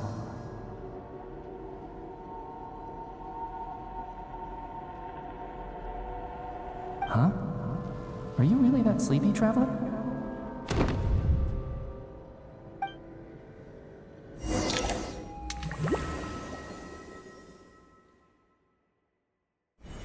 Ah! Help! Somebody, come quick! What is it, Chuganov? What's wrong? Huh? Is it morning already? What's all the commotion? Sounds like it's coming from next door. I should check and see what's going on.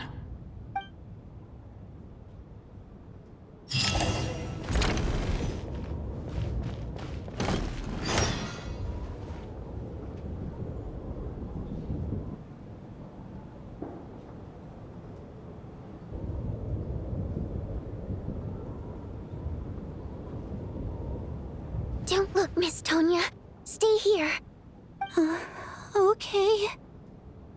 What happened to them?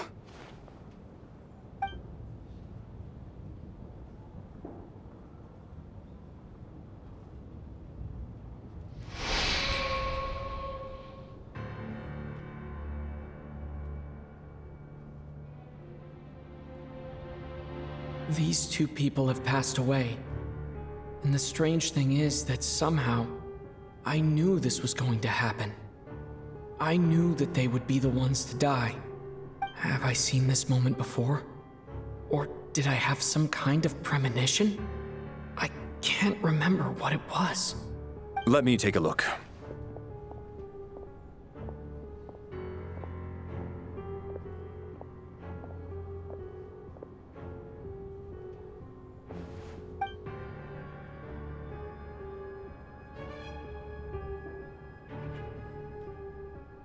No vital signs in either of them. They're dead. The cause of death, however, remains unclear. No wounds on the bodies, no signs of a struggle, and no skin discoloration caused by the buildup of toxins. But just last night, they were chatting and joking away. This is so sudden. Could they have had pre-existing medical conditions? Even then, the odds of them both dying of sudden complications on the same night are extremely low. It's hard to believe that they died of natural causes, nor does this appear to be a suicide.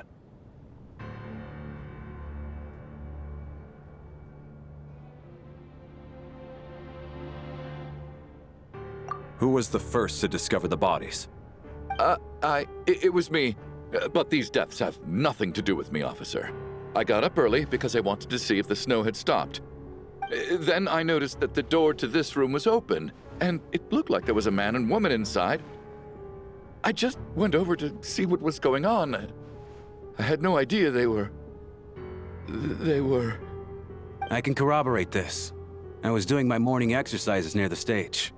When I saw Mr. Chuganov heading this way, I followed him. I can also confirm that I didn't see a single person approach that room before him. The snowstorm was raging all night, and it's still going now. There's no way someone could have come in from outside, correct? You mean an intruder? No, not possible. I slept by the door last night as a precaution. There's no way I wouldn't have noticed if anyone had tried to open it. Everyone, split into pairs and search the theater for anyone in hiding or any signs of suspicious activity. I'll follow up with a full search of my own shortly. Go. There is no time to waste.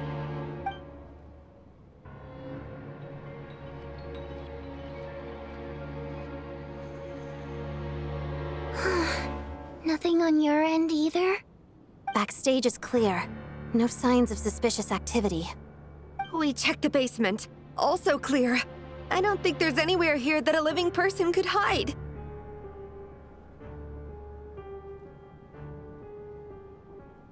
Are we certain that the theater doesn't have a back door? Or any tunnel or passageway wide enough for a person to fit through? No, there's nothing like that. If people were sneaking in through some secret tunnel to avoid buying a ticket, we'd have sealed it off ages ago. I also checked the windows. All of them are locked from the inside, and there's no sign of anyone entering or leaving. It sounds like we can safely rule out the intruder theory. If anyone came in during the night in this weather, there'd be no way for them to avoid leaving footprints or water stains. This can only mean one thing. It's like one of those murder mysteries you see in novels and plays, isn't it? The ones where the killer is one of us. We can't quite jump to that conclusion just yet. Could he be right? It's hard to imagine something like that happening in real life. Set in a theater during a snowstorm, a murder takes place, and the killer is among us. It's such a classic trope that it seems unbelievable. Looking at who the killer targeted and the clean entry and exit, it all adds up. I know what this is. It's obvious now that I think about it. What is? What have you figured out? Both victims were wealthy, well-known local merchants. And the door was deliberately left open so I would discover the bodies and witness the crime scene first thing in the morning. Such ruthless methods. This was your doing, wasn't it, Lelik? Lelik? You mean Lelik is among us? And he's the killer? Lelik. I know this code name. Member of the Rokot, anti-Project Stuja. Always works alone. I've read the case files at the Armory Palace. Walk me through your reasoning, Mr. Chuganov. What do you know about Lelik?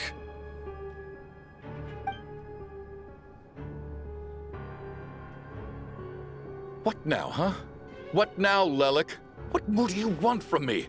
I already voted against Project Stuja at the Snezhnograd Vecha. You snuck into my house the other day while I was asleep. Left a threatening letter. And I did all that you asked. But Project Stuja cannot be so easily shaken. Not with the rooster in charge.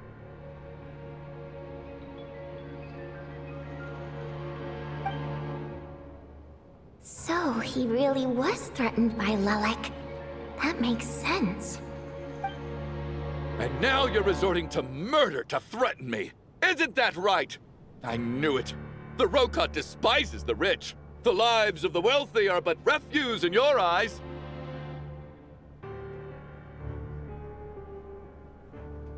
Show yourself!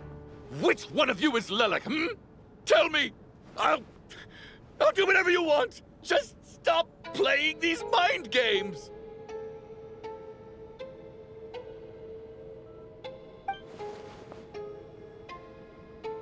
Was this really Lelik's doing? Would Odette really do something like this?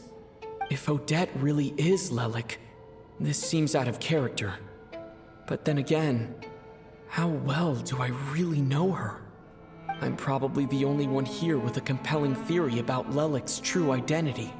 But if I reveal it now, I'll be putting Odette in the line of fire.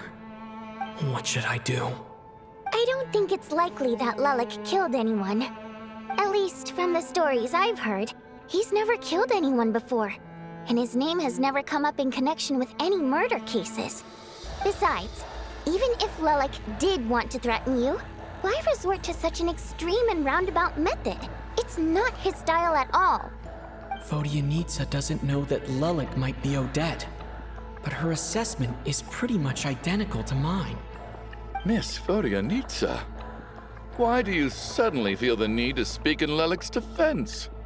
Defense? Oh, no, it's just...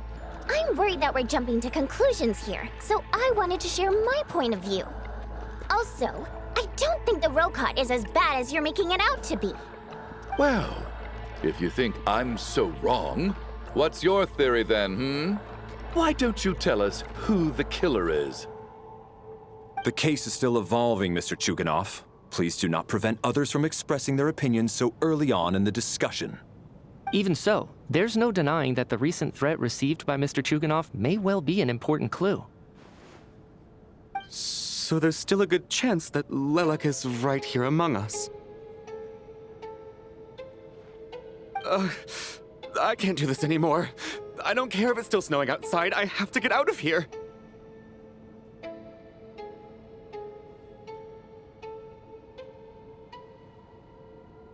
Whoa, take a beat. We all know it's far too dangerous out there. Even the soldiers couldn't get to us. Go out that door, and you might not live to tell the tale.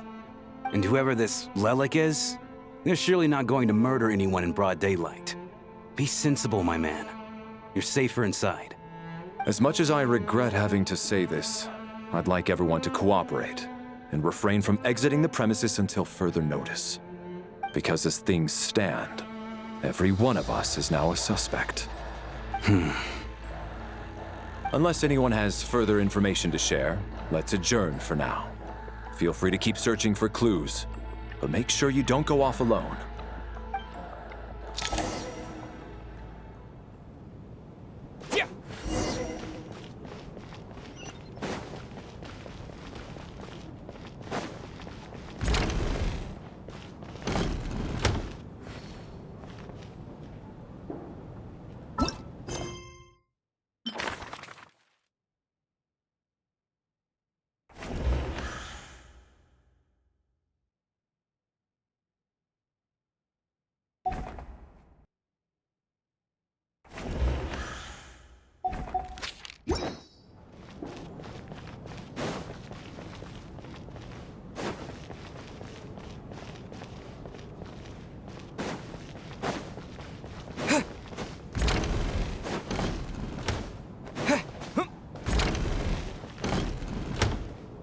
You're right. That was my bad.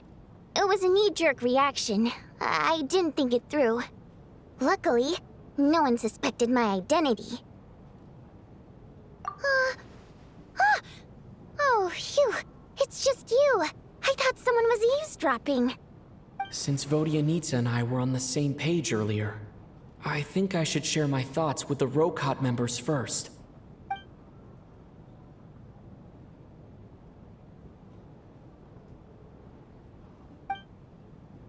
Whoa. Are you serious? I don't know if this counts as gossip, but it's definitely on track to be the juiciest this whole year. Odette? Really? Odette? Oh god, how dumb does this make me look? Lelek has been right under my nose this whole time, and I didn't notice a thing. Actually, it's exactly what you'd expect. Sometimes, hiding in plain sight is the best strategy. And now that you mention it, the more I think about it, the more sense it seems to make. It all adds up. What are we up to now? 1, 2, 3, 4...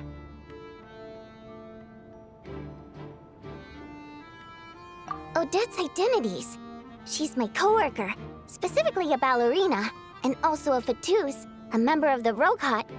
Now, Lelek. It must be so exhausting. I just want to give her a hug. I guess since I've always known her as a member of the Fatui, it never even crossed my mind that she could be involved with the Rokot, let alone be Lelek. I don't understand. If she's with the Fatui, what reason could she have for being so opposed to Project Stusha? Probably best if you ask her that in person. Well, since you waited until now to bring this up instead of announcing it to everyone earlier, does that mean we're all on the same page here?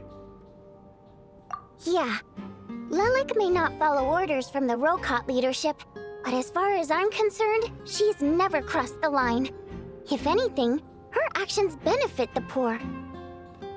We need to confront her face to face. Do you think she'd really admit to being Lelek? I don't know. We'll have to see how it goes. For now, we'll work on the assumption that she didn't kill anyone, and see how much she's willing to tell us.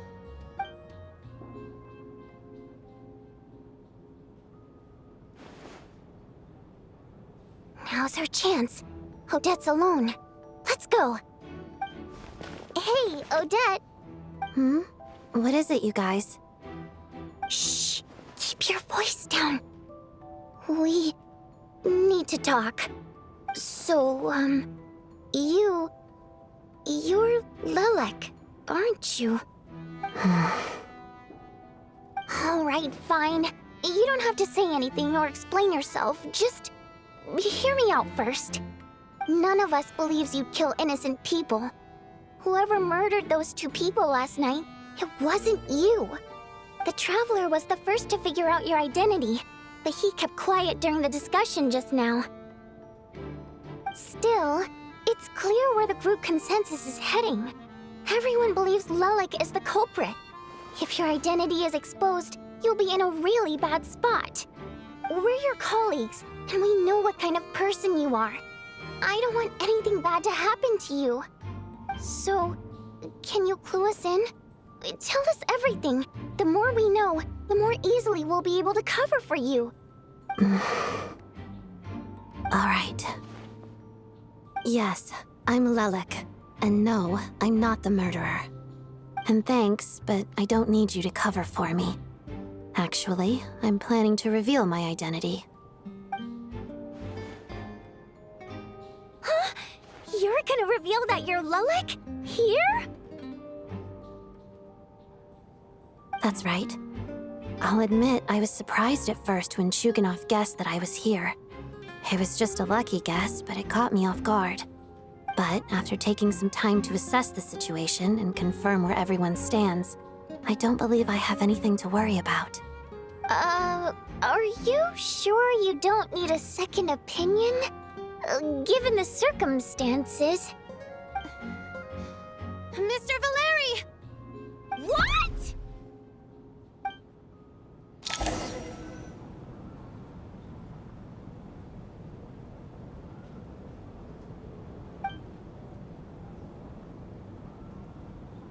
So, Odette is Lilac?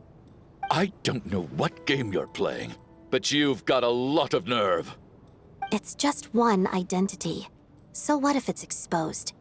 I can disappear and adopt a new identity anytime I please. I made my peace with this when I chose to become Lilac. But more importantly, I promise I am not the murderer, which means that someone else is. So, if anyone still insists that I did this, you'd best produce the evidence now. Otherwise, I suggest that you bite your tongue. Because if you really believe I killed 2 people without making a sound or leaving a trace, pointing fingers at me would surely only make you my next target. Is this really the truth, Miss Odette? That's confidence, all right. I believe you. A real no-nonsense attitude. I can see why Marionette said that she's on track to inherit the title of the Fair Lady. Are you seriously buying this? Hey, officer! She just admitted to being Lilac. Aren't you going to do something about this? I do have one question, Miss Odette. Why have you chosen this moment to come forward and reveal your identity? If I didn't say anything, everyone would be focusing all their efforts on finding Lilac. And that is exactly what the real culprit wants. I don't want to be the scapegoat who lets the murderer get away with this crime. Despite all the accusations, she made the smart choice. A remarkable display of rational thinking under pressure. Clearly, Odette's talent extends far beyond the art of dance. She thought so far ahead. Ugh, why do I always feel like I'm one step behind her in everything? You've convinced me. Dealing with the murder case remains the top priority right now. Let's put the name Lilac and all related incidents aside until further notice. Nevertheless, the group still considers you the prime suspect. I assume you have no quarrel with that, Miss Odette? I understand. You're welcome to keep an eye on me around the clock. I have no objections. Mr. Chuganov? For my wife and daughter's sake, I'll let you off the hook for now. But don't think you're forgiven for breaking into my house and threatening me. Just wait till we get out of here, Lelik. We'll settle the score then.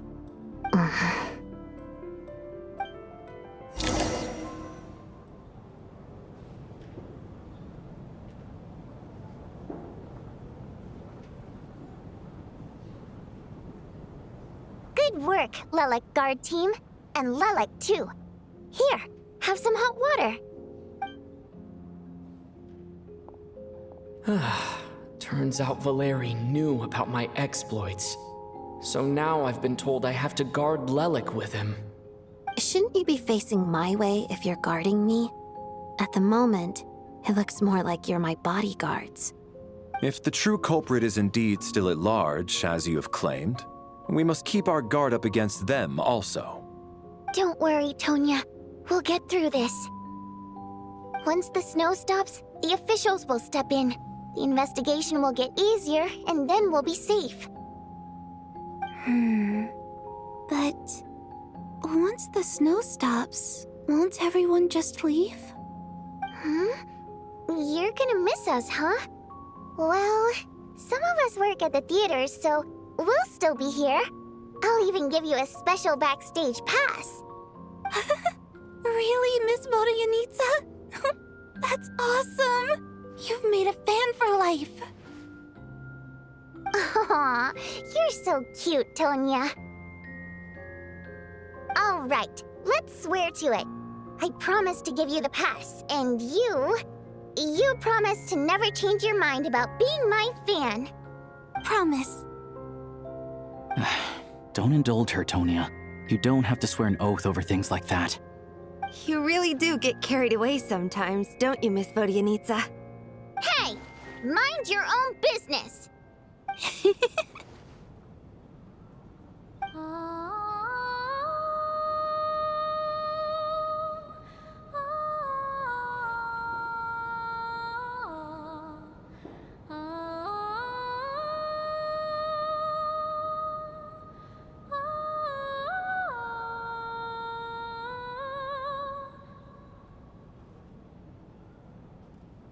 Don't be nervous, Miss Water Imp.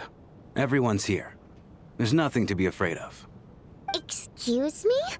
Do I look nervous? Don't be ridiculous. No. You sound nervous, lass. Oh. Wait, but how... Okay, plenty of people know that I'm a water imp, but still... How come you understand our primary mode of expression? Primary mode of expression. I've not come across that concept before. Do enlighten me, Vodyanitsa. Well, it's just... We water imps tend to communicate our emotions to each other by singing, rather than facial expressions. The emotions we convey through song take precedence over our facial expressions. So, we think of it as our primary mode of expression. I'm impressed, Shram. I didn't take you for a man of culture, but you're clearly rather learned. It's not about being cultured or not. The thing is, this mode of expression can usually only be understood by other water imps. It's not a simple case of a song sounding happy or sad. And yet, you're clearly human, Mr. Shram. It's really not the big deal you're making it out to be. I think I just have a knack for it. Plus, I have a... very close friend who's a water imp. A delightful lady. But keep that a secret. Anyway, we spent so much time together that before I knew it, I noticed I could understand her expressions. Oh, I guess that makes sense. Still, the fact that you have a water imp friend is even more surprising. I'd better watch what I'm singing when I'm around you from now on. Hey, what are you implying? You're not secretly insulting the audience in your songs, are you? Heavens! Why would I do a thing like that? It's getting late. We should discuss our sleeping arrangements for tonight. To guard against the killer, someone needs to keep watch. I suggest that we don't sleep in separate quarters tonight. It will be safer if we all stayed together. As long as someone keeps an eye on Lelik, I'm quite sure we won't have any trouble. Are you saying that you wish to bet your life on Miss Odette being the killer? Nonsense. Of course not. Then I propose the following arrangement for tonight. The Traveler, Odette, and I will form the Night Watch. We'll sleep in shifts, but 2 of us must be awake at any given time. An excellent idea. This allows us to handle the Night Watch while also keeping an eye on Lelik. Meanwhile, the rule of taking shifts in pairs resolves the other issue. Namely that we can't necessarily trust the Traveler or Valeri either. I expect that plan took you quite some time to come up with, didn't it? Actually, our field combat manual outlines a similar approach. Although the scenario there involves guarding prisoners overnight during field operations. That being said, I must clarify that I harbor no disrespect towards you personally, Miss Odette. In fact, Lelik's numerous covert operations make fine textbook examples for military agents. I care less about respect and more about the fact that you just robbed me of 2/3 of my sleep tonight. I'm calling dibs on being the first to rest. Good night.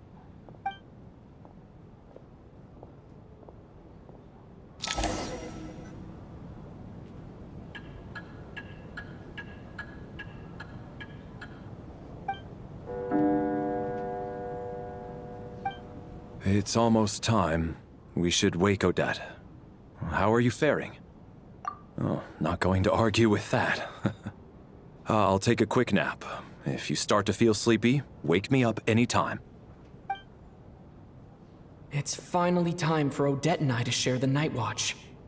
I should wake her up.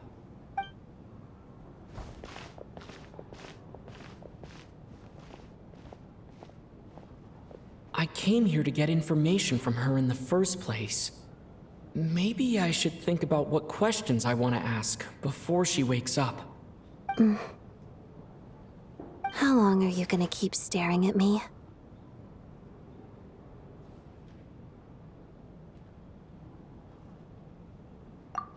Couldn't sleep. My mind's been running haywire. Plus, there's something I've been meaning to talk to you about.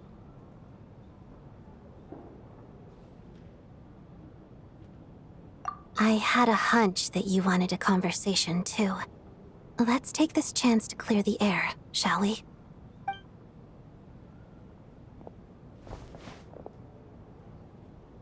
I just had a simple question for you, really. It's, Rosaline. In her final moments, did she have any last words or anything?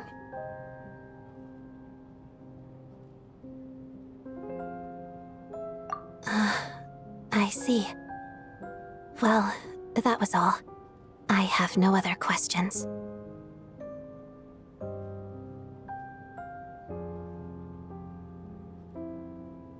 No. She was utterly ruthless in pursuing her goals. That kind of person should be hard to miss. And yet, even though I never approved of her methods, and she was an abrasive person, the fact remains that I am indebted to her.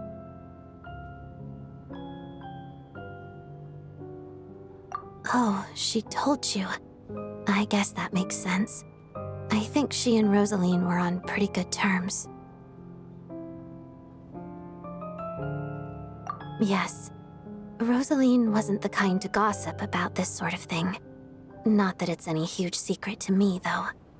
When I was a child, I had to join the Fatui for the sake of my mother and me. I trained under Rosaline. It was extremely grueling, and it didn't exactly come naturally to me. All I could do was try to ignore the biting cold and practice. I was a newcomer who'd managed to make a good first impression on a harbinger. There was pressure to live up to her expectations, to be worthy of the fair lady's reputation. Every day was a struggle against the cold, pain, and fatigue. And most nights, I struggled to fall asleep. After enduring all that, I've become almost immune to the sensation of pain. I suppose that was the cost of survival. Surely, any child who had to experience that would grow to hate her lot in life, don't you think? So I put an equal amount of effort into my ballet. Because in my young mind, that was the only way to defy my fate. It was my way of telling her, the Fatui's demands and your expectations of me are not what I wish for. One day, I will leave. I think she probably blamed my poor performance in training on my passion for ballet. She knew my heart wasn't in it. One time, when I was secretly practicing a dance at night, she suddenly showed up. I knew she was there to catch me red-handed. I told her, "You don't deserve to watch the dance I learned from my mother." She looked stunned. I guess she was surprised that I lashed out first, before she had the chance. But strangely enough, on that occasion, she wasn't fierce with me like she was during training. Instead, she fell silent for a moment, and then left. After that, she never interfered with my dancing or asked me how it was going. She never came to watch me dance again either. Not even once. She was. But even now, whenever I take out this core Ignis, I can't help but think of that night. Of the look on her face.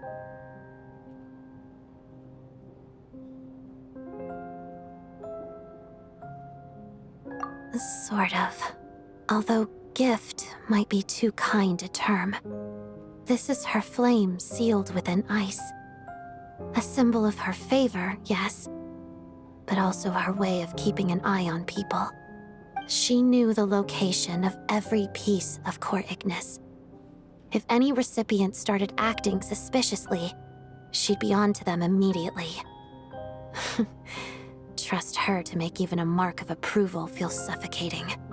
So, when news of Rosaline's death reached Snezhnaya, many people immediately crushed their core Ignis. It gave them a profound sense of relief, like they'd broken free from her shackles. But I kept mine. With my sensitivity to pain being as dull as it is, the warmth from this core Ignis is one of the few things I can still feel clearly. I still wonder, did she really come to stop me that night? I wasn't sure, but I was scared, so I said some really awful things. I guess she didn't leave anything behind.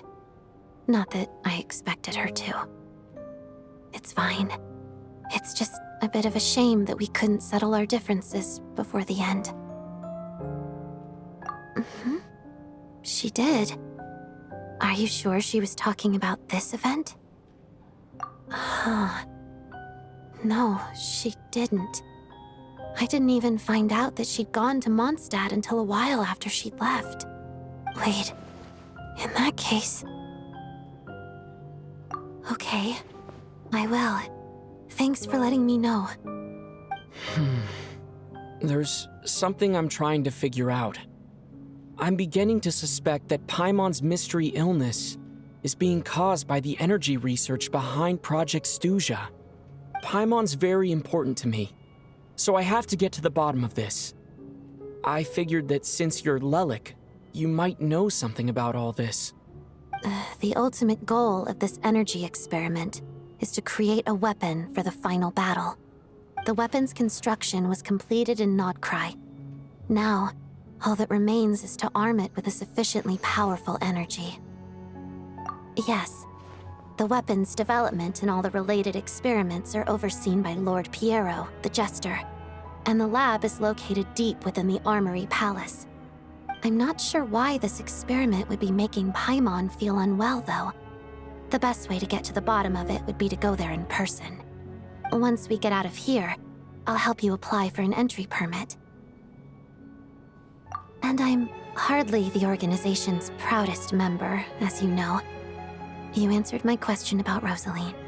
I want to do you a favor in return. It's that simple.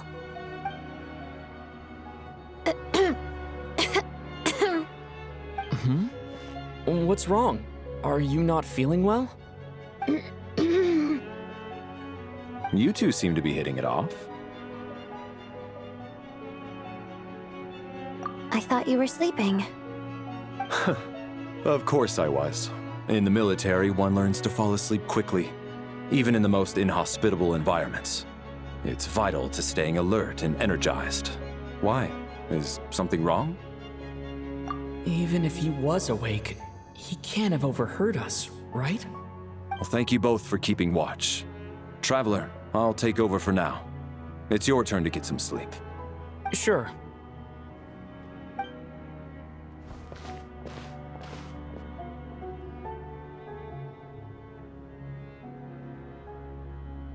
This is our second night here, but at least I found out a little more about Paimon's condition. I hope she's been sleeping well the past couple of days. Why do I feel like I'm being watched?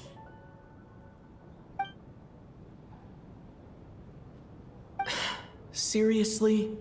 Is this payback for when I stared at her earlier? But I thought she was asleep.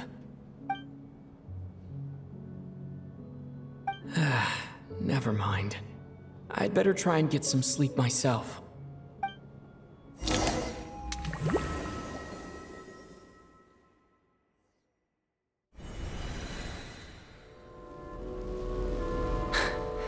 Hey, what are you spacing out for? Are you reaching your limit too? How long have we been walking for? Do you remember? Time's lost all meaning. Ever since we noticed that thing above our heads. What was it called again? A star key? Or key star? Anyway, the person who named it was swallowed by the black mist. Whatever it's called, ever since we noticed it, we've been walking up and up, hoping that as long as we reach it, we can find a way out of this place. But it seems like no matter how far we walk, we never get any closer. Well, we've come this far. You never know. Maybe we're almost there? Come on, enough moping. Let's go. The black mist is catching up.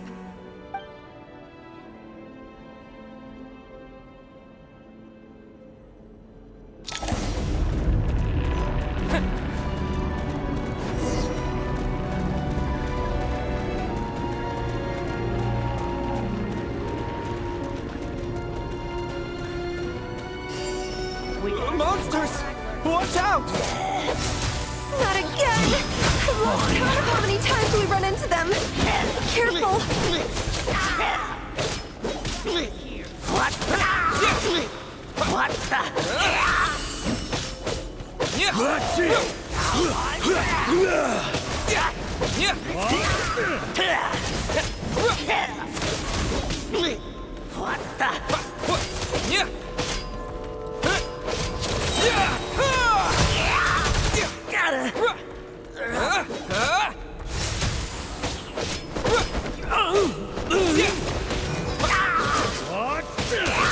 here.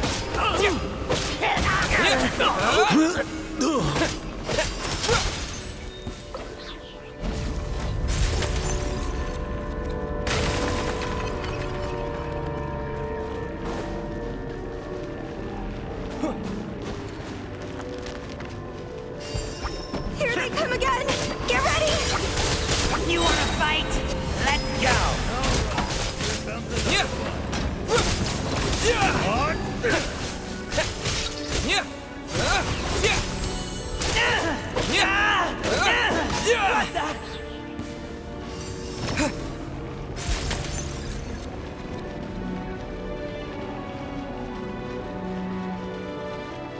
Monsters ahead of us.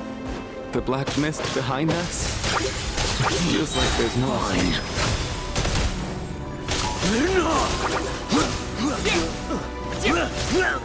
Shut up! Run faster.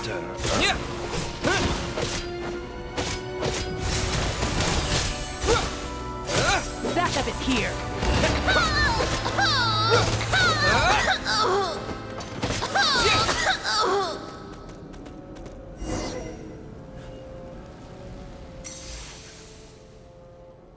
Are you hurt, Coolish?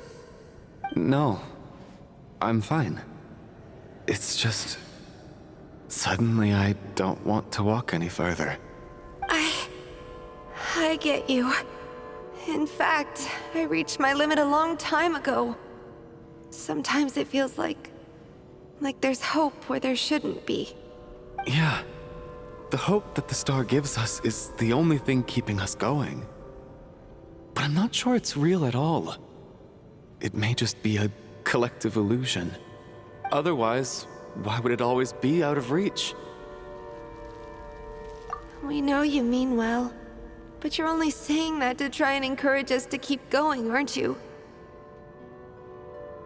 Thank you, friend. But enough is enough. Please don't give me any more false hope. Hope is poison in this place. You're going to continue, aren't you? I admire that. I've given up, but I wish you the best. May there come a day that you catch up to the star and leave this godforsaken place.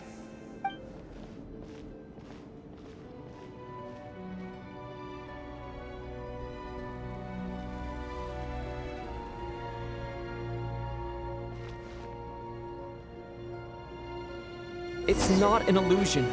We really are getting closer to the star.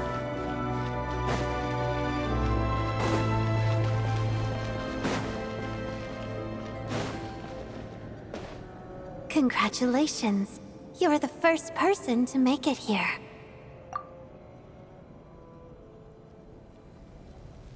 I'm the star's envoy. The black mist has stopped rising. Its hunger is satisfied for now, having devoured your two companions. This is a good opportunity. I'll let you get some rest before we continue. What do you mean, leave? The star represents the starting point. It's the waypoint for the beginning. Congratulations on reaching the starting point. Once you are ready, we will head out and walk upwards.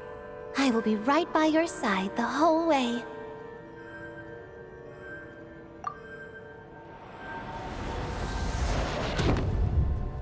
Huh? What's wrong? Hey, don't give up before the journey's even begun.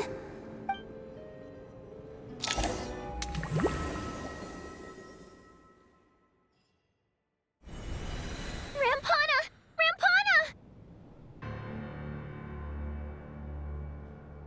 Is that Vodyanitsa's voice?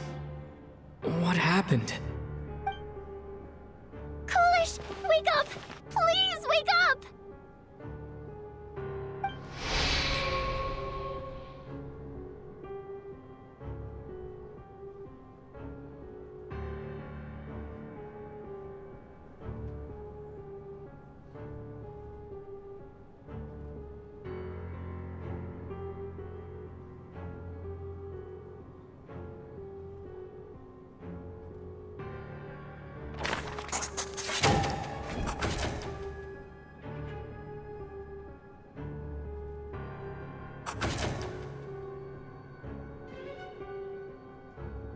The situation is identical to that of the two casualties yesterday. We cannot ascertain the cause of death. At least there are some elements that we can rule out this time. They slept on the stage with everyone else. So I suppose the surrounding environment can't be a relevant variable. Rampana. Coolish. Weren't some of us keeping watch last night? 3 of us, in fact. How could you not notice something was wrong? I'm as confused as you are. Certainly nothing unusual happened on my watch. Likewise, and from what I've observed so far, both Miss Odette and the Traveler can be trusted. To be honest, I didn't get a wink of sleep last night.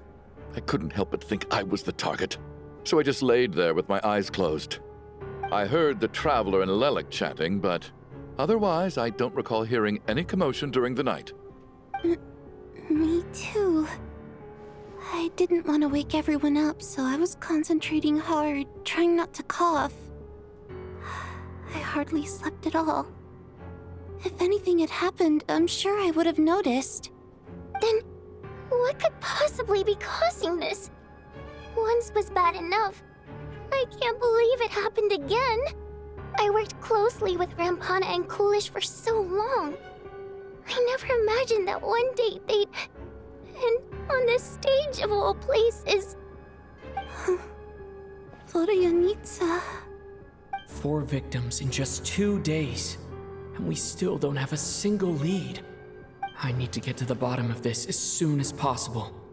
And above all, keep Tonya safe. I'd never be able to look Child in the eye again otherwise. Still snowing? Yes, I just checked. Still no sign of anyone outside either. So we only have ourselves to rely on. If you ask me, this killer can clearly strike whenever they please. The Night Watch was a useless endeavor from the start. Lelik must be an expert in poisoning. Clearly she used some poison that can't be detected on the corpse. Here we go again. Listen, I was already thinking to myself last night, was Lelik's reason for revealing her identity the real story? Well, now I have my answer. It most certainly was not. She's been playing us for fools. You get off on this, don't you? Revealing your identity, only to carry on with your killing spree? That's a hideous thought. One that only a hideous mind like yours could dream up. How dare you? That's enough!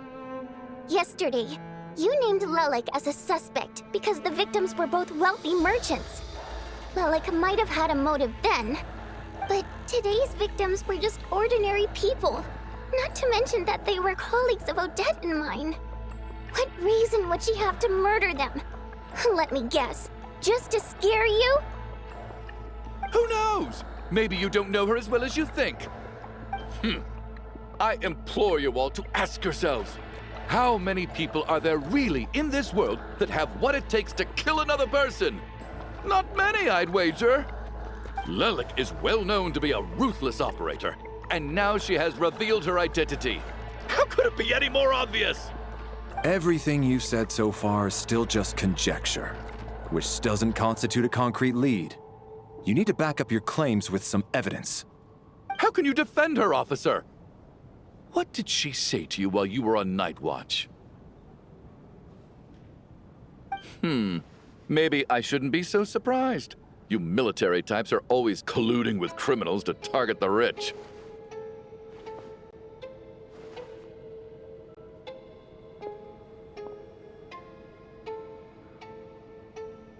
All so you can get your grubby paws on our hard-earned fortunes, then tell us to fall in line. The Fatui, the Druzhna, and the Rokot. Thugs, the lot of you!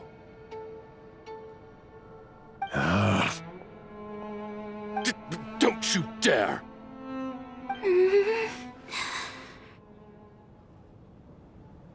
Sir, but... You were the one who told us not to stop other people from expressing their opinions yesterday. 4 people have already died. Only yesterday I was chatting with Mr. Coolish. Then we woke up in the morning and he's... Turning against one another is the last thing we should be doing right now. Little girl. Even if Mr. Chuganov is a puffed-up, pig-headed windbag who doesn't have a clue what he's talking about, he's still one of the victims here, isn't he?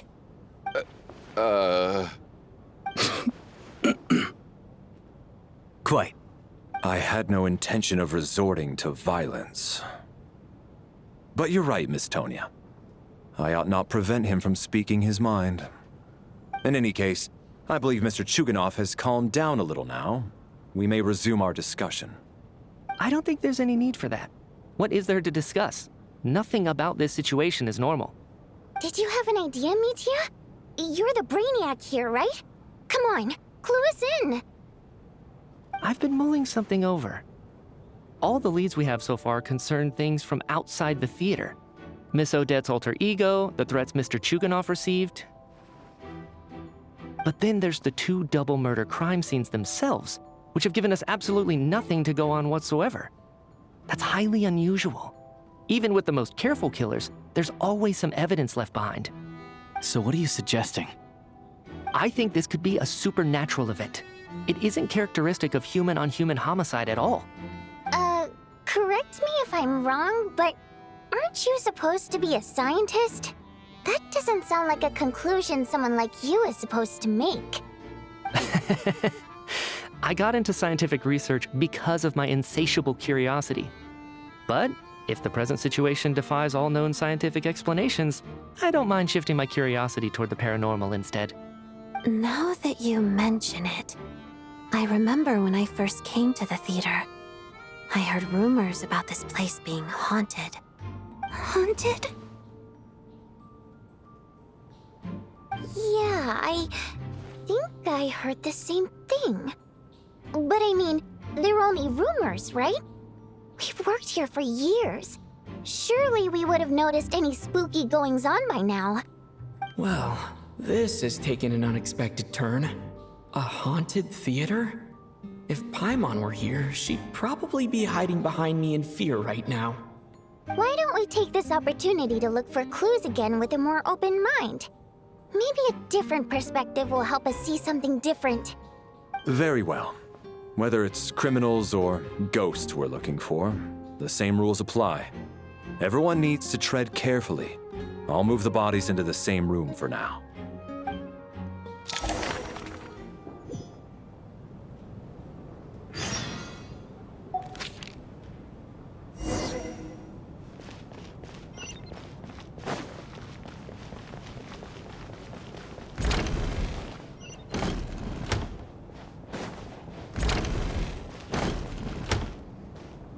Tonya, did you find anything? Not yet. Still looking. So... Are we supposed to be looking for something paranormal? I think I'd prefer teaming up with you than looking around on my own. This looks like somebody's notebook. Shall we read it together?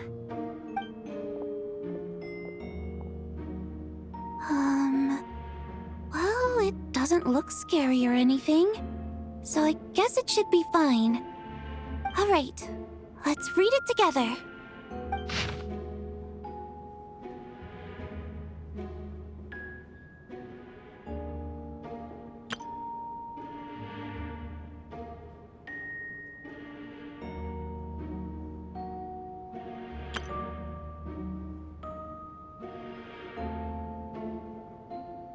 Huh. This has to be Vodyanitsa's writing, surely. Maybe it's a little rude for us to peek at this. I feel like I just read someone's secret diary by accident. It sounds like she's writing this for her parents, right? I don't understand.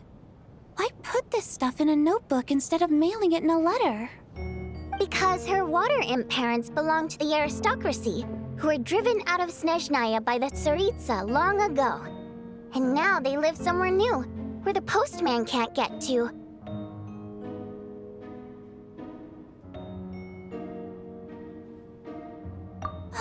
We're sorry.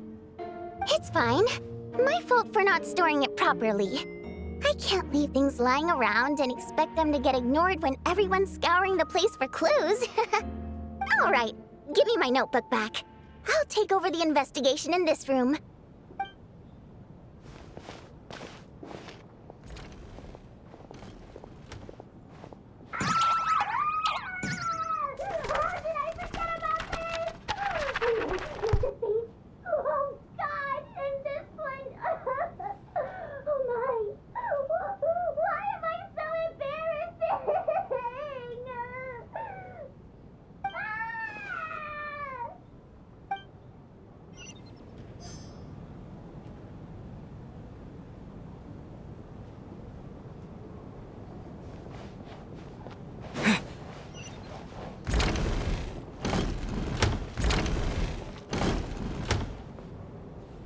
Valeri, come take a look at this.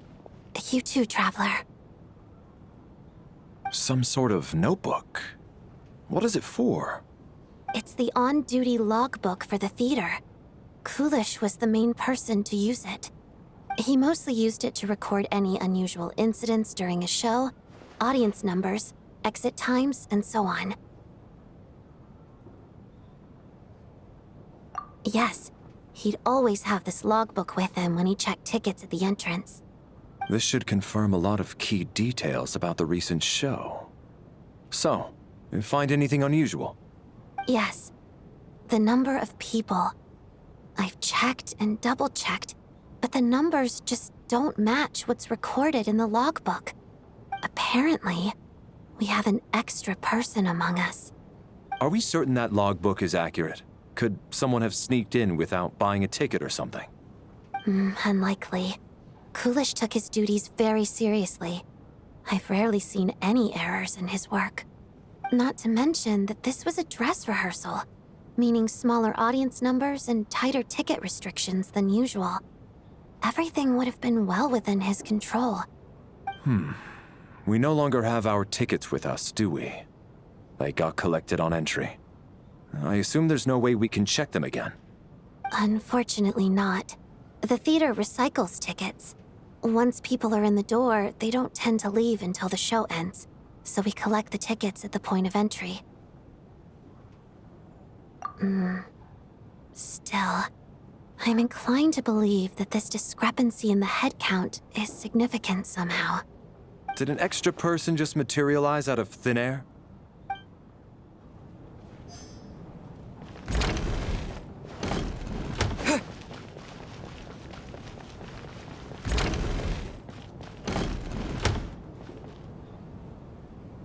Ah, Traveler.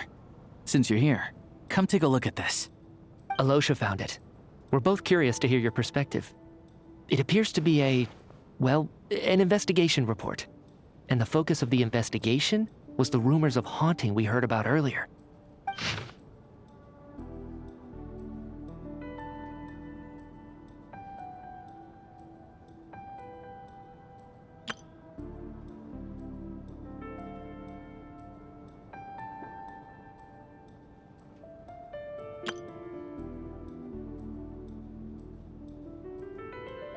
An investigation report, huh? Looks quite old. This person's name looks to be of Sumeru origin to me. Was the investigator from Sumeru? The theater manager must have hired an investigator once specifically to look into this issue. But it doesn't look like anyone ever looked at the report. Presumably, the manager wanted to know if the supposed haunting was dangerous, while also being fearful of word getting out in case it affected the theater's business. Anyway, the bottom line is, the haunting is actually real after all. It's caused by an obstruction in the ley lines. Is there any chance this is the key to finally making some progress with the murder cases? Ley line problems are pretty unexceptional to me by this point. And while it certainly offers an explanation for the ghosts, it's hard to imagine what connection it could have to these two murder cases. Some of the language that appears at the very end of the report caught my eye. Angel civilization, ley line renovation? My area of research doesn't touch on any of that, so it's completely outside of my wheelhouse. Huh? A piece of paper just fell out from the report. It landed right by your feet.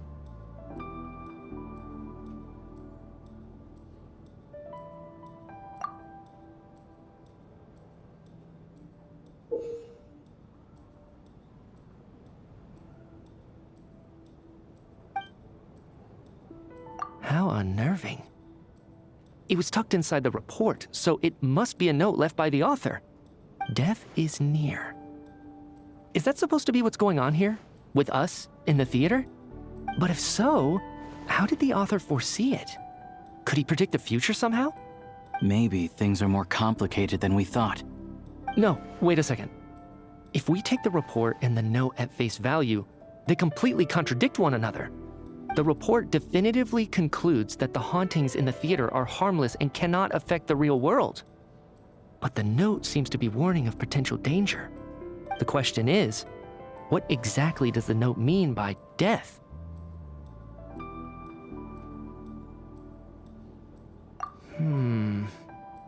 The various ways we could interpret this keyword lead in completely different directions. Let's pause our analysis here for now. I think we need more information.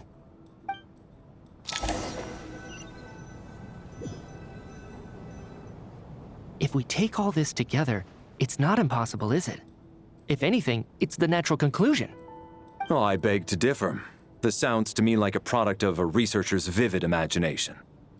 And perhaps it's because I'm still viewing this through the lens of a typical murder investigation. But still, I'm struggling to be persuaded by your theory. Does it really sound that far-fetched? All right, well, let's treat that as speculation for now. I do agree with what you've said, so let's go with your idea for now. Good. Okay, now that we finally have some meaningful leads, I think it's time to reconvene. Let's get the others.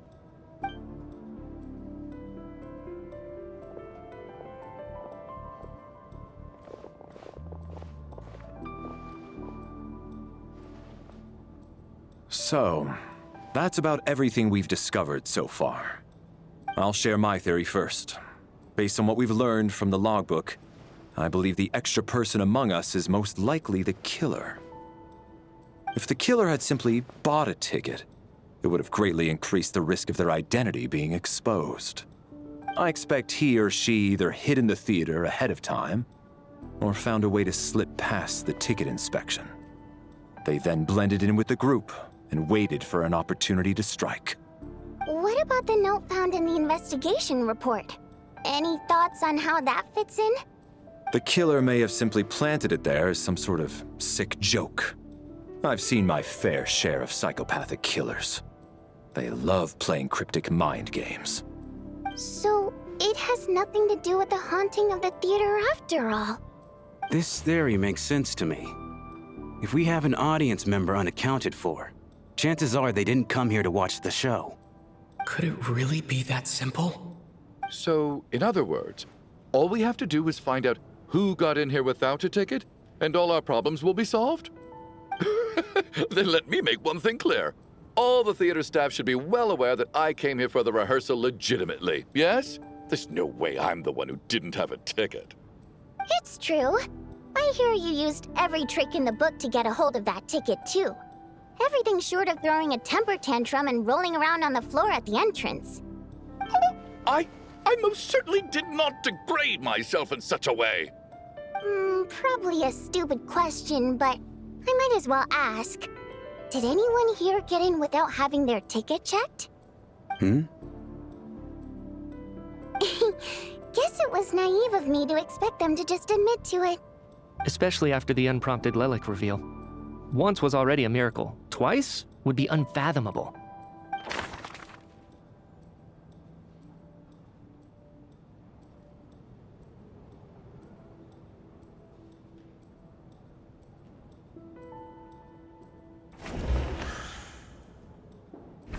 As things stand, the audience head count doesn't add up. I guess we can rule out the theater staff members.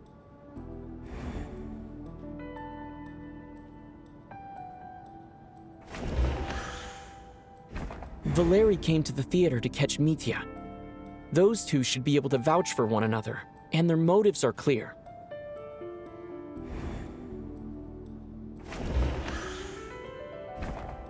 I don't believe any of us here knew Shram before all this. If no one can verify Shram's identity... Mr. Shram, did you really go through the ticket inspection to get in here? Huh? Me? Why am I being singled out, my friend? Do I seem that suspicious?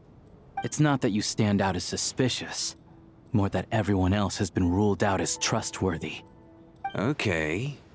Well, we spent the best part of 2 days together now, so I'm sure you can all tell what kind of person I am. I'm a true gentleman. I never dream of doing something like sneaking to the theater without a ticket. Yeah, I have no doubt that you're a good person.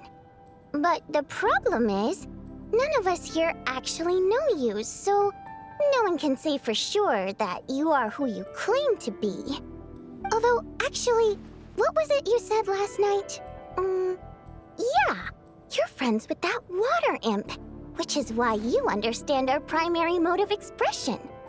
Last time I checked, there were barely any of us remaining in Snezhnaya, since most of the water imps left.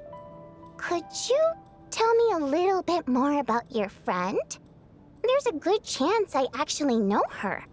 And I suppose it's also kind of a way for everyone else to get to know you a little better.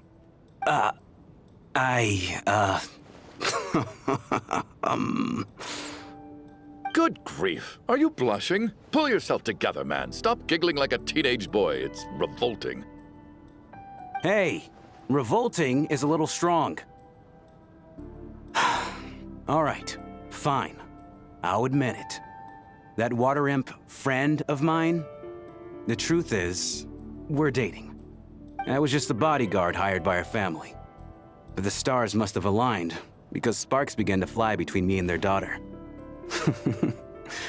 Never in my wildest dreams did I think I'd get so lucky. We don't need details. Just get to the point. Okay. I'm just a little hesitant to reveal her name, that's all. You know how it is. These are delicate times.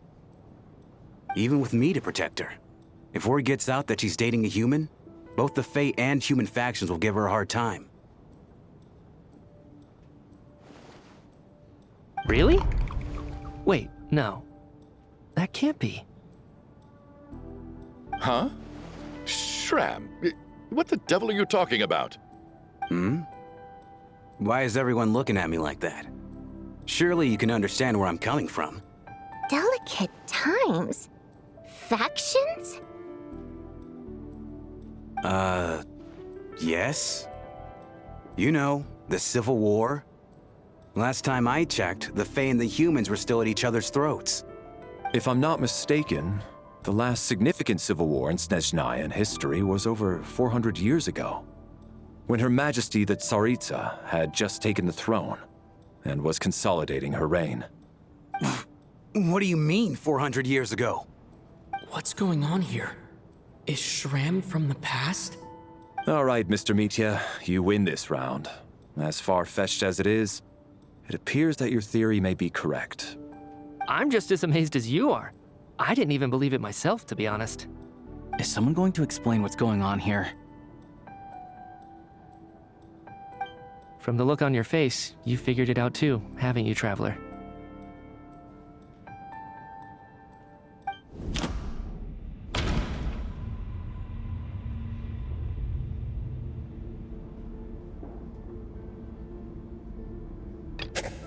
That seems to be the case.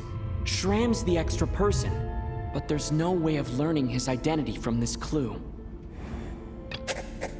No, the truth lies within the clues we've already discovered. Vodyanitsa's private letter touches upon the history of the Water Imp aristocracy's exile, but reveals nothing about Shram's identity. The theater's ley lines have been modified to block souls within its grounds from returning to them. Some souls can even wander this place forever. Mr. Shram's statement proves he is from hundreds of years ago. And according to the investigation report on the theater hauntings, Mr. Shram is very likely a lost soul wandering the theater.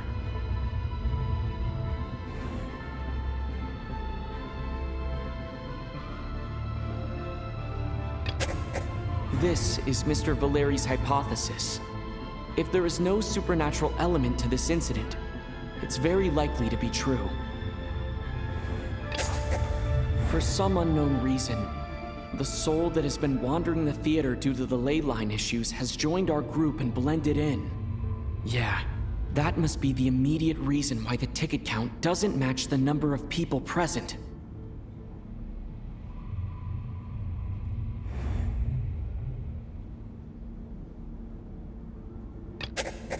All of last night, Lelik, that is. Odette was under surveillance, which rules her out. We've basically proven Lelik's innocence. Since we discovered that Mr. Shram is from the past, it seems we need to broaden our assessment of this incident beyond the bounds of common sense. The death of those victims is an irrefutable fact. It is the outcome of whatever's going on here. What we need to do now is find the truth within this information. The contents of the investigation report have been verified. There are indeed ley line issues and wandering souls in the theater. Death likely symbolizes the deceased. Mr. Schramm, for instance. Death is near. That must mean that there's a dead person in our midst. That's the truth, isn't it? Yeah, the logic is clear now. The investigation report said that there would be souls stuck wandering around the theater because the ley lines were cut off. Mr. Schramm must be one such soul who died in the theater a long time ago. In which case, that also makes him our extra person. So when the note said death is near, it must have been referring to death as in the deceased, people who died a long time ago. Someone who died a long time ago. In short, there's a dead person among us. The extra person we've been searching for is a ghost from the past. You mean I'm a ghost? No. Don't make jokes like that, my man. There must be some mistake. But even if I was dead, I know for a fact I didn't kill anyone these past 2 nights. Yeah, even if all that's true, the report also said the souls inside the theater can't affect reality, right? They're harmless. Then what if the problem isn't the souls at all, but the ley lines themselves? The ley lines have a powerful ability to attract and devour souls. Let's say that the ley lines are like a black hole, constantly seeking to engulf souls. But the souls that don't want to return are trying to avoid being sucked in. Why does this analogy sound so familiar? What happens when the black hole can't achieve its goal? I'm only speculating here, but what if it ended up swallowing innocent souls by mistake, or intentionally taking other souls to compensate? That could explain why we weren't able to determine a cause of death. If you're right, and their souls were devoured by the ley lines, it does make some sense. It does seem to explain a lot of the things we couldn't make sense of. Does that mean it's true? Except there's no concrete evidence. Mitya's relying on a lot of logical leaps. Still, it seems like the best explanation we have under the circumstances. All right, so how could Schramm not know that he's dead? Seems a little unlikely that he hasn't noticed anything unusual even after several days interacting with us. On the contrary, it's perfectly normal for a soul to wander the theater for centuries without questioning their existence or reason for being there. It's simply what's natural for them.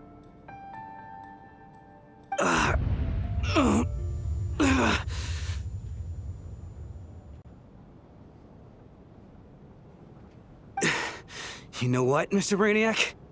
I think you might actually be right after all. I'm trying to remember and... even though my head feels like it's going to explode, I think... it's all coming back to me.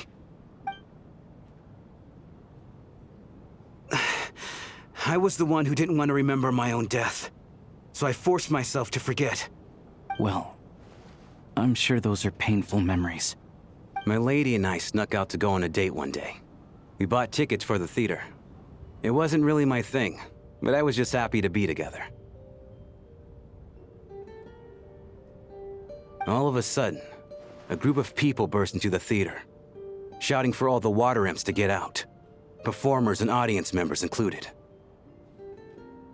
It was clear the conflict between humans and Fae had reached a boiling point. This time, the extremists were even coming after the water imps who had nothing to do with the war. I thought I could pull one over on them, so I took off my jacket, draped it over my lady, and tried to sneak out amid the chaos. But I got caught. They started shouting, calling me a traitor to humanity. But I was going to do whatever it took to buy her a chance to escape, no matter how many people stood in my way. I had to, both as their bodyguard and out of love. It's all right, friend. You can stop there if you want. You don't need to dig all that up again. It's just... even now, I'm still struggling to accept the truth. How could I be dead? I'm sorry, everyone. If I'd known I was a dead man walking, I wouldn't have dragged you down with me. If I'm the cause of all this death, then punish me however you see fit. But, Mr. Shroom... No. I refuse to be a burden. I know what I have to do. You said I've been wandering the theater for centuries, right?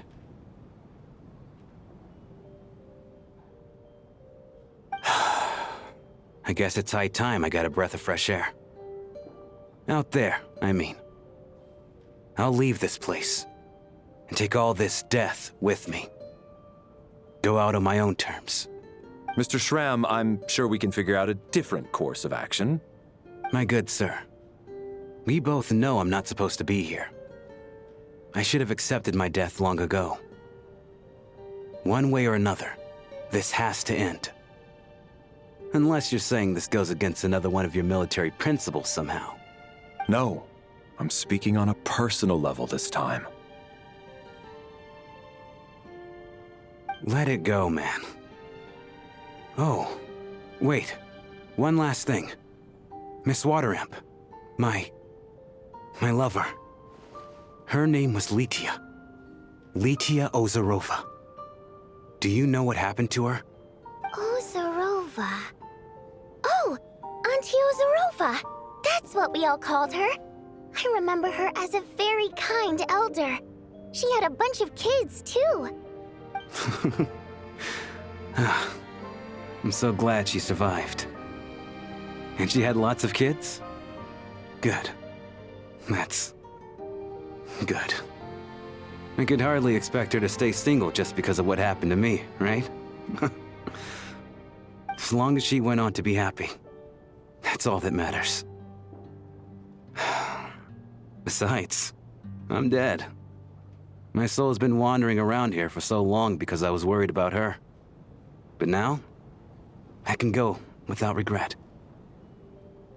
There's no need to see me off, my friends. I've enjoyed our time together over these past few days. Perhaps we'll meet again in the next life.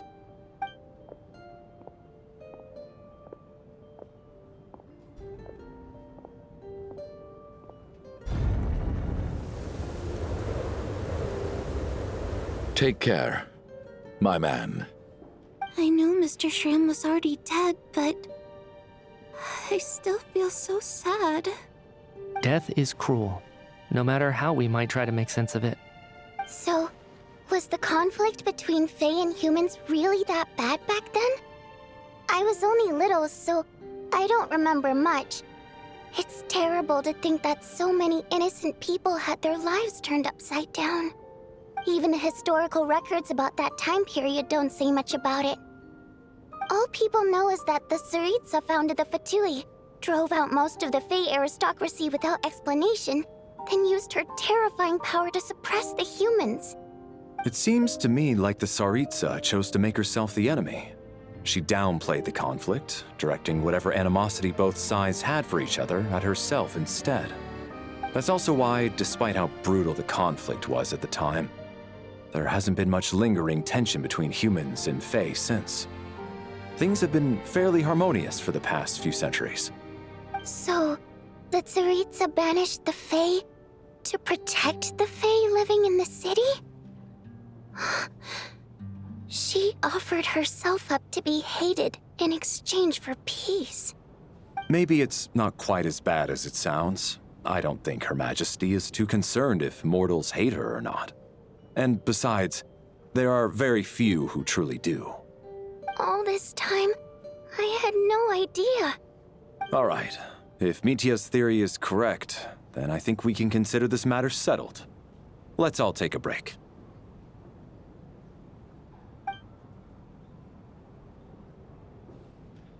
Ugh, if only this blasted storm wasn't still raging on.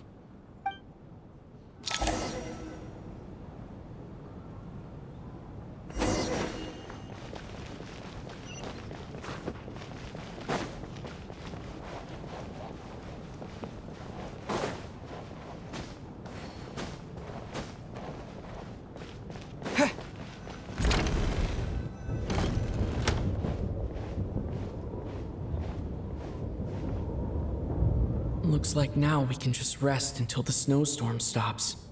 I still can't believe Shram turned out to be a ghost who'd been in the theater for hundreds of years. To think he was dead this whole time. What a strange turn of events. Knock knock. Huh? Knock knock. You know the door isn't closed, right? You don't have to knock. Think of it as a signal then. When I'm entering someone else's room and I knock, I'm here as Odette. If I don't knock, it's Lelik. Thanks. So, why did you come to find me? Is there something I can help with? Vodyanitsa said you knew about my secret identity from the start. But when everyone was discussing who Lelik could be, you were worried that revealing what you knew would be unfair to me, so you kept it to yourself, right? Yes, I'm extremely grateful for that. It's nothing. I mean, you didn't hold what happened with Signora against me, so I should thank you for that as well. Actually, there's something else as well. I found myself in a situation similar to the one you were in when you helped conceal my identity. So I thought I'd come and ask you for advice. It's about Mitya. Before all of this, the last time I saw him, he was dead. As I'm sure you know, my goal as Lelik was to stop Project Stuja. Well, when I found out the tech lead for the experiment behind Project Stuja was Mitya, I immediately started planning to track him down and threaten him to back out. I often saw him around the theater, but I soon concluded that making my move there would risk exposing my identity. So I decided to infiltrate the Armory Palace and go directly to his lab. That way, the threat would be much more effective. Well, I suppose there was a bit of luck involved, but I am a Fatus, so I already had some familiarity with the building's layout. But when I finally made it to his lab, Mitya seemed to be dead. I checked his breathing and his pulse. He had no vital signs whatsoever. I'm certain of that. I thought maybe another anti-Project Stuja activist had beaten me to it, and chosen a much more brutal method, so I made myself scarce. That's why you were so on guard around Mitya that first night here. Yes. When I saw him sitting in the audience during the performance, I could barely contain the shock. To me, it was a miracle. Somehow, he'd come back from the dead. But then, the murder started happening and things got so complicated that it wasn't really at the front of my mind. That is, until Mitya himself said there must be a dead person among us. Then, I couldn't ignore it any longer. And yet, you thought that bringing it up right away would single Mitya out. Just like when everyone was suspecting Lelik. Exactly. I thought there could be something I was missing. Besides, we soon figured out that Mr. Shram was a ghost, and we knew there was only one extra person, so we thought he had to be the one. But now, it seems like there's another candidate. I understand why you kept it to yourself. There was so much information being thrown around during that discussion. Bringing up Mitya would have just introduced more confusion. So, what do you think we should do? Let me confirm one thing first. When was it that you found Mitya dead? Around a week ago. Sometime in the afternoon. A week ago? That's earlier than I thought. I saw him just a few days ago at a restaurant. That definitely would have been after you found him dead.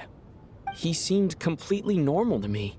Chatting with Vodyanitsa, trying to avoid Valeri. So he was definitely alive on that day. Huh. Well, all I can say is I know what I saw. Here's a thought. The reason we even suspected a dead person could be among us was because of the problem with the theater's ley lines. But Mitya's death happened inside the Armory Palace. The ley lines affecting the theater shouldn't reach that far. You're right. I guess he doesn't fit the profile of the person we were searching for. I think the chances of it being him are very low. Surely he can't have died for real in the Armory Palace. Unless... Unless what? Unless he really did come back from the dead.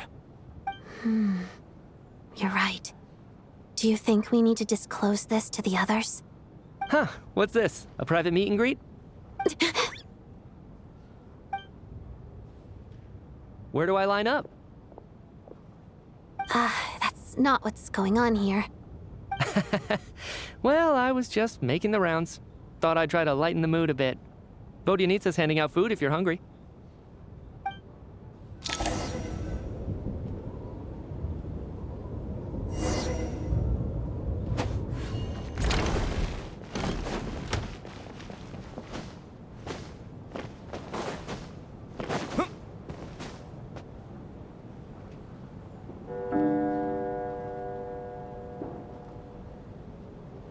What is going on with this storm? Could it be connected to that monster that just arrived in Snezhnaya? I almost hope it is. Her Majesty the Tsaritsa left to vanquish that beast herself. We just need to wait for her triumphant return. Do you think people still feel the cold after they die? I'm wondering about Shram. Oh, maybe we should have given him a coat before he went out there. Death itself is cold, isn't it? I'm sure the storm will embrace him. Well, I hope he has a safe journey. I'm going to miss him, I think. It's not like we can blame him for Rampana and Kulish's deaths. Thinking back on it, we barely made it out alive ourselves. Once we get out of here, how are we going to explain what happened to their families?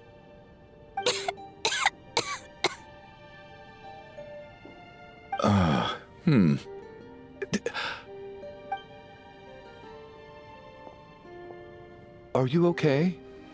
Here, take this. I've never used it.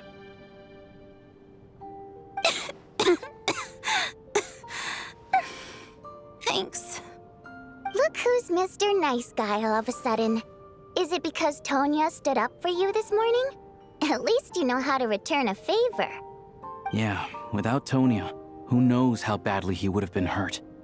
I told you already, I never intended to resort to violence. Duh, bunch of rascals. Little girl? I was rather surprised when you spoke up for me this morning. I didn't think I had many admirers here, so, thank you. Oh, no need to thank me. I said some bad stuff about you too.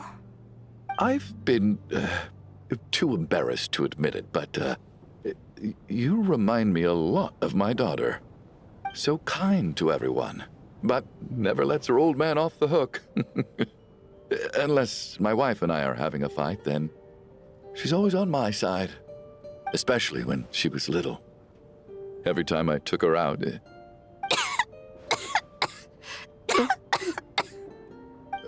All right, easy now. How long have you had that cough, Tonya? I don't know. It's probably been a while. I'm fine. Are you taking anything for it? Yeah. I'll be fine once I see my brother. He's gonna pick some frost fairy flower leaves and brew a tonic for me. I'll feel much better once I drink that. I see. That's good to hear, then. We should probably discuss arrangements for tonight. Now that the deceased has left our midst, there shouldn't be any more incidents. However, out of an abundance of caution, I'll keep watch. Shouldn't we take shifts? I can take one if needed. No need. I managed to get a nap in earlier, so I have plenty of energy right now. After all the tension of the past few days, everyone else should just focus on getting a good night's sleep.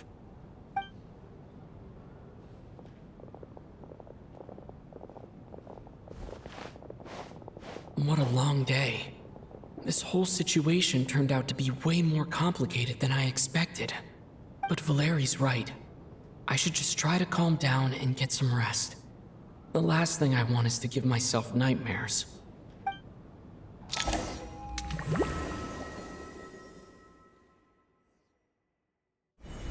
He's awake. He's awake! Get over here, you big lug, and take a look. If you must call me something, call me Mr. Door.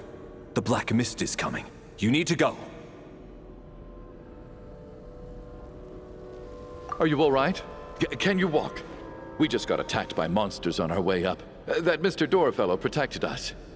He just seemed to come out of nowhere. Not much of a talker, but when it comes to taking down monsters, that man doesn't hold back. Curses! The Black Mist is catching up to us. We need to keep going. Mr. Door, I don't believe I've ever seen you around here before. Why is that? There's no need to try to get to know me. I'm just Mr. Door. I have to find the door that belongs to me. Mr. Door! Looking for trouble! Get rid of them! I can just push these ones off. No need to thank me. This is where my duty lies. Having second thought? What the?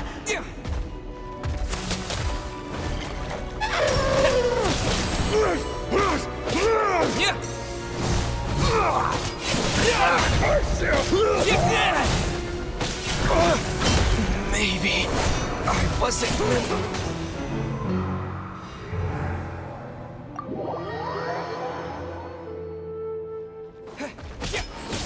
Curse you! Looking for trouble?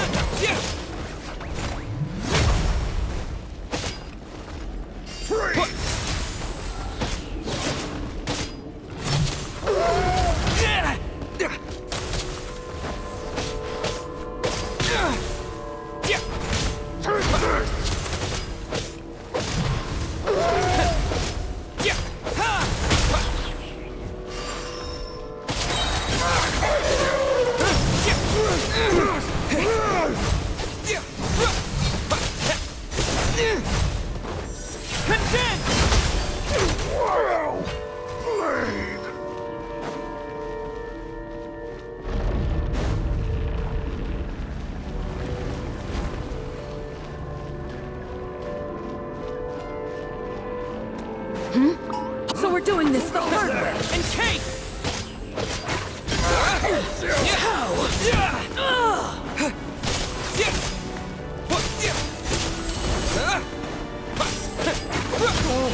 Remarkable work, Mr. Door. If I had your muscles, I'd do the same.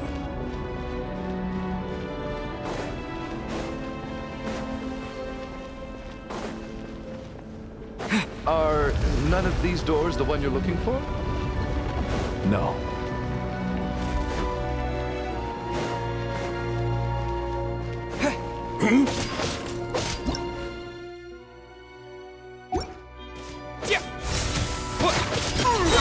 Fighting frog! Come no closer. My can be possible. Oh, goodness! Firestorm! I'm so exhausted. And the Black Mist is still rising. Oh. Wait, look! There's more monsters down there. Are they coming from within the Black Mist? No, no! They're gaining on us! Quick, keep going, or they'll be at our heels any second!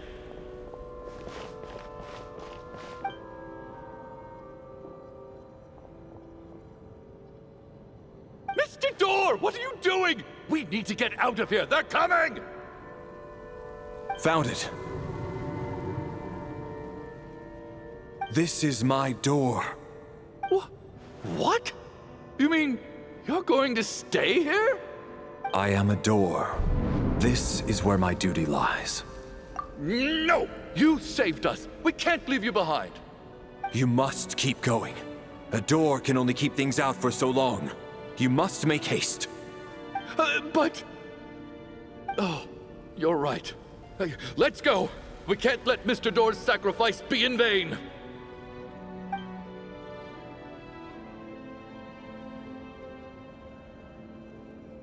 The black mist isn't moving anymore. Looks like both the monsters and Mr. Door are gone. I didn't just imagine all that, did I? Surely I wasn't so scared out of my mind that I hallucinated a door as a human being. Oh, okay, good. There's no way we both hallucinated the same thing. Getting sleepy? Well, looks like we're safe for now. Go ahead. Let's get some rest.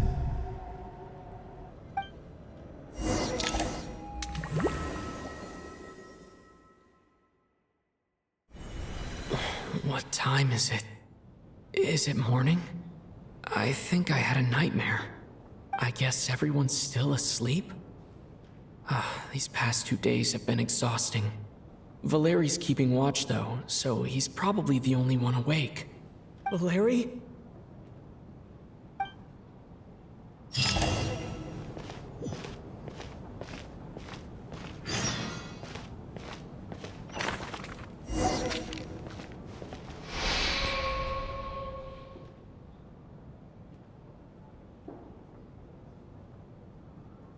Wake up! Everyone needs to wake up!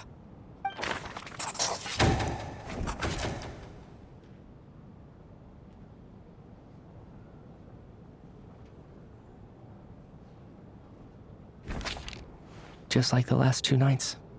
No clear cause of death. I've been a real thorn in your side, haven't I, Mr. Valeri? Now you can rest in peace.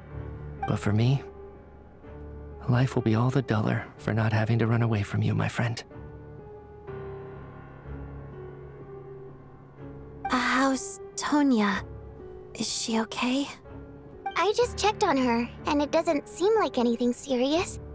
She's just exhausted from the past couple of days, and she's still recovering from her illness. We should let her sleep a bit longer. That means Valeri was the only one who died last night. If Valeri was awake and keeping watch, it would have been impossible to kill him without waking everyone else up. That much is certain. This is so frustrating. Why has nothing changed since yesterday? I thought we already dealt with the dead person causing all this. Actually, one thing has changed. There's only 1 victim this time, not 2. Does that mean...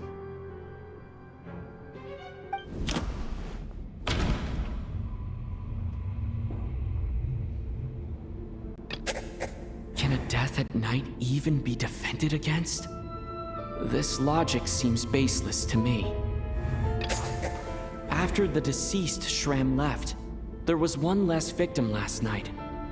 That more or less tracks. It's a reasonable conclusion, considering the only variable that changed.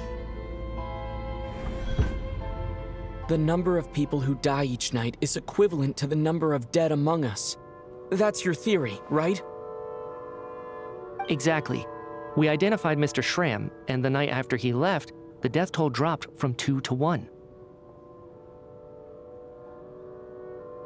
By that logic, there must be 1 more dead person left among us. Another one?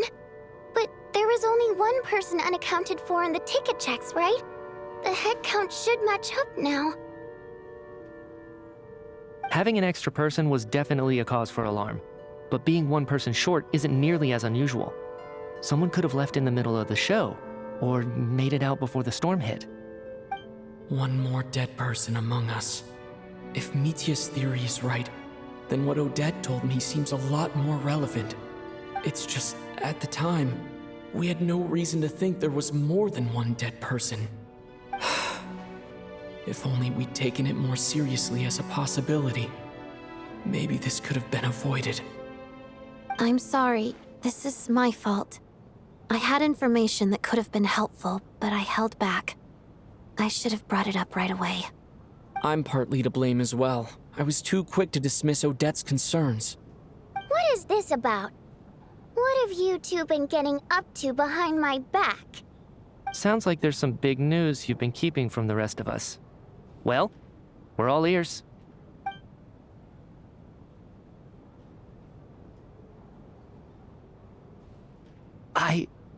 I'm the dead person?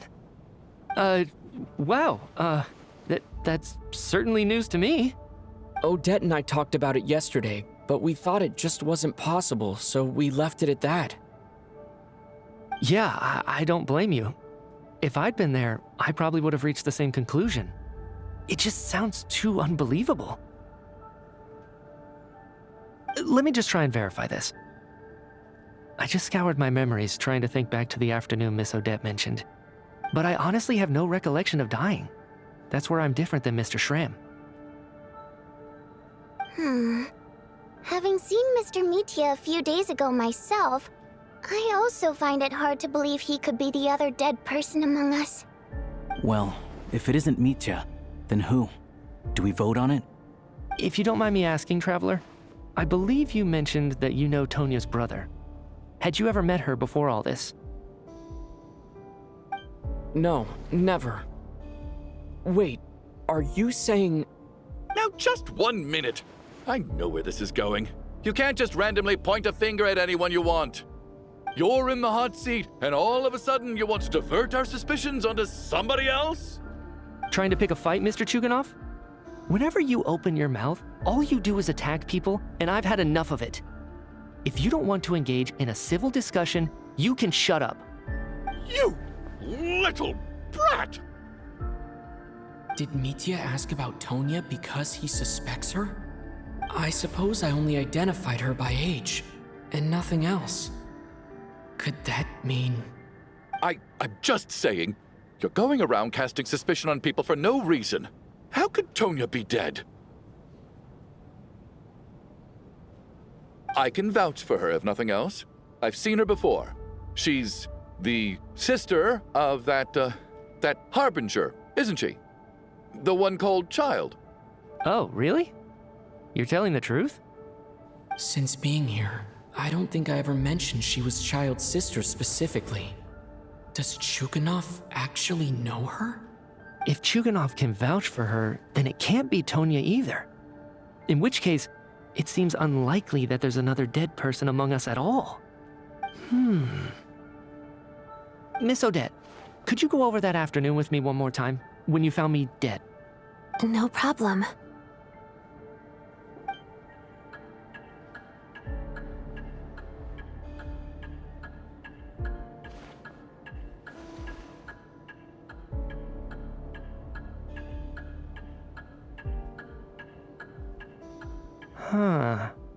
No matter how hard I try, I just can't remember anything about dying. But I do remember something else. Miss Vojanitsa, during our last meal together, I told you how some of the researchers were suffering from temporary memory loss. Do you remember that? Oh, yeah. You said it was hindering the progress of your experiments. You thought they were just under too much stress or something. Right.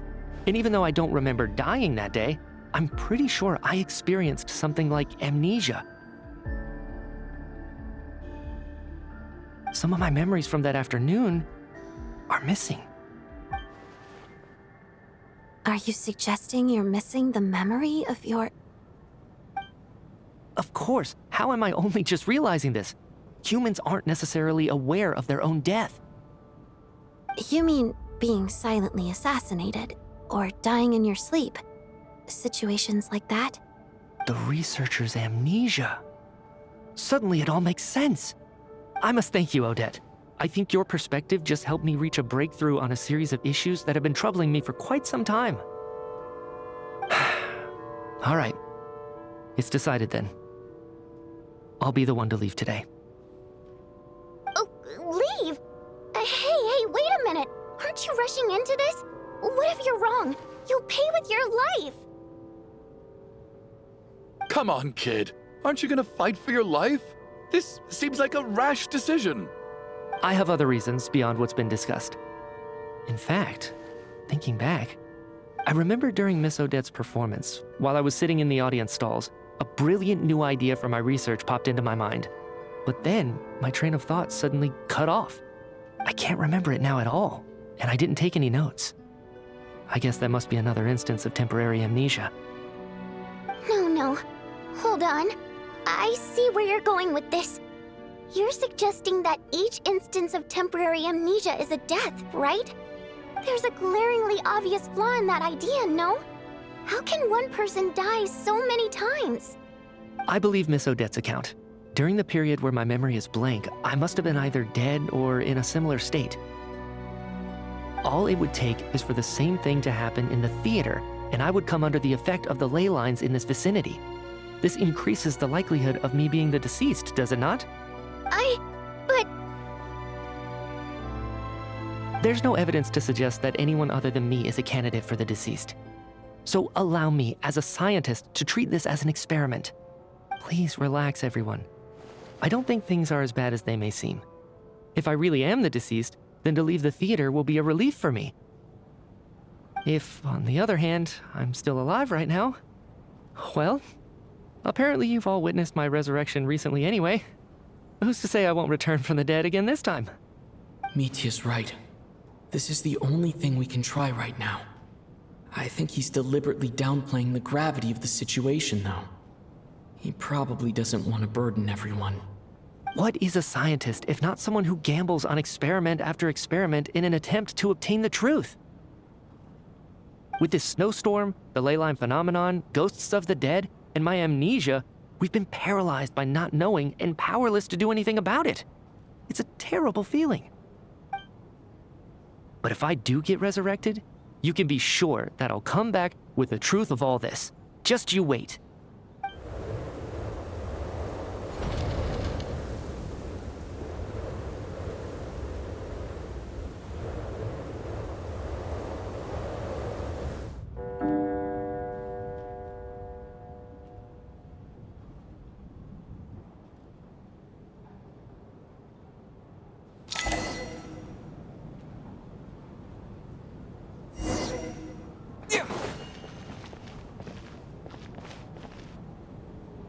Poor Mr. Mitya. I didn't even get to see him one last time. Maybe it's a good thing that you weren't there to see it. It was a hard thing to watch. I hate goodbyes. Why does it feel like everyone around me is slowly disappearing? Not just in here, I mean. In the outside world, too. Maybe it's the realization that, at the end of life, everyone has to face it alone. Come to think of it, the main reason we're still alive right now is pure luck. Each morning here, for every one of us, there's the chance that we might not wake up. You could take it a step further and say that the same is true outside, too. Who can ever be 100% sure when they drift off to sleep that they'll open their eyes again in the morning?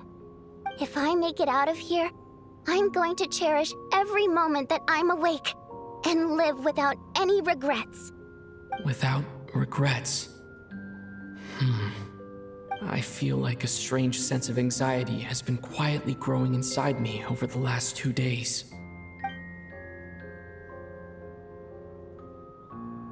Are you okay? You look really glum. If something's bugging you, let's talk about it. There's only a few of us left here now. After everything we've been through, what's the point in keeping things bottled up? I have a travel companion named Paimon. Alosha and Odette have met her before. She's been feeling unwell recently. You're worried about her, aren't you? That makes sense. We've been trapped in here for days. To be honest, I used to feel like I was just a spectator in this world, watching everything that happens from the sidelines. Maybe it's because I'm a descender.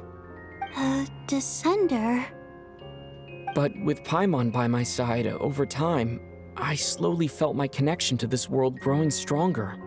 She loves eating, sleeping, and having fun, but she's also a great guide. It's her authenticity that makes this whole world feel more real for me. Over the last few days that we've been apart, I've often caught myself wondering, what would Paimon say if she were here right now?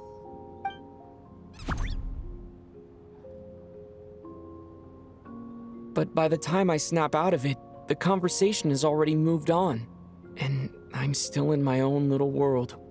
I'm trying to overcome this sense of detachment, but I really miss Paimon. I guess, in a way, she means the whole world to me. I bet she misses you when you're not there as well. Maybe you're her entire world too. I don't know if this will make you feel any better, but back when the water imps left Snezhnegrad in droves, I also felt like the whole world was suddenly empty. I could be surrounded by people all smiling and having fun, and still feel completely separate from it. So, I totally understand how you feel. Later on, I started to think, maybe accepting the fact that our loved ones won't always be with us is something that takes a lifetime. All we can do is cherish their companionship from moment to moment. So, once we get out of here, you better hurry back to our side as fast as you can. You can't let your story end in regret. That's the trope I hate the most. Thank you. That's exactly what I needed to hear. But Vodyanitsa, if you hate goodbyes too, why didn't you leave with your people? That's just the choice I made. I used to regret it, but I don't anymore. Like I said before, singing is a water imp's primary mode of expression. It's how we convey our emotions. Our songs have echoed through this theater for hundreds of years, each one a story pieced together through moments of joy and sorrow. But does a story exist without someone to read it? To me, the answer is no. So I made the choice to stay. That way, there would still be someone left to sing these songs and listen to their stories. Otherwise, they could have been lost forever. Could you teach me how to understand your people's songs sometime? I want to be able to truly hear them, like Mr. Shram. A fan after my own heart. Thank you, Tonya. How about I sing something for you, and you tell me what you hear? Okay, I'll do my best.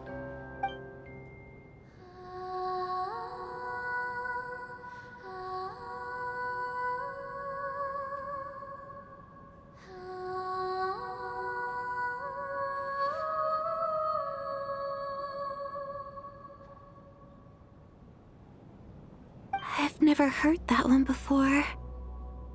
I feel like I can hear a sense of longing somehow. I wonder why that is. Color me impressed, Tonya. You're a keen listener. Most people can only tell if a song is happy or sad.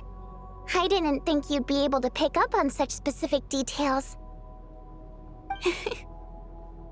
So, what's the song about then? Come on, tell me! I've actually never performed this song in the theater before, because it has more of a ceremonial purpose for our people. It's not meant for the stage. It means something like, "May those we have lost watch over us, and follow this song back home in the night, so that we might be reunited once more."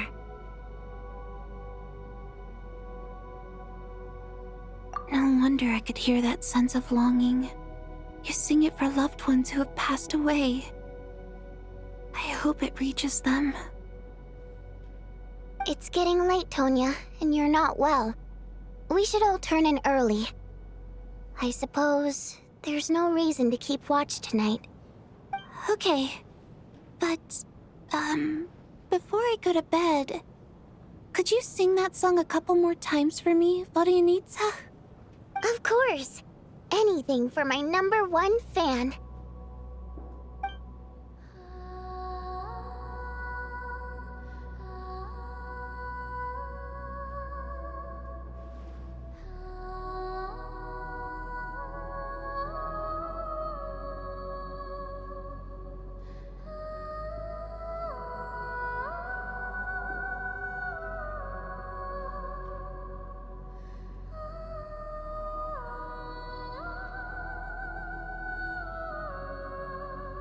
once I get out of here, I definitely don't plan on ever coming back.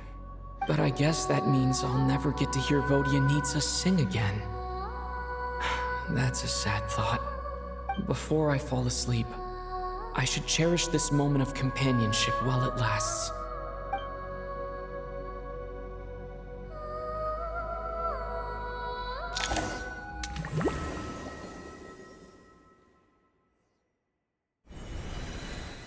Where am I? It's so dark in here, and I feel kind of dizzy. Am I alone?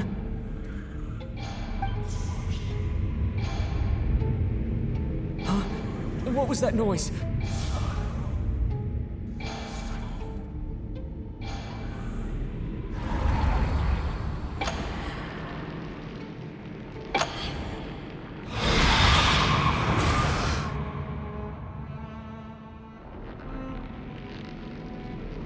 Return, O spirits.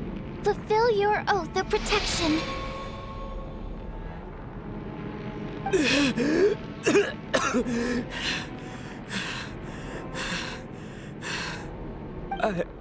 I'm alive? What just happened? No time for questions. Quick, over here. Turn on the switch. We need to bring back the light.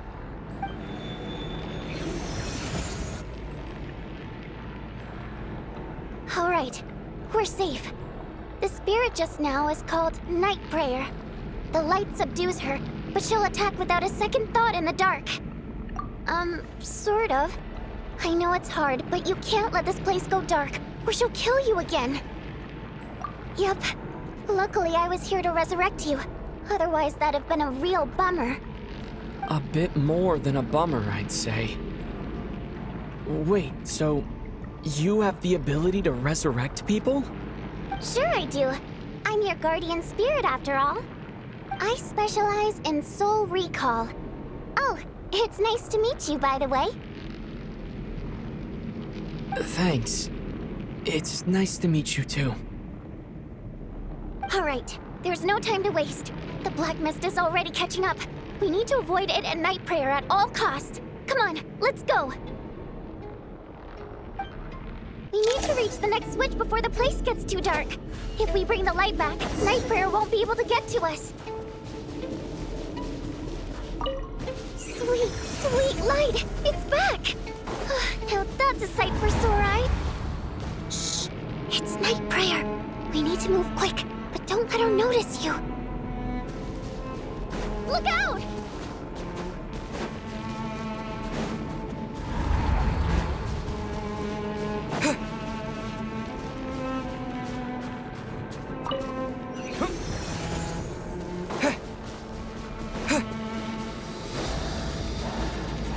The next switch is over there.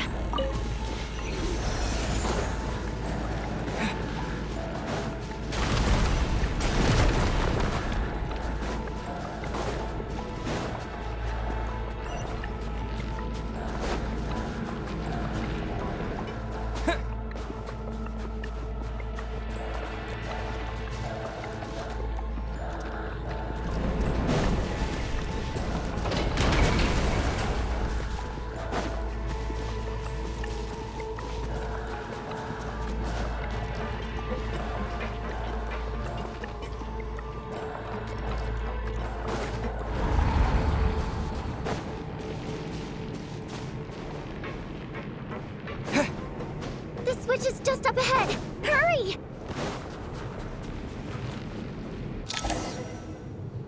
It's too dark. We're not gonna make it. Come on, faster!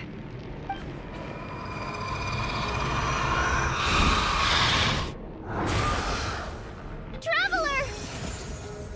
I won't let you die like this. Not on my watch.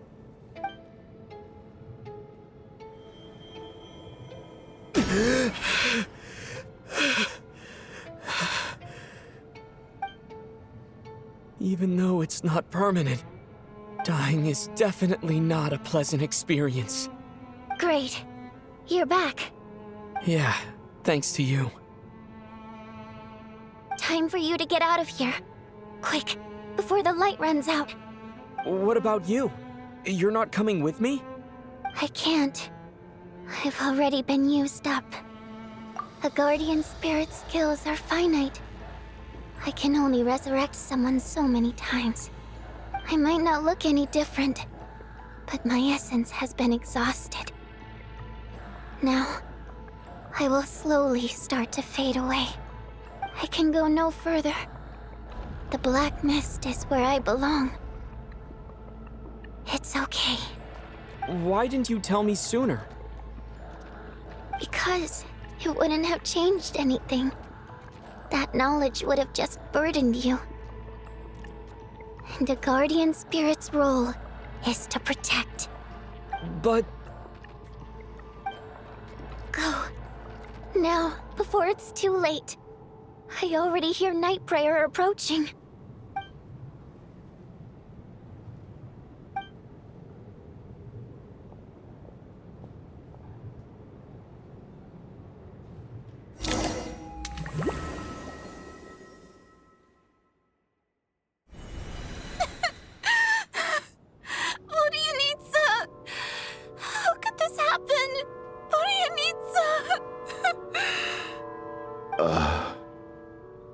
Well, I guess there's no need to inspect the body.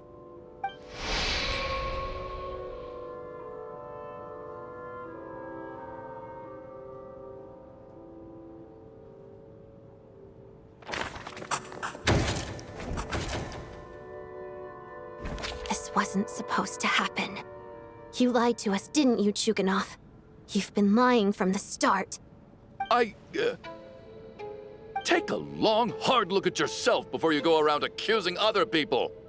I suspected you on day one, Lelik, and now look where we are. By some strange coincidence, you've never been targeted. You just happen to have survived this long? No, you should be the prime suspect. And you, little hunter, ever so content with staying on the sidelines. Yet you were the one who stopped us from leaving from the start.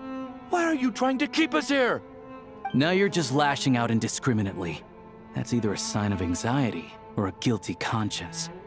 Where was all this passion and bravado before? Decided to fight until the bitter end. Is that it? Is that a threat? Fine, bring it on. You think I'm afraid to die after all this? You want to kill me? Go ahead. I'd like to see you try. After all the trauma of the past few days, everyone's been pushed to the breaking point. Valeria and Mitya aren't here anymore. Someone else needs to step up and take charge. But first, I need to think this through. Considering everyone left, who's the most likely candidate for the deceased?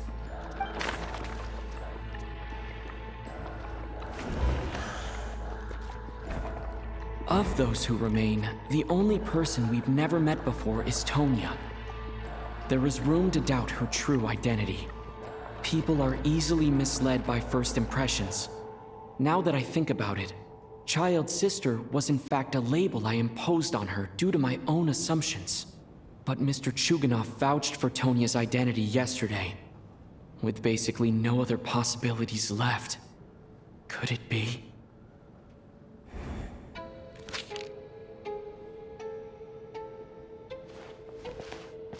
Tonya, how's Tusser been lately? Tusser? Your brother Ajax must have mentioned me in his letters home, right? Did he say anything about a blonde traveler? No. And my brother's name is Razik, not Ajax. Chuganov, looks like it's your turn to do some explaining. Yesterday, you said you could vouch for Tonya. Why did you give us a false testimony? I knew you were behind this, Chuganov. You've been lying through your teeth from the start. Everything about you is fake, down to the wife and daughter you're always talking about. Your entire family man persona is a charade, isn't it? That night, when I infiltrated your place as Lelik, I noticed you were home alone. Didn't think much of it at the time. Just thought everyone else was out. But thinking back on it now, that doesn't seem very likely. My guess is, you live alone, don't you? Even that was a lie? But why would he lie about having a family? Oh! Curses! Oh, why is there no end to this blasted snowstorm? If it would just stop! If it would just stop. I think I remember now. I know how I ended up here. It feels like a distant memory. But at the same time, it's just like it was yesterday. The reason I'm always coughing is because I got sick with frostbite. The locals usually call it the snow cough. It's not a very common illness. It's partly genetic and partly caused by the cold climate, but it can be fatal. They sent me to the hospital as soon as they found out I had it, and I spent so long lying there in that hospital bed. After a while, I felt myself growing weaker and weaker. Nothing seemed to be working anymore. Neither the treatment that the doctors were giving me, nor the medicine my brother was brewing from frost fairy flower leaves. So one day, I told my brother that I wanted him to take me outside for once, so things could be like they used to, just for one day. I wanted to meet loads of friends, experience new things. He agreed. He snuck me out of the hospital, and we escaped. We got to the theater, bought tickets, and went inside. Oh, it was all so exciting. I remember the show very clearly. It was amazing. But I found myself getting sleepier and sleepier. Oh, Tonya. When I woke up, I couldn't find my brother anywhere, so I guessed he'd already left. But there's no way he'd leave me behind. So I decided to stay here and wait for him. At the time, I figured he'd probably gone to brew some more medicine for me. I was planning to chew him out for abandoning me when he got back. Tonya, it sounds like by then you'd already... Yeah, I know. I understand now. Dead, aren't I? This cough and the feeling weak, it's probably just my body's memory. After all of that, it turns out I can't blame my brother after all. I was the one who abandoned him. I'm sorry, everyone. I realized this much too late. It seems like death skewed my perception. And now I've dragged you all into this mess. Your name probably isn't even Tonya, is it? Didn't that ever strike you as odd over the last few days? Well, when I was little, my brother and I read a storybook, and Tonya is the name of one of the characters. When we escaped from the hospital, our family and the hospital security were looking everywhere for us. So when you first approached me and said my brother had sent you, and called me Tonya, I thought he must have chosen a fake name that only the two of us would know. Because he was afraid of getting caught. Now, it seems like that was just wishful thinking. At least your memory of death isn't painful. That is a small comfort. Now it's your turn, Chuganov. Talk to us. I believe no lie is ever told without a reason. You're right. I was lying. I happened to know that the Harbinger child and his sister Tonya managed to get tickets, so I lied to you and pretended I knew them. And yes, I was lying about my family too. The truth of the matter is, I lost them a long time ago. I just refused to accept reality. And now I've spent the second half of my life living a lie. I'm a joke. My daughter's name was Iskra. And before you ask, yes, Iskra, as in Iskra Manufacturing Plant. She also died from the snow cough. She was just 6 years old. If she were still alive today, she'd be around the same age as little Tonya here. After Iskra passed, my wife couldn't bear to face those memories either. So she chose to start a new life without me. One day when I came home from work and saw the empty room, I felt like I couldn't breathe. Subconsciously, I started to imagine that they were still there. I soon discovered that this was the only thing that made me feel any better, so I just embraced the delusion. Nothing more than a pathetic means of escapism, I know. But at least it's not a crime. So explain your false testimony then.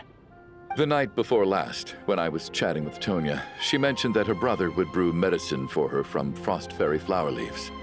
Combined with her various symptoms, I suddenly understood everything, including the fact that she was deceased.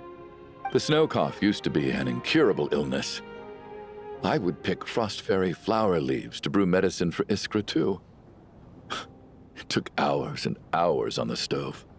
But the year after my daughter passed away, the jester of the Fatui announced that a cure for frost blight, also known as the snow cough, had finally been developed. It turned out that all previous treatments were completely ineffective. No better than random concoctions. That was the final straw for me. I just couldn't take it anymore. Just one more year. One more year, and everything would have been okay. So, more than anyone, I know full well that in this day and age, no one in their right mind would still be using frost flower leaves to brew medicine for the snow cough. Poor Miss Tonya, therefore, had to have been from an era when snow cough was still a terminal illness. So, you projected your daughter onto her? Even though you knew she was one of the dead?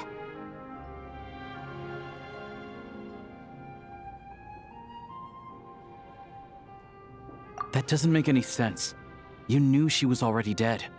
What did you hope to achieve by protecting her? I just don't believe in your crackpot theories, nor do I approve of your actions. How can you just declare a living person dead and throw them out into that snowstorm? Nitia's gone. My good buddy Shram's gone. And now it's Tonya's turn, isn't it? The others I can make my peace with, but little Miss Tonya, here she is, standing right in front of us, alive and breathing, and fighting her own battles. Yet you're quite happy to say she's dead? I just want her to live. Once this snowstorm is over, the very moment it stops, I'm going to march out that door and find someone who can fetch the very best medicine for her snow cough. I'll be damned if I'm gonna let you cast her out into the snowstorm before I have the chance to cure her. Not again! Not this time! Not when the cure is right within our grasp!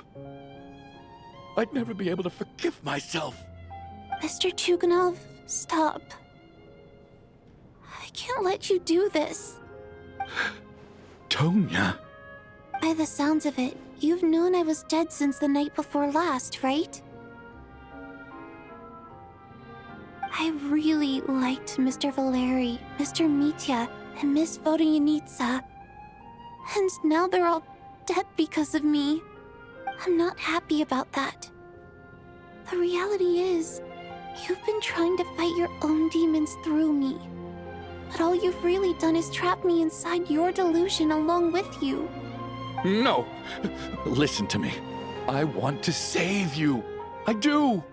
Well, at this point, I'm quite sure that I'm dead. I don't need to be saved. The time I got to spend with all of you is more than enough for me. Despite all the bad things that kept happening, I got to meet so many interesting people and spend so many days and nights by your side. Since the day I escaped that hospital until now, this has been an adventure I never even dared to dream of. I'm very fond of you all. If it were only possible, I'd trade my soul to bring back the ones who died. if it meant things didn't have to end like this. And that's why I'm not fond of you at all, Mr. Chuganov. I'm sorry. It's them that you owe an apology to, sir. Not me. Well then, I suppose this is it. It's time for my adventure to end. I've caused enough trouble. You're leaving already? It's still early. Don't you want to stay a little longer? No thank you. Oh, and by the way, my name is Patoshka. It was nice meeting you all. Feels strange that we're only being properly introduced now that it's time to say goodbye. Patoshka.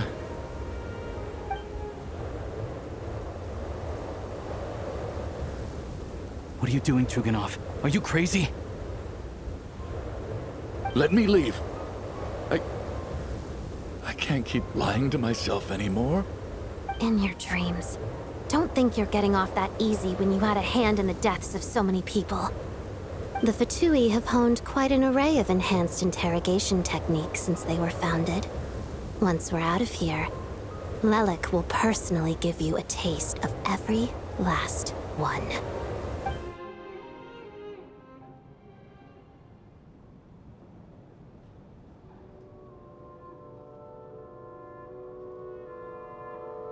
I think we should leave.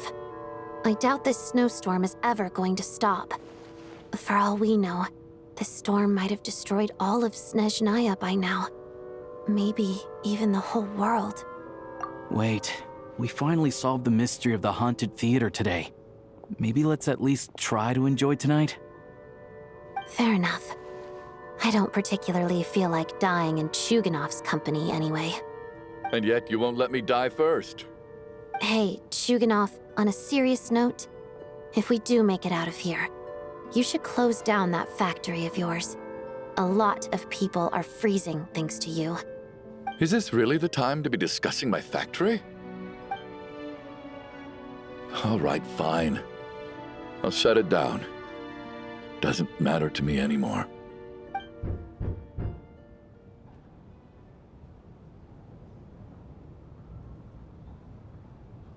Am I hearing things?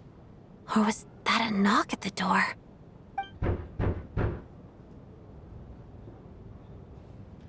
There it is again. But I don't understand. The snowstorm hasn't stopped, has it? Should we open the door? Is this it? Is this nightmare finally over? If the last few days are anything to go by, I probably shouldn't be getting my hopes up. Whatever lies beyond that door at this moment, it could be something even more terrifying than everything we've been through so far.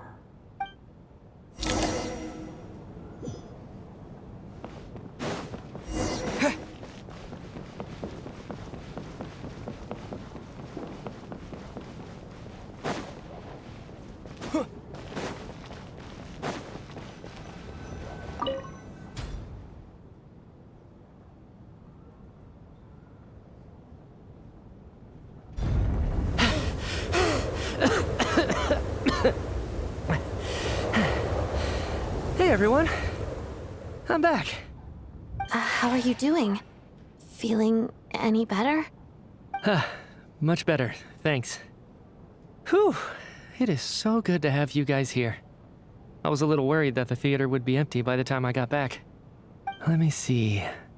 Tonya and Vodyanitsa are missing, which means Vodyanitsa died last night. And then you discovered that Tonya was the other dead person. Am I right? Not Tonya. Patoshka. First, tell us how you made it back here. Given the conditions outside, no one should be able to return alive. You're right. The thing that got me back safely was a song. I heard someone singing. After walking into the snowstorm, my mind grew hazy. I don't know how long I walked through the storm before my mind completely slipped away. Then, suddenly, I heard the sound of singing. The voice instantly brought me back to my senses, and I regained consciousness. So I followed the voice, searching for the source of the singing. I searched and searched, until finally, just a few moments ago, there was the entrance to the theater, right in front of me.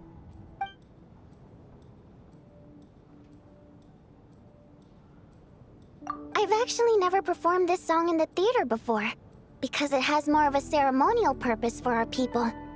It's not meant for the stage.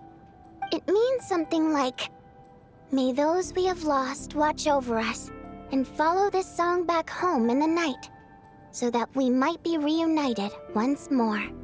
That must have been Vodyanitsa's Requiem. Who knew it actually worked? That song is meant to guide the souls of the dead. Mitya, that must mean that you... Huh. No kidding. Huh, seemed like I guessed right then.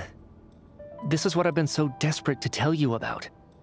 When I first stepped out of the theater, I was still quite lucid. My memory of it is still pretty intact. I remember the outside world being completely different than what I'd expected. It was like this was a world where only the snowstorm existed. There wasn't a trace of any humans or buildings ever having been there. I don't know how else to describe it, except to say that it just didn't seem like the real world.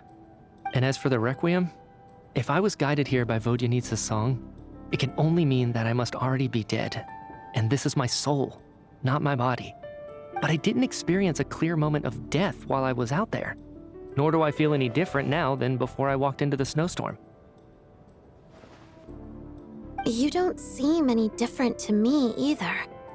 In fact, this is something I've been wondering about for a while now. If souls aren't physical, shouldn't they lack tangible form? Both Shram and Patoshka were clearly deceased, and yet their souls didn't look or feel like ghosts at all. They were visible, tangible, no different than you or me. This raises a truly terrible thought. Is that really what Mitya is suggesting?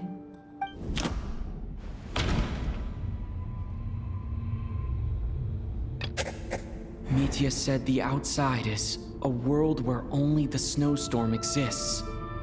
It must be connected to the ley lines, so going out there will only take us further away from the real world. Dreams can't explain everything. And this isn't the Sub-Zero's festival. Mitya's soul was summoned back by the Requiem, confirming that he is indeed already dead. And yet, he looks no different from us. Of course, if even the long-deceased like Mr. Shram can blend in with us undetected, then maybe we've all been dead from the very start. And all of us are now souls wandering the theater.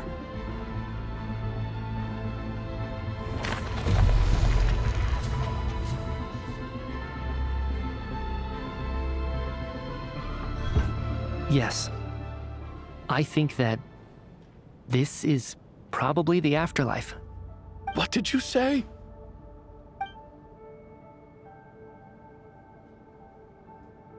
You heard me. We died in the theater. All of us did. But due to an obstruction in the theater's ley lines, our souls are trapped here, while an endless, infinite snowstorm rages outside. It's ironic, really. All that time, we were working so hard to figure out who the deceased among us were, when the truth was, we were all deceased. The only difference being some of us died more recently than others. Do you remember that note, "Death is near"? Seems like we misunderstood what it meant after all. Death was nearer than we wanted to think all along. The note simply meant that all of us were already dead. So all our attempts to survive, our search for the deceased, it was all for nothing? Hard to say. At the very least, we helped 2 lost souls find clarity and go to where they belong. The presence of those 2 is probably what caused our souls to be drawn in by the ley lines. In which case, the deaths we've awoken to over the past few days, We're just souls returning to the ley lines for good. If what you're saying is true, doesn't that make us the lost souls now? Huh, no wonder. This afternoon, when I was moving Vodyanitsa's body, I noticed that the other bodies in the room hadn't decayed one bit after all these days. That's further proof that those aren't physical bodies at all, but merely our shells here in the afterlife. Am I really dead? This doesn't feel real to me at all. No, that's impossible. This cannot be how it all ends. I still find it hard to believe that all of us are dead. How exactly did we die in the real world? None of us have any memories of dying, right? Not even knowing how we died is preposterous. Good grief! Surely there has to be some reason. Exactly. It's hard to rest in peace when you don't even know how you died. It gave me lots to think about as I strode out into the snowstorm. I racked my brains trying to remember the cause of my death, the exact moment I died, the root of all of this, right up until my consciousness faded. Wait. Hold on. Right before I lost consciousness, I think I saw something. I can't remember. And I think I lost my notebook and pen. Mitya, your hand. Is that blood on your fingers? Huh? You're right. There's blood on the fingertips of my right hand. Looks like it's already dried. When did that happen? What the? I guess this was what I saw. I must have desperately drawn it in my own blood right before losing consciousness. What's wrong? Do you recognize the symbol? It's Renova, the ruler of death.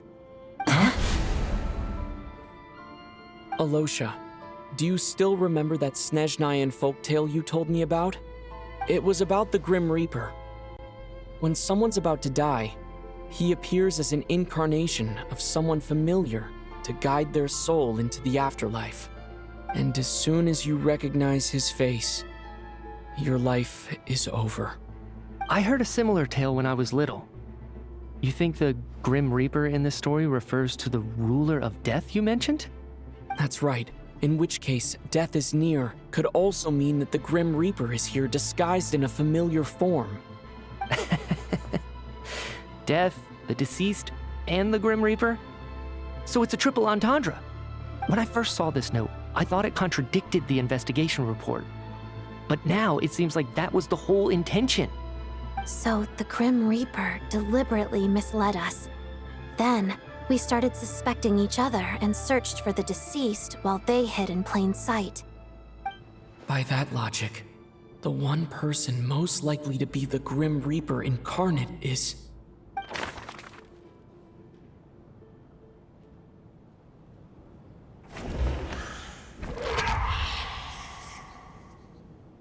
No doubt about it.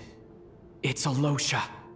Looking back at how everyone has acted over the past few days, Alosha is most likely the Grim Reaper lurking among us.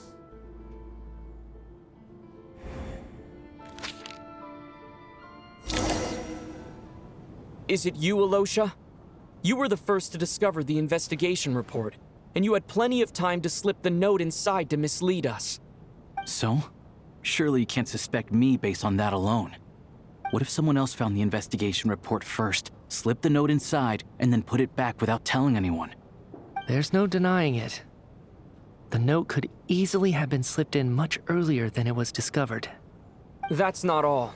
I've also noticed that although on the surface, Valeri, Mitya, and sometimes I were the ones taking charge of the situation, looking back now, even though you didn't say much, you were always subtly guiding everyone from the sidelines. What do you mean? You were the one who emphasized how dangerous it was outside and insisted we all stay here. It was also you who suggested that we all sleep in the same place. And earlier today, you tried to convince Patashka to stay. I don't understand why, but it was out of character. So, you didn't understand my intentions, and now you're assuming the worst. Seems pretty unreasonable if you ask me. He still won't admit it. Fine. Let's see how he responds to the most damning evidence of all. The biggest question I have right now is, if the Grim Reaper is impersonating Alosha, then where's the real Alosha? When did they switch?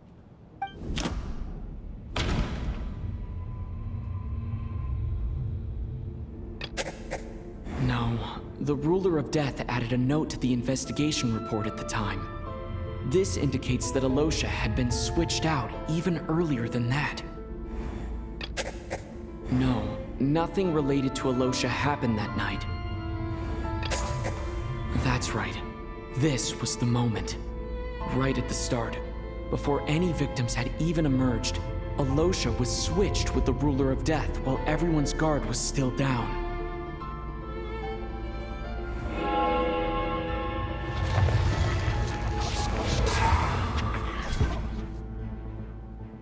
When all this began, right after the performance ended and the snowstorm began to pick up, no one suspected anything unusual. We just assumed we were snowed in. It wasn't until we discovered the bodies the morning after that we realized something out of the ordinary was going on. But it's clear now that the oddities actually started earlier than that, when Dimov walked into the snowstorm and never came back. Right. So Mr. Dimov was the first victim, not Sobolova and Torgov. And if we pinpoint that moment as the beginning of this incident, then one thing becomes clear. Alosha, you are the only person who walked into the snowstorm and came back without the help of Vodyanitsa's Requiem. More precisely, Alosha never came back at all. The one who came back was the Grim Reaper. Not bad. Well, since you've backed me into a corner, I suppose there's no point in keeping up the act anymore. Alosha? You're the Grim Reaper? I am no such tired cliché. Mortals should address me as the Ruler of Death.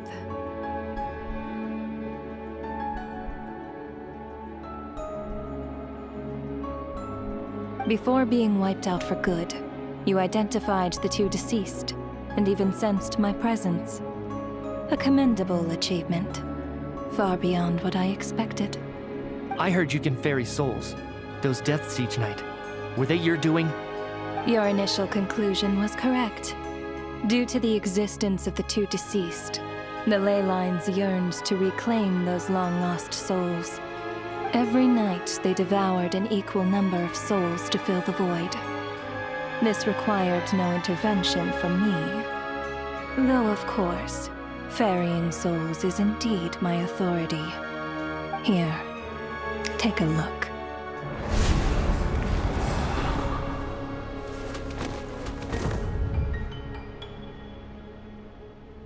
What are you doing? That takes care of today's too. Don't get so worked up.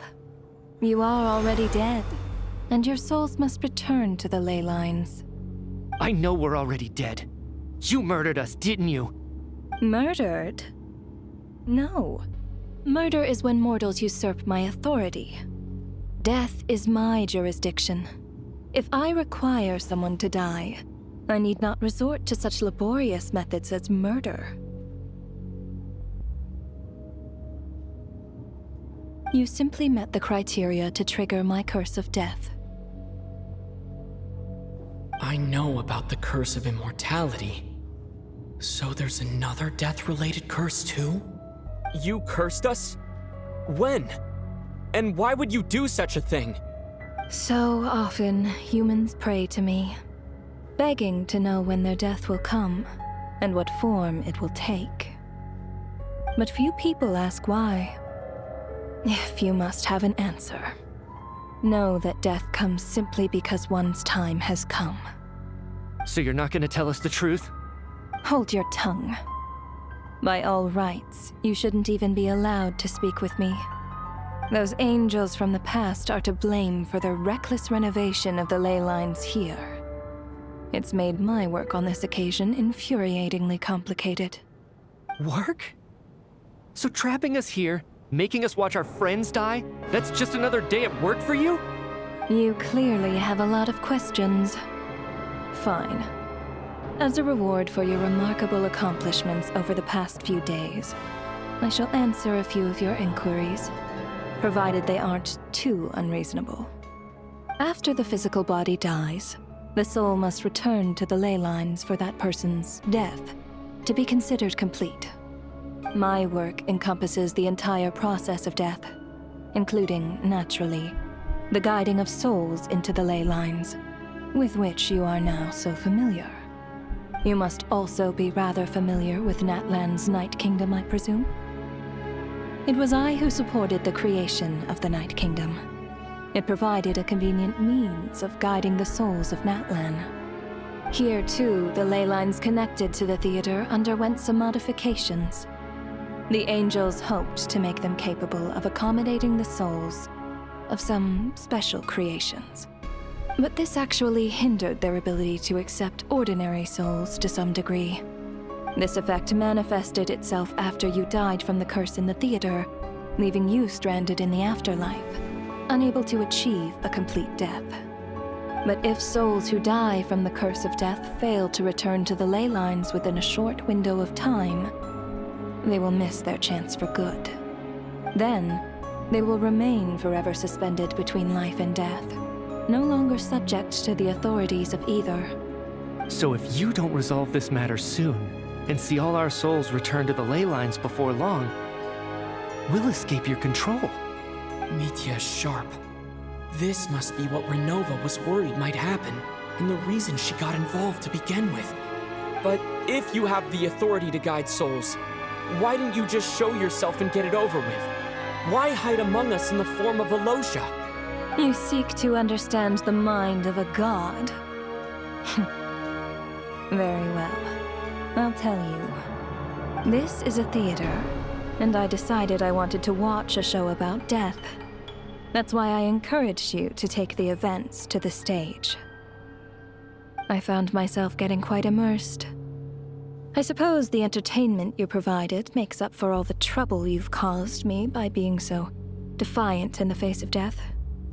There. Are you happy with my answer?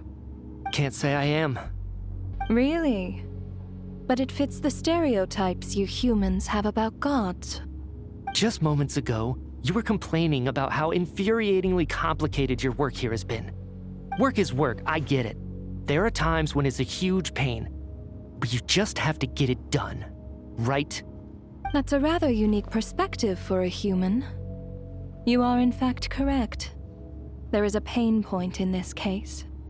Due to the obstruction in the theater's ley lines, there is a hard limit on the number of souls they can receive each day, making it impossible for me to ferry all your souls at once. Revealing my identity too soon would inevitably have led to futile resistance, and there was a risk that any souls who chose to run would disappear. Then there was the issue of the 2 lost souls you called the deceased. The way you resolved that quandary was all part of my design. That's what I don't understand. If all of us were souls of the dead, what made their presence among us special? For centuries, they have refused to return to the ley lines, exploiting the issues created by the angel civilization to resist being drawn in. Centuries of obsession accumulated during this process. You may think of this obsession as the resentment of the dead, and in this quantity, it was a bomb that could have detonated at any moment.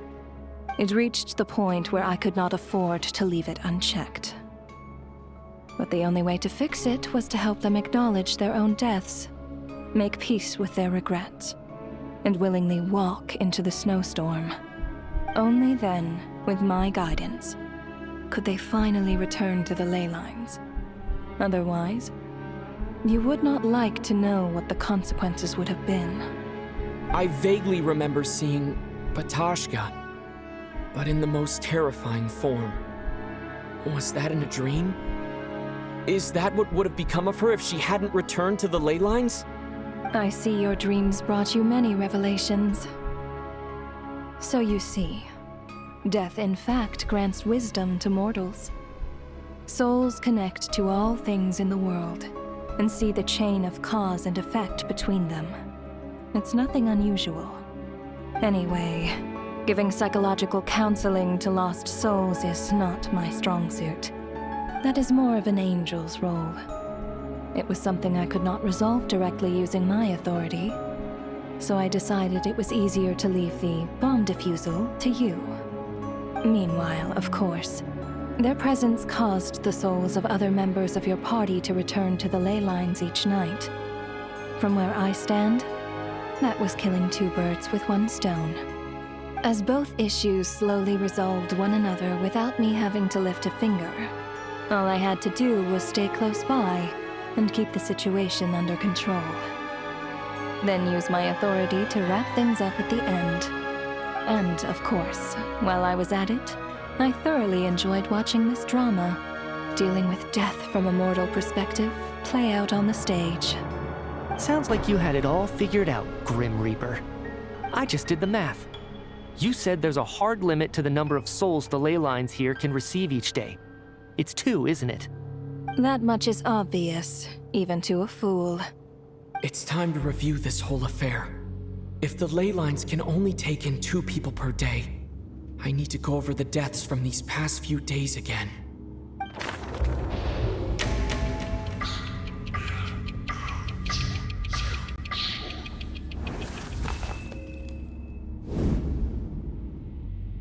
Looking back now, none of us had the faintest idea at the time.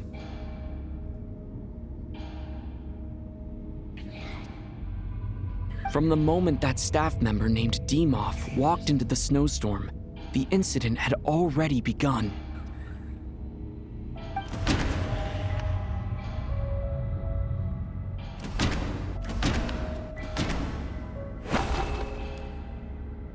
No. Let me go over this again.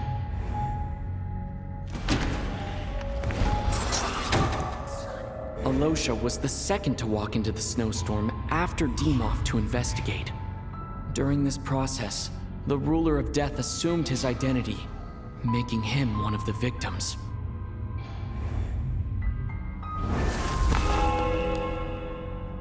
During our first night in the theater, everyone was caught up in the novelty of it all. No one could have expected there would be victims the very next morning. Despite all the confusion, and with the help of hindsight, we finally began to realize that something was amiss with the snowstorm.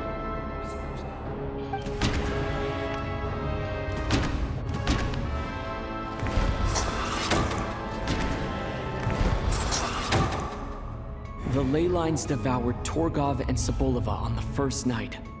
At the time, we thought this might be a murder case connected to Lelik.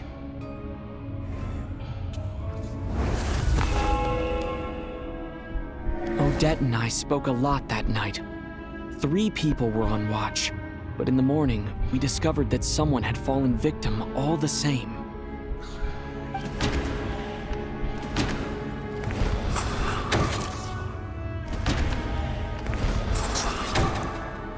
The deaths of Kulish and Rampana caused everyone to stop suspecting Lelik. Unexplainable phenomena occurred one after another, leading Nitya to suspect that we were caught up in a supernatural event.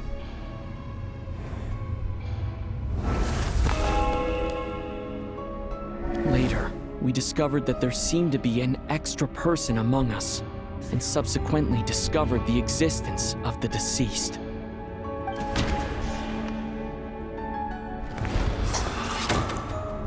Mr. Schramm realized he was the deceased and walked into the snowstorm to return to the ley lines of his own accord. It turned.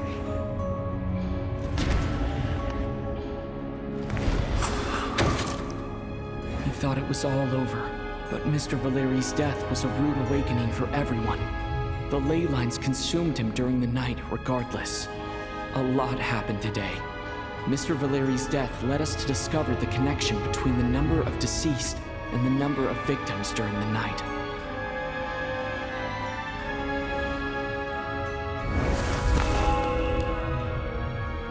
The fact that there was more than one deceased seemed to bring us back to square one.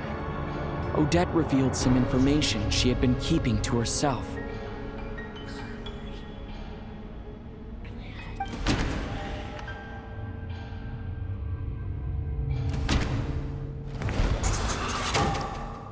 As it happened, Ptashka filled the void left by Mitya's return from the ley lines by walking into the snowstorm this morning. The girl I thought was Child's sister Tonya turned out to be another of the theater's deceased.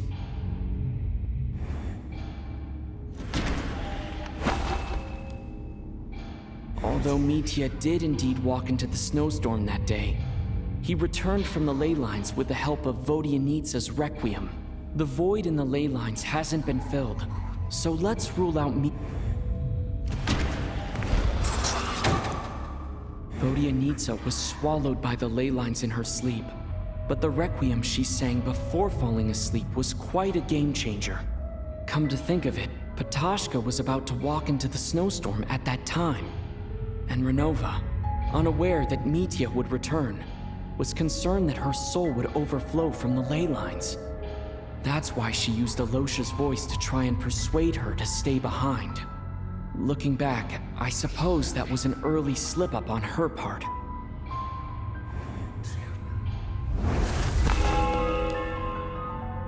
No one could have expected anyone who walked into the snowstorm to return. But just after nightfall, Mitya returned, bringing crucial information with him. Various truths began to surface, including that all of us were already dead and that the ruler of death was here among us.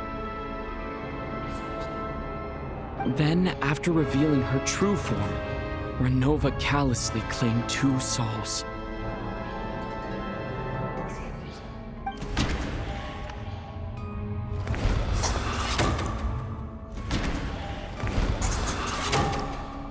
In fact, everyone was already dead by the time we took the photo.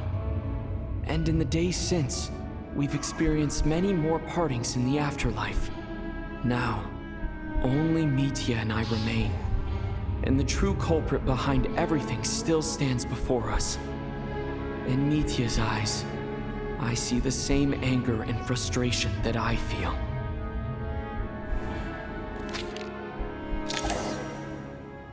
That covers everything. It's all clear now. Your work isn't finished here yet, is it? The Traveler and I are still standing here, safe and sound. The Water Imp's song threw things off a little, but it is of no consequence.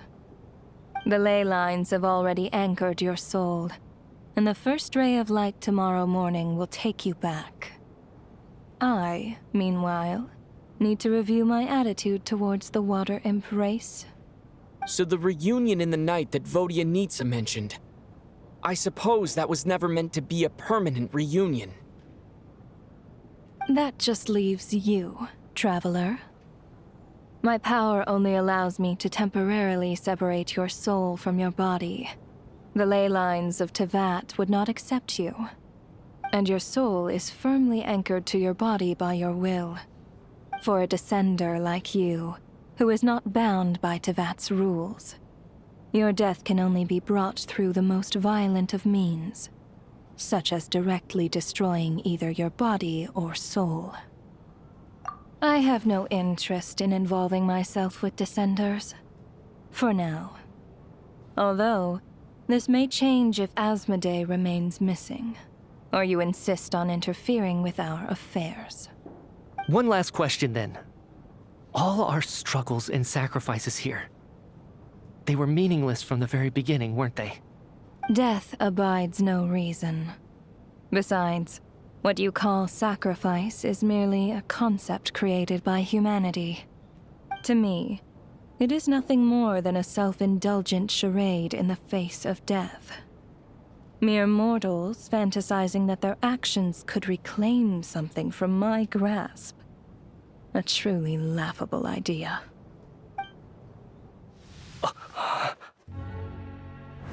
Grim Reaper, you really know how to get on my nerves. I'm not here to ingratiate myself with you. I kill merely because your deaths are necessary. Oh, you've made that quite clear. but humans don't take well to being scorned. Not even by the gods.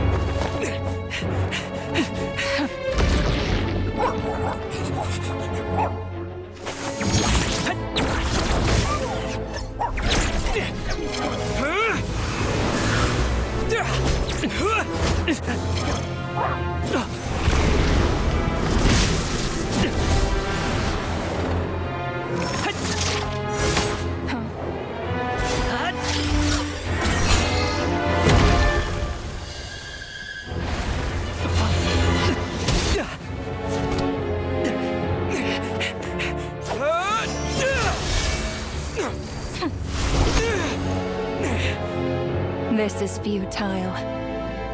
You must know that you are powerless against me in my own domain. I suggest that you save your strength. For what? Maybe we can't change it. But if nothing else, we can at least teach you to have some respect for the dead. Audacious.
How are you holding up, Odette? What happened to me? How much do you remember? What do you mean? Is the performance over? I can't seem to recall what happened. Has Odette already forgotten?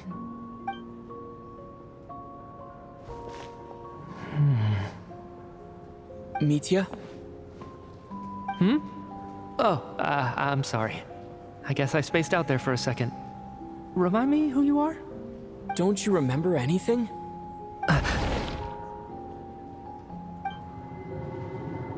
Yeah, I remember now, comrade. Looks like we guessed right. Just like me when Odette found me at the Armory Palace. For some reason, everyone killed by the Ruler of Death eventually came back to life. Just with one catch. They forgot what happened while they were dead. Odette and the others have already forgotten everything. Why were you able to remember this time? Could this be the reason? You said this is the Ruler of Death's symbol, right? I don't see anything there. You don't? Huh. Okay, I guess that makes sense. I carved this into my hand in the afterlife, so it's not visible in the physical world. Does that mean I carved this symbol into my soul? What an unsettling thought. Still, at least I get to remember what happened. I suppose it's a blessing in disguise. What about you, though? The Ruler of Death mentioned that you're a descender? Is that why you can remember? A full explanation would get complicated very quickly, but that's essentially it. Well then, now that it's all over, let's figure out what we've learned. The first thing I notice is that everything here is precisely as we left it, right before our deaths. This confirms that time passes differently in the afterlife than in the real world. They say that right before death, time slows down, and your whole life flashes before your eyes. That must be how you know you have one foot in the afterlife by that point. Anyway, clearly the few days we spend in the afterlife probably only amounted to a few short minutes in the real world. This also aligns with previous reports of widespread temporary memory loss among the Armory Palace personnel. Now it seems likely that those were all brief deaths caused by the Grim Reaper's so-called curse of death. To those unaware of the truth, dying and coming back to life must feel similar to a short bout of catatonia.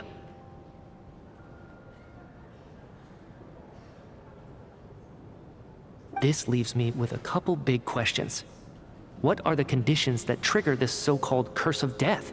And why are we resurrected after we die? If nothing else, I think it shows that killing us wasn't her ultimate goal. We still don't know her true reasons for subjecting us to death. Right. This time only got complicated because of the situation with the theater's ley lines. That's why she had to approach it differently. If the previous incidents of amnesia among the researchers are anything to go by, killing us is usually a pretty routine matter.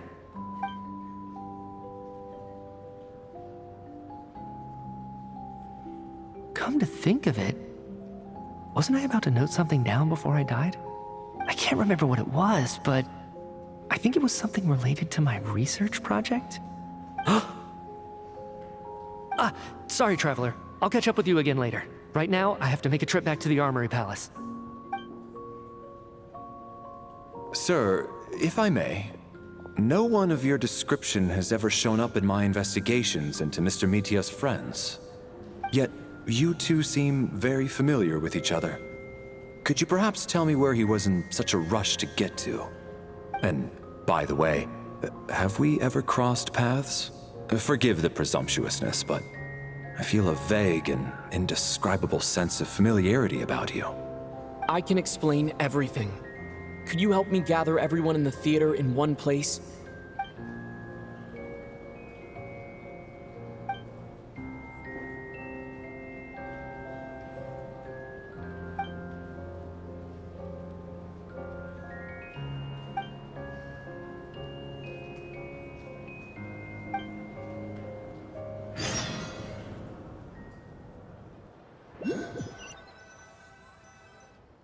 So, Chuganov really is going to shut down the factory. I guess this theater incident actually did us some good after all. So, you said I promised to take you to the Armory Palace while we were in the afterlife, yes? I believe you. I think I even have a vague memory of it. Agreed. Let's check in on her first. The whole reason for our trip to the Armory Palace anyway is to figure out what's going on with her health.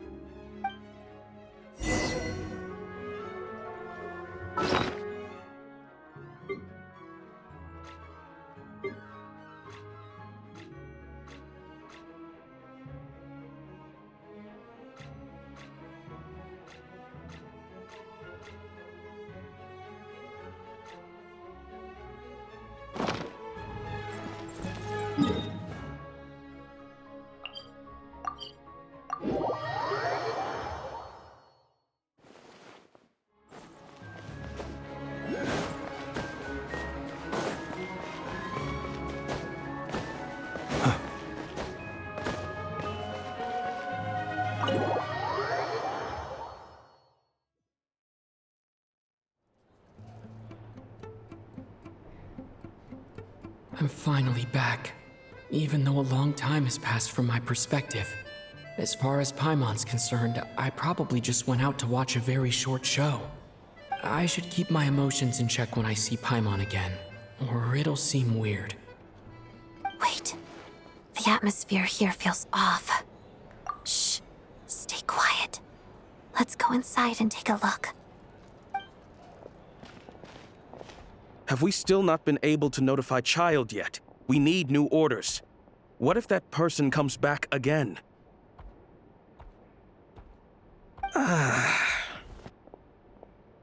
I'm so sorry. Under the circumstances, there was really nothing we could do.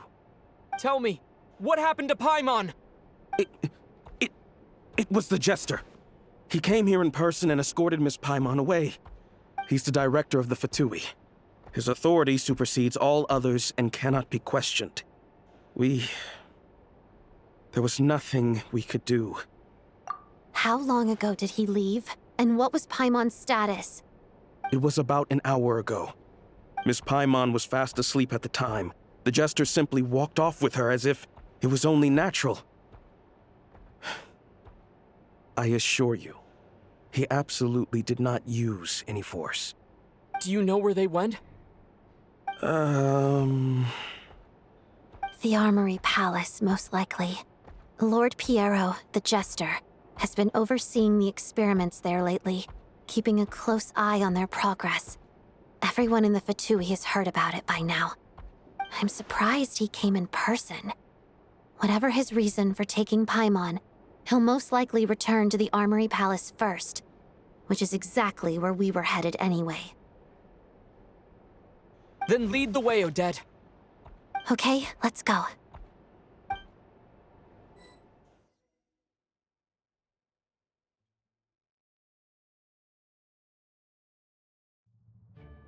It's just up ahead. Quick, let's get inside. No, I'll go alone. You know I'm planning to force my way in. You're with the Fatui, so you should stay outside. I was hardly planning on taking you through the official channels anyway. I'm here to force my way in, just like you.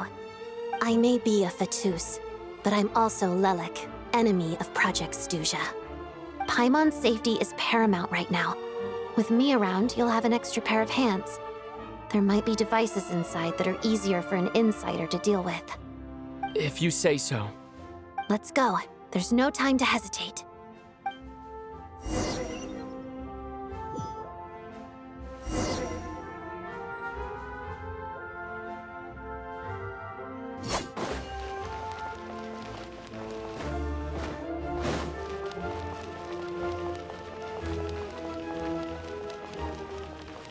Hey, who are you?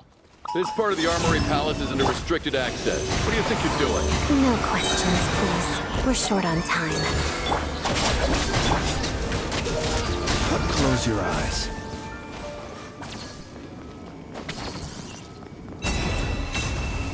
Be silent.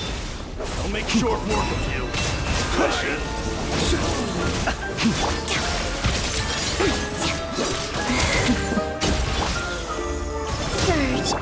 Close your eyes. To dust.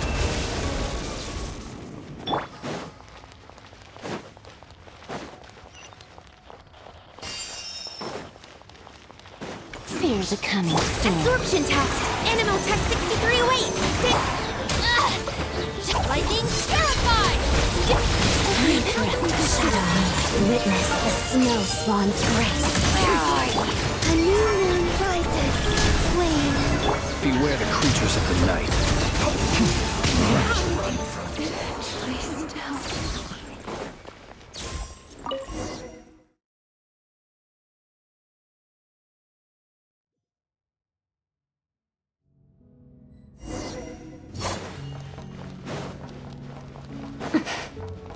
Now it's your turn. You have a pass? Where are you coming from? So, you're intruders, huh? Don't blame me for what happens next!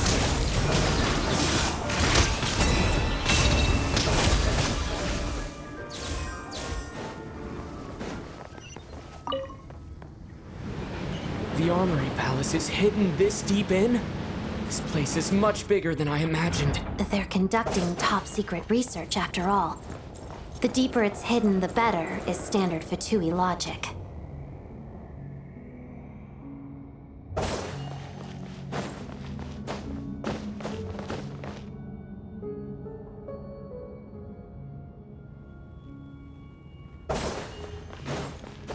The style doesn't really look like the Fatui's handiwork, though. They must have requisitioned some structures from a past civilization. It also serves as a bit of a disguise. Looks like we're in for a tough fight. Stay alert!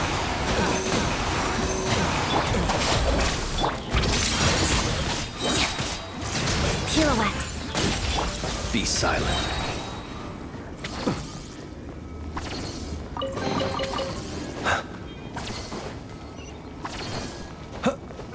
Intruders? Don't come any closer! Just what are you guys trying to do here? Short work of your skull! Heart of death. Together. Animal hypostasis emulation. Absorption test. Animal test 60. Confirmed. The long sleep beckons. No one interferes with the jester's work! Close your eyes. Night falls. Let's begin. Walls of the snowflakes. Our bond is strong. Stay clear. Animal test 6308. Be silent. Observe. Pretty sharp.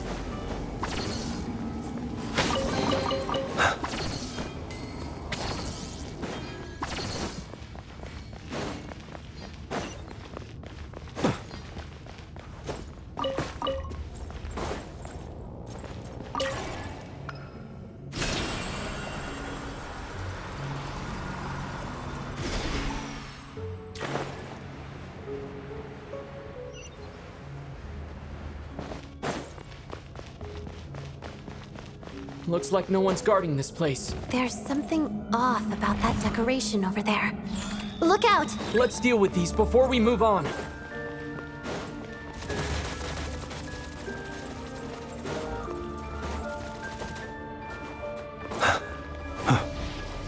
Shadow me. Dissipate. I'll settle this.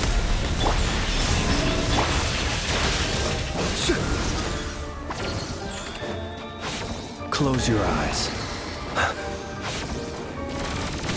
Observe. Close your eyes.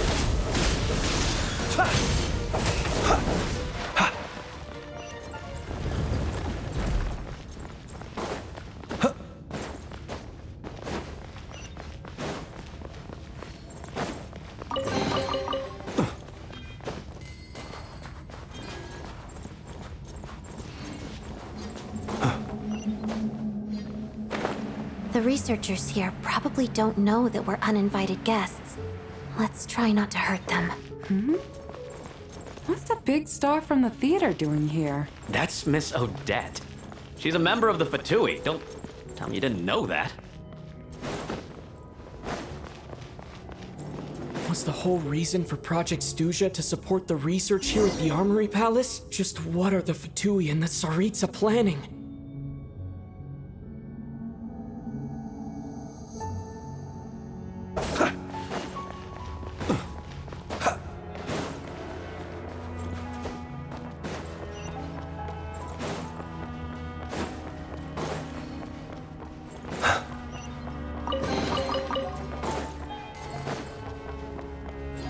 Whoa!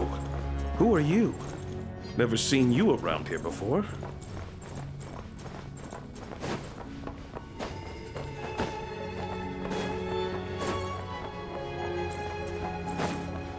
Looks like there's no way through here. Maybe using the power of this prism could help?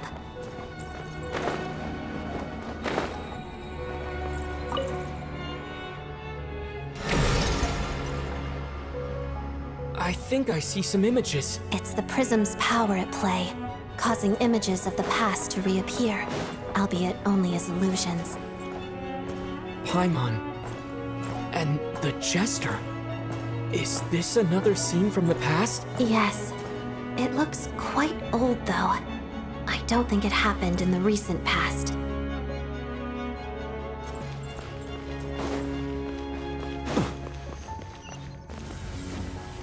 What's going on here? What happened? The source seems to be the Armory Palace. They must have started some large-scale experiment. Wait, what if this has something to do with Paimon? We need to hurry!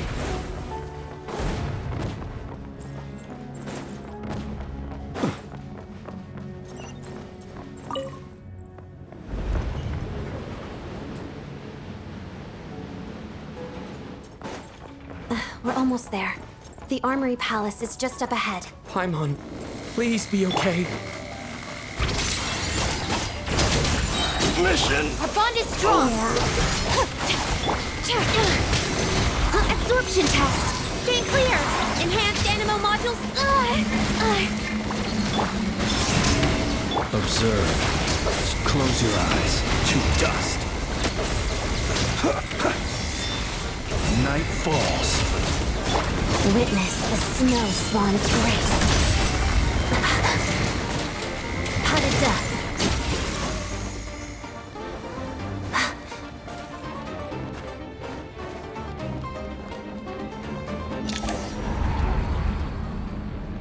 What's going on? Wait, I remember this feeling. It's the curse of death. No, no, not now! Why is the curse of death striking again already? Odette.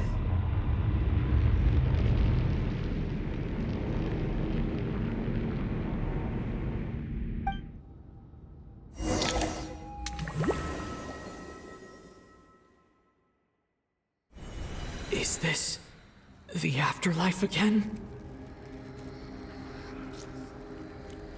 I need to find a way back to reality. Is that Odette's core Ignis? Could that be what just woke me up?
Odette?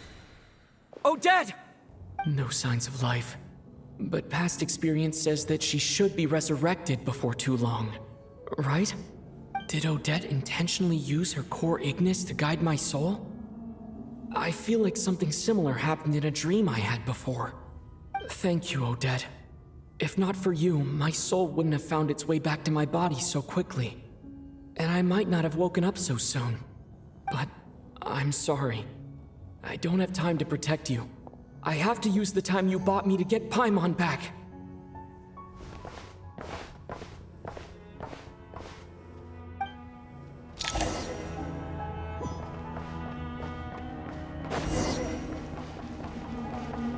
Sure enough, everyone here has been affected by the curse of death. Paimon! Paimon! No, wait.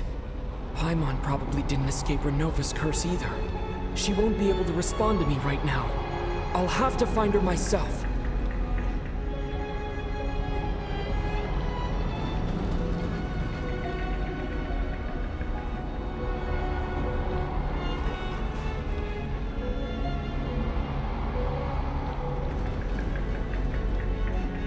Nitya! Is this the laboratory he works in? What happened here to trigger the curse of death again so soon? I'll have to ask him when he wakes up. Finding Paimon has to take priority now.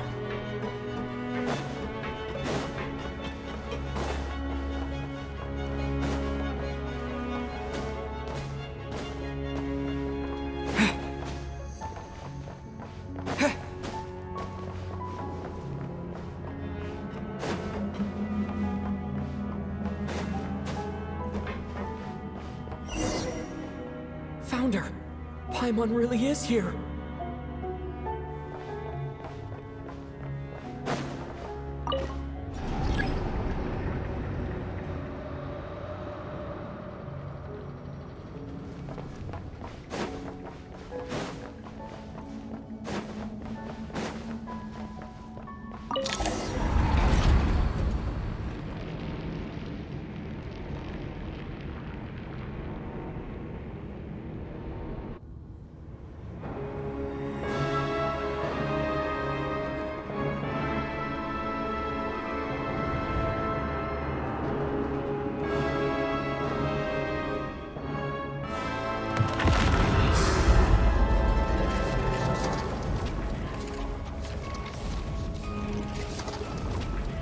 You don't learn, do you?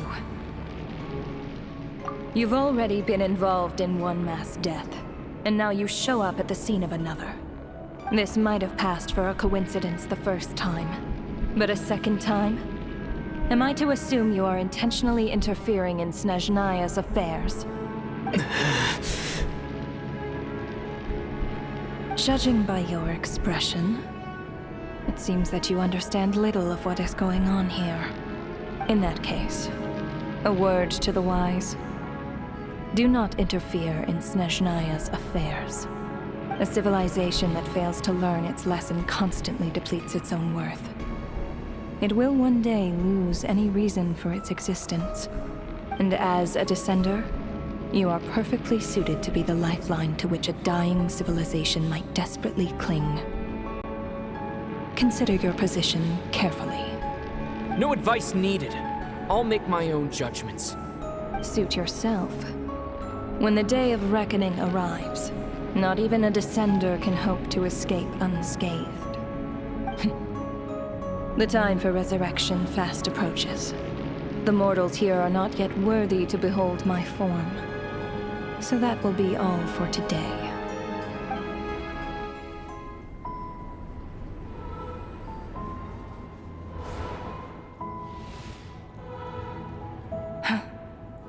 That thing is coming with me.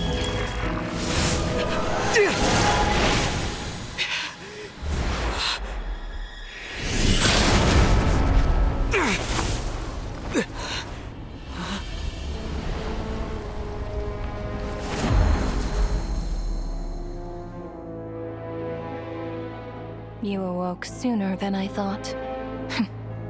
The curse of immortality is stubborn, unable to enter the ley lines, yet not content to remain a spirit.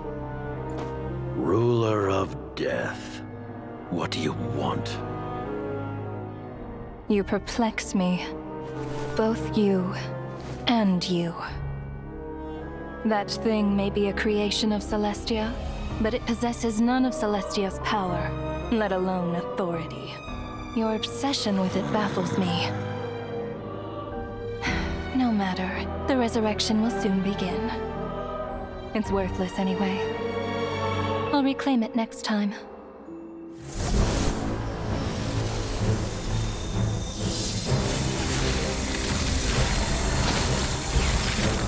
Hey, who says there will be a next time?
I missed you, Paimon. What are you talking about? We haven't even been apart for that long, have we? It was different this time. You seem to be in pretty good shape. Yeah, Paimon's back in tip-top condition.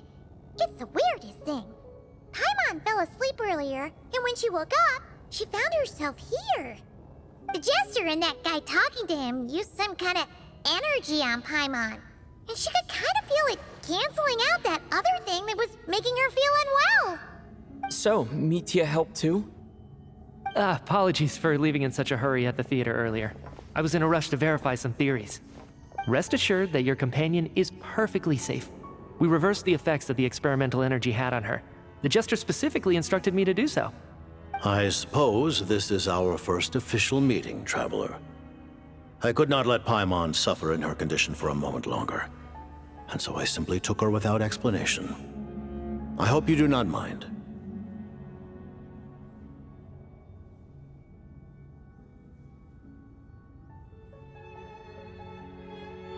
But why would a big shot like you care about what happens to Paimon?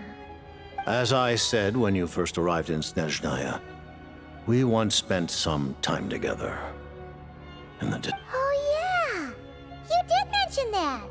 And Paimon did think you seemed strangely familiar the first time we met. I'm afraid the reminiscing will have to wait. Mitya, let us continue with the report. What conclusions, if any, did you reach from conducting the final experiment of our energy research ahead of schedule? The good news is, my hypothesis regarding the Ruler of Death has been verified. As for the bad news, I recommend we suspend the experiments and Project Mistleton until further notice. Currently, we have no means with which to make a breakthrough. I say this purely as a scientist, guided by reason alone. I will trust your judgment. We shall put the project on hold until the Ruler of Death has been eliminated. Wait, what are you guys talking about? You want to get rid of Renova? Like, how? By killing her? By whatever means necessary, so long as it removes the threat she poses to us. Until then, everything we do will be in vain. After what just happened, I've ascertained Renova's goal. Or rather, the trigger condition for the Curse of Death. Okay, let's hear it. What she's doing is blocking Snezhnaya's technological progress, preventing us from possessing any means with which to threaten the heavenly principles. Just like the little lapdog she is.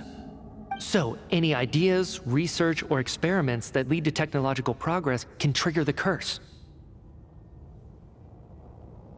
Just now, for instance, I was set to launch a final phase energy experiment ahead of schedule. If the experiment was successful, we could have achieved a crucial breakthrough.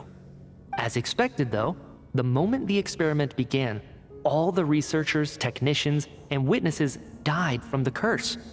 All that effort, not to mention the energy and materials we relied on Project Stuja to gather for us, went to waste. In the end, nothing was gained. Does that mean something similar happened when we were at the theater? That's right. During the performance, I thought of an important breakthrough regarding the experiment, and wound up dragging everyone into this. So the nature of the curse seems to be something like, when moments of technological progress occur, all life in the vicinity is taken away. What a violent method. Of course, that meant the curse was normally limited to the Armory Palace. Since outsiders are forbidden from entering, this mass death phenomenon went unnoticed, until Odette came along. I believe she was the first witness. The Curse of Death was triggered just before she infiltrated the Armory Palace that day. But you mentioned something about a final stage experiment. Doesn't that mean you actually made some progress? That's right. Even with the gods locking certain key components out of reach, humanity can still advance technology in incremental steps accumulated over time. But, as I'm sure Renova anticipated, even incremental progress has its limits, a point where the truth you're seeking must be put to the test in an experiment. You mean, the experiment you were just about to do? Yes, We were at a critical juncture, a moment where the quantitative was about to translate into fundamental qualitative change. With this single experiment, we could have brought everything we've worked for to fruition. But now, after already being forced to fumble around in the dark all this time, it feels like we've truly hit an impenetrable wall. As long as Renova's curse of death persists, we won't be able to advance the experiment or obtain any results. And with Project Stuja having been in effect all this time, at our nation's current strength, repeated trial and error is simply unsustainable. Only by eliminating Renova first will it be possible to continue advancing our plans. But she's the ruler of death! She can just kill whoever she wants, right? That's gotta be the scariest power ever! Is it even possible to beat her? We'll see. But one thing's for sure. She definitely can't just do whatever she wants. The best proof of that is me, standing here, very much alive. You're saying... Wouldn't it be easier to just kill all of us researchers for good? Why resurrect us over and over again? Why let us advance our technology to this point? So, you're saying even the ruler of death has limitations we don't know about? Exactly. And I think that's where the key to our breakthrough lies. Regardless, the ruler of death has always been an obstacle we must overcome. Indeed, we must face life, death, time, and space. After all, our goal is the heavenly principles. The Fatui want to challenge the heavenly principles? For a long time, I've had a vague suspicion the Fatui and the Tsaritsa were targeting the heavenly principles. But hearing the Jester admit it is still a shock. No wonder the Tsaritsa's goal has always been kept a secret from the people. What kind of road will that lead Snezhnaya down? In that case... Lord Jester, I would like to request some leave. I'd like some time to organize my thoughts and go over the data. Granted. Get some rest, put the experiment out of your mind, and take care that the curse of death doesn't affect any civilians.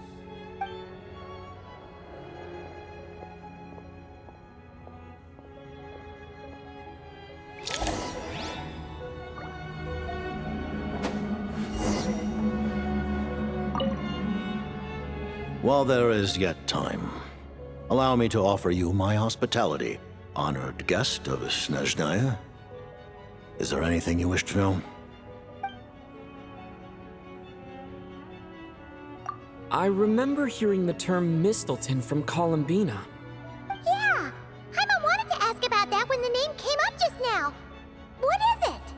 Paimon's heard of Project Stuja, but not this one. As you know, Project Stuja is a series of measures enacted to consolidate our nation's resources, the greater purpose of which is to serve Project Mistleton. Many of the things you have encountered thus far are essentially for the advancement of that project. This includes the Kuvaki Experimental Design Bureau in Nodtrai. Researching Kuvaki was merely a facade. Its core objective was to use local resources and research findings to build Mistleton itself. And that's a weapon built for the final battle against the heavenly principles, isn't it? Huh? How did you know that? I was given some intel, and I made some deductions. Wait. You must mean that thing over there. Oh, Paimon's gotta take a closer look at this thing. Especially after you guys sent so many people to Nograi to work on it. Kuvaki alone will not break through Celestia's defenses, let alone challenge the heavenly principles. The heavenly principles are no doubt accustomed to combating the power of the light realm, and elemental energy is simply the power of the human realm, converted to that form by the heavenly principles themselves. Any attempt to use this power against its creator would be a futile endeavor. For now, therefore, we have set our sights on the form of energy associated with the third descender and the stellar linchpins. This may hold the potential to allow Mistleton to contend with the heavenly principles. You could say that by reverse engineering the stellar linchpins to extract the energy within, we have obtained a source of anti-Celestia energy. The Kulagi Experimental Design Bureau, Project Studia, and the new energy experiments. Huh. So, Project Mistleton is what ties it all together. And it looks like your plan is almost complete. No wonder the Ruler of Death came after you. Her Majesty the Tsaritsa has embarked upon an expedition to vanquish a monster. Were it not for this, I imagine she would have been delighted to grant you an audience. Seems like the powers that be in Snezhnaya don't intend to hold my past conflicts with the Fatui against me. The Harbingers have been granted significant autonomy in retrieving the Gnosis. But by the same token, they do not completely represent Snezhnaya's official stance. You read my mind. Speaking of the Gnosis, Paimon's been dying to ask this question since forever. Why exactly does the Tsaritsa want to collect them? Is it something to do with the fight against the Heavenly Principles? The Gnosis will undoubtedly serve as a key bargaining chip when she confronts the Heavenly Principles. Beyond that, you had best ask the Tsaritsa herself. I am not sure if this information is mine to disclose. What do you mean, not sure? Don't you make the rules? You're the highest-ranking Harbinger! Ugh, never mind. Taking on the Heavenly Principles is something most people wouldn't even entertain in their wildest fantasies. Why is the Tsaritsa so fixated on this? Intervat today. Civilization is nothing but an illusion. Something whose very existence can be negated at any moment. Our civilization may very well be destroyed in the struggle, but as things stand, the Heavenly Principles could choose to negate our existence on a passing whim. And we must not sit back and accept that fate. Only by changing the state of affairs, only by overthrowing the Heavenly Principles, can our civilization truly be said to have taken root. Otherwise, the fate of the people of Conria and Hyperborea is a cycle doomed to repeat itself. Accepting potential destruction in return for getting to control your own fate. Furthermore, perhaps this is still somewhat difficult for you to understand. Are you aware that all the rules of this world are made up of curses? Huh? All of them? Paimon knows about the curse of death you mentioned, and the curse of immortality that you and Dainsleif have. Then the birth of the Hilly-Churls, the rules of Natlan's Ode of Resurrection. Those are curses too? Farina's long life seems to stem from a curse placed on her by Focalor as well. Yes. Even a god's love for humanity is a curse the Heavenly Principles inflicted upon the gods. What? The Tsaritsa has always had ample reason to hate the Heavenly Principles. If she can seize their authority, she will reconstruct the entire world, and when that time comes, humanity will be completely liberated from curses and lies. Look forward to it. It will be a world beyond your imagination. Though the ordinary people of Snezhnaya may not understand these details, in this frigid land locked in a ceaseless struggle against the environment, in this nation to which the gods have never shown favor, we all believe that standing in solidarity with the Tsaritsa in our shared struggle will surely usher in a new and better world.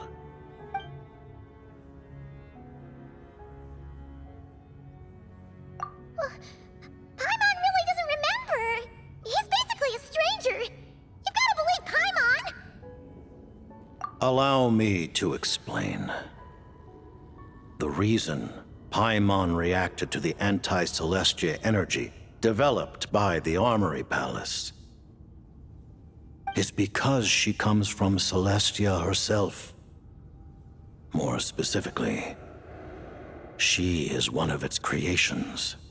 Paimon? A creation of Celestia? Oh, right. I was blinded by anger earlier, but thinking back on it, Renova also said that Paimon is a creation of Celestia. But she lacks Celestia's power or authority. As you know, the lunar fragments in Nodcry were pulled down from the sky using Fatui technology. But the first application of this technology was in Conria over 500 years ago. I used this technology upon the heavens, and the response I received was none other than Paimon descending from Celestia. I presented her to the Vinster King, but he took no interest in this gift, nor did it satisfy him. Paimon then took up temporary residence in my palace until, of course, the arrival of the Cataclysm. Wait, Paimon's a little confused. You're talking about things that happened in Conria 500 years ago. You're saying Paimon was there for that? But Paimon doesn't remember any of that. Falling from the sky? Being given away as a gift? None of it! Having lived through the Cataclysm, perhaps you too were burdened with some manner of curse. Although, losing your memories would indeed be the smallest price I've ever seen paid. But it's not just her memories from Conria. Paimon doesn't even know how she spent the last 500 years. She only has memories from the past few years. No matter how hard she tries to remember. What was Paimon like back in Conria? Did she know a whole lot because she came from Celestia? Was she super smart? Unfortunately, when you arrived in Conria, your consciousness was like that of a newborn infant. None could say what kind of being you once were in Celestia. During the time you lived in Conria, your personality was no different from how it is now. Aw, man! Paimon's plan to get her memories back and become super smart is ruined before it could even start. You know, even though Paimon lost her memories, she still feels weirdly close to you for some reason. That must mean you took pretty good care of Paimon back then, huh? On the contrary, I completely ignored your existence. I was entirely focused on my struggle against Troptatir the Wise. But now, as I see it, it is as if you are the only sane thing that survived that era of insanity. And thus, are worthy of protection. Noted. Man, Paimon's gotta stop projecting friendship on everyone she meets. But, Traveler? Even though you know Paimon's some creation of Celestia now, you still want her, right? You're not going to abandon her? Oh, phew! That's a relief. Paimon's just learning about this too. She's barely even processed it.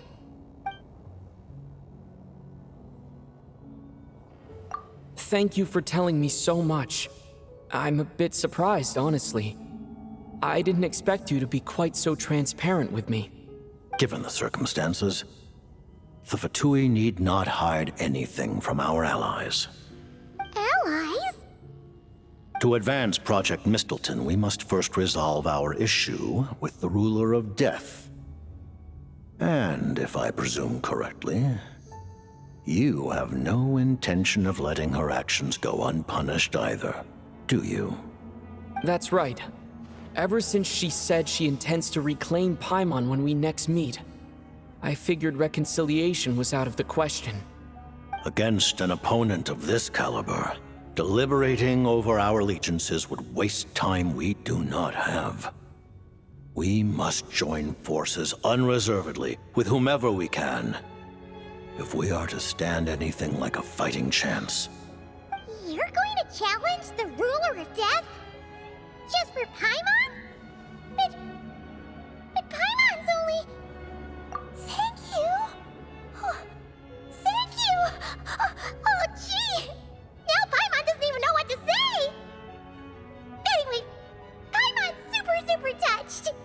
The Tsaritsa will return in triumph in short order, and the Fatui shall hold internal discussions regarding the enemy. The time for us to meet again will come very soon. Got it. Thanks for your help with Paimon. I'll be sure to look after her for you. There was just one other thing. Well, it's just a request, really. Paimon really wants to see what this Mistleton thingy you're gonna use against the Heavenly Principles looks like. Of course, Paimon knows it's top secret and stuff, but she just had to ask. It's okay if the answer's no. Certainly you may. Oh, for real? Actually, maybe it's best not to. What if Renova suddenly pops up again? She might take this chance to...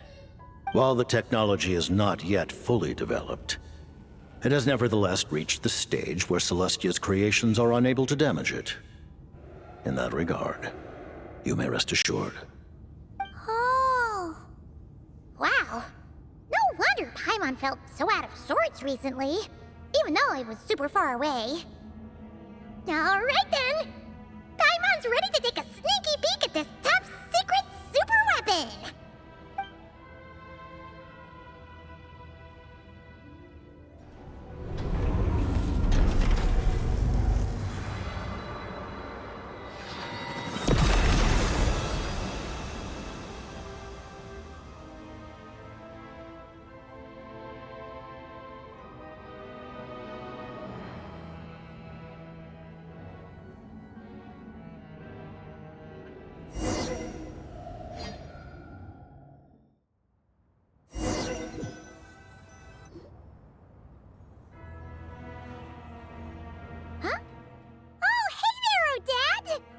Paimon?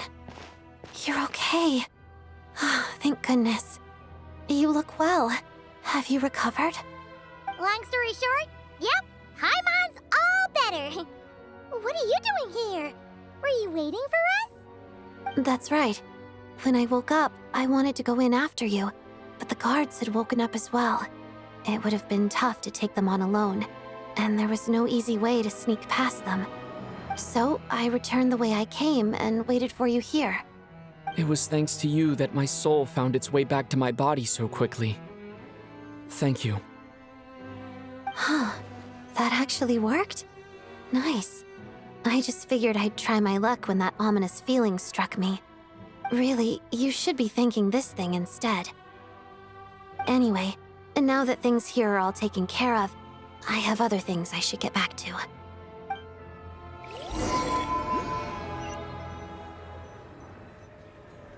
Ah, Director Chuganov, you're back. We just received notice that Project Stuja has been suspended, so we've convened an emergency meeting. This is the preliminary plan.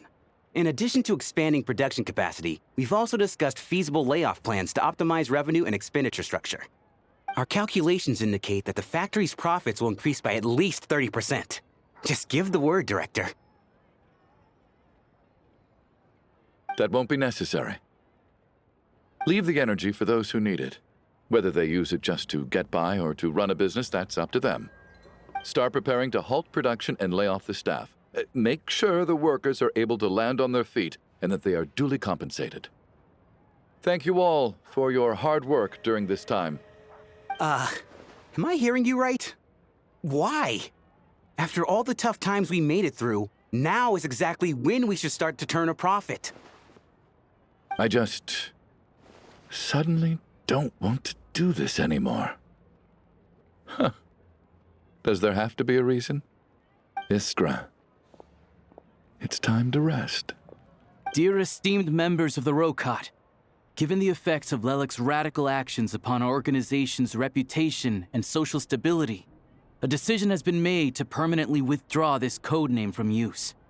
Considering that Lelik did what they did for the benefit of the people, the Rokat has nevertheless negotiated with the authorities, ultimately securing a waiver for all penalties due to them. Lelik will be suspended for a period of time. Depending on their future performance, they may be allowed to adopt a new codename and continue acting as part of the Rokat. The purpose of this notice is to remind everyone once again that motives and methods are equally important when one operates in the shadows. Even with Project Stooge's suspension and our interim operational victory, we must guard against complacency and rashness and work to consolidate the progress we have made so far. We act only for the greater glory and solidarity of our nation. May the aurora shine ever on, and the tundra always stand firm. We act only for the greater glory and solidarity of our nation. May the aurora shine ever on, and the tundra always stand firm. Looks like it's finally over. You mean for us? Just thinking out loud. I've never seen the Snezhna Gradvecha so lively before. I never once thought I'd come here. But I understand everything now, Rosaline.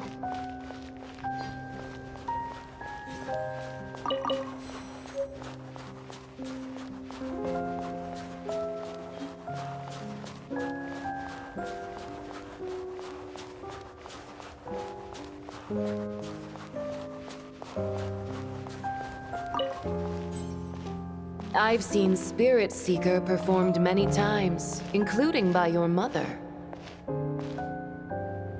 Why do you bring that up all of a sudden? Even though the choreography is always identical, every dancer finds a way to make it her own.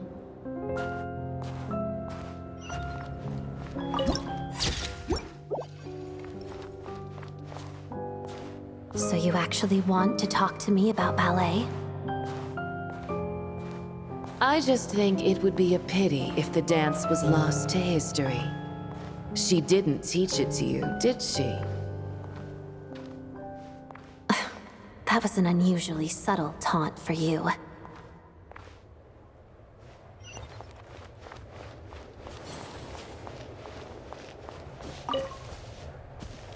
We embraced one another on the snow-swept plains, melting the ruthlessness of time. But when our bodies, in pieces, are cast to the winds, what of our love will remain behind?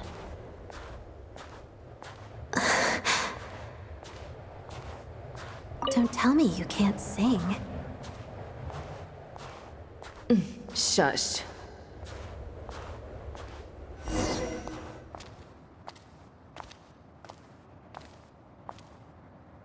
I understand her hatred. The Fatui robbed her of the life she should have had. I never opposed her dancing. Yet still I became an enemy of her ballet.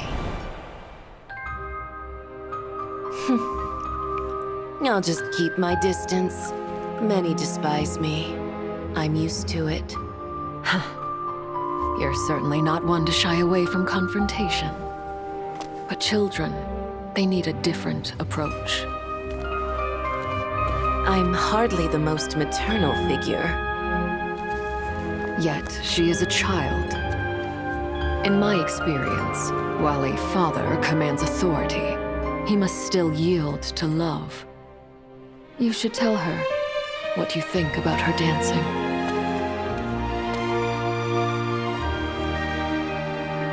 Odette will soon take the stage at the Koralyevsky Theater. This could be your chance. Geonosis secured. It went smoothly. I'll be there. Have them send me an invitation.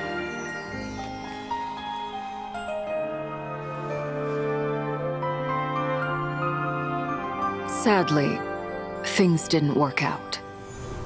Her final words are inside that block of ice. This? Aren't these for monitoring her subordinates? Not yours. This one isn't her witch's flame, but my two worlds' flames. The two worlds' flames can burn away memories. It was my parting gift to Rosaline.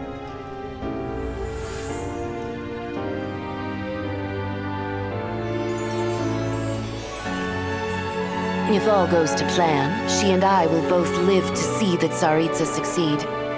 I believe she'll find peace. But if anything happens to me, she needn't follow in my footsteps. The cryo energy will fade away in time. Then the two worlds' flames will burn away all memories of the Fatui. She'll be free to dance. She deserves this. I will handle the aftermath. The choice is yours, child.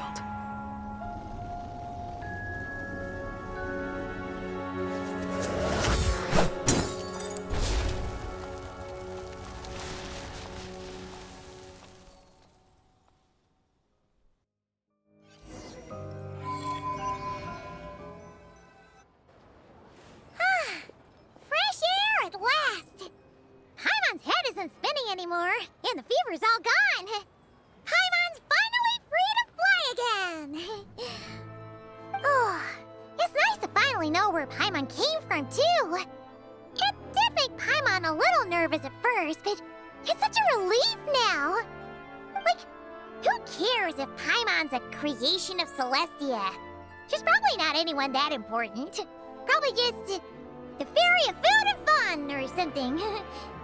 And like you said, this doesn't have to change anything between us. You're not gonna just... Hey! Hurry up! Why are you walking so slowly? You've spent the last few days lying in bed and stuffing your face. I didn't think you'd be able to fly this fast. Says who? Paimon's as agile as ever. They don't call her White Floaty for nothing. Paimon originally wanted to check out the bookstores in Snezhnograd, but she's more in the mood for flying around right now, so let's save that for later. Wait, they've got light novels from Yai Publishing House here too. Huh? And this is Paimon's favorite mystery story from Fontaine! Wow! It got a sequel! The local Snezhnayan books look pretty interesting too, but also kinda heavy. Not the easiest things to look around. I thought you were in the mood for flying around. Paimon can read while she flies. Hey! Look at these two dolls! Which do you like better?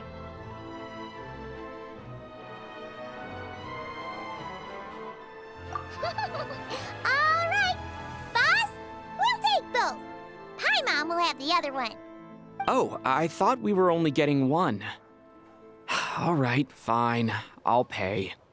There you are. Thanks for visiting. Paimon will grab this and then... Huh? Huh? Huh? How many layers does this thing have? And what are you laughing at? Huh. You knew all along, didn't you? A whole bunch of people are gathered over by the plaza. Hey, look! That looks like Tartaglia! Hey, Tartaglia! I know that voice. Of course. If it isn't Paimon and my old comrade. You're looking well, Paimon. All better? Yeah! The jester knew I was wrong and fixed Paimon right up! Thanks for sending someone to keep Paimon safe, too. Oh, yeah. About that. That was kind of embarrassing. Who could have known that our director would go looking for you in person? So sorry for the misunderstanding. Oh, right. Let me introduce you. This is my little sister, Tonya. Hello, Tonya. Hello. Firstly, I'm really sorry about my brother. Sounds like he's caused you no end of trouble. Hey now, why'd you have to start with that? Not that it isn't true, of course. So she's the real Tonya. She said you two didn't manage to meet up at the theater. She waited ages for me, and when I didn't show, she got a little worried and went outside. I know, right? He didn't bother to say a word to me. I searched up and down the city for him, and he only told me about it when I finally caught him at the gates of Glupov. I've been rushed off my feet lately, so I didn't get the chance to go home. I just figured the Traveler would fill you in when he got there. Well, the snow was bad, and you're never late. So I was really worried about you. How was I supposed to know that you'd stood me up? I'm sorry, Tonya. I really am. I'll make it up to you somehow. Just... please don't tell Mom and Dad. Although the mix-up led to a series of misunderstandings, it's probably for the best that the real Tonya didn't get caught up in that mess. Besides, it's obvious that Tartaglia isn't usually one to break a promise. He only gave his ticket to me because he had to look into Lelik.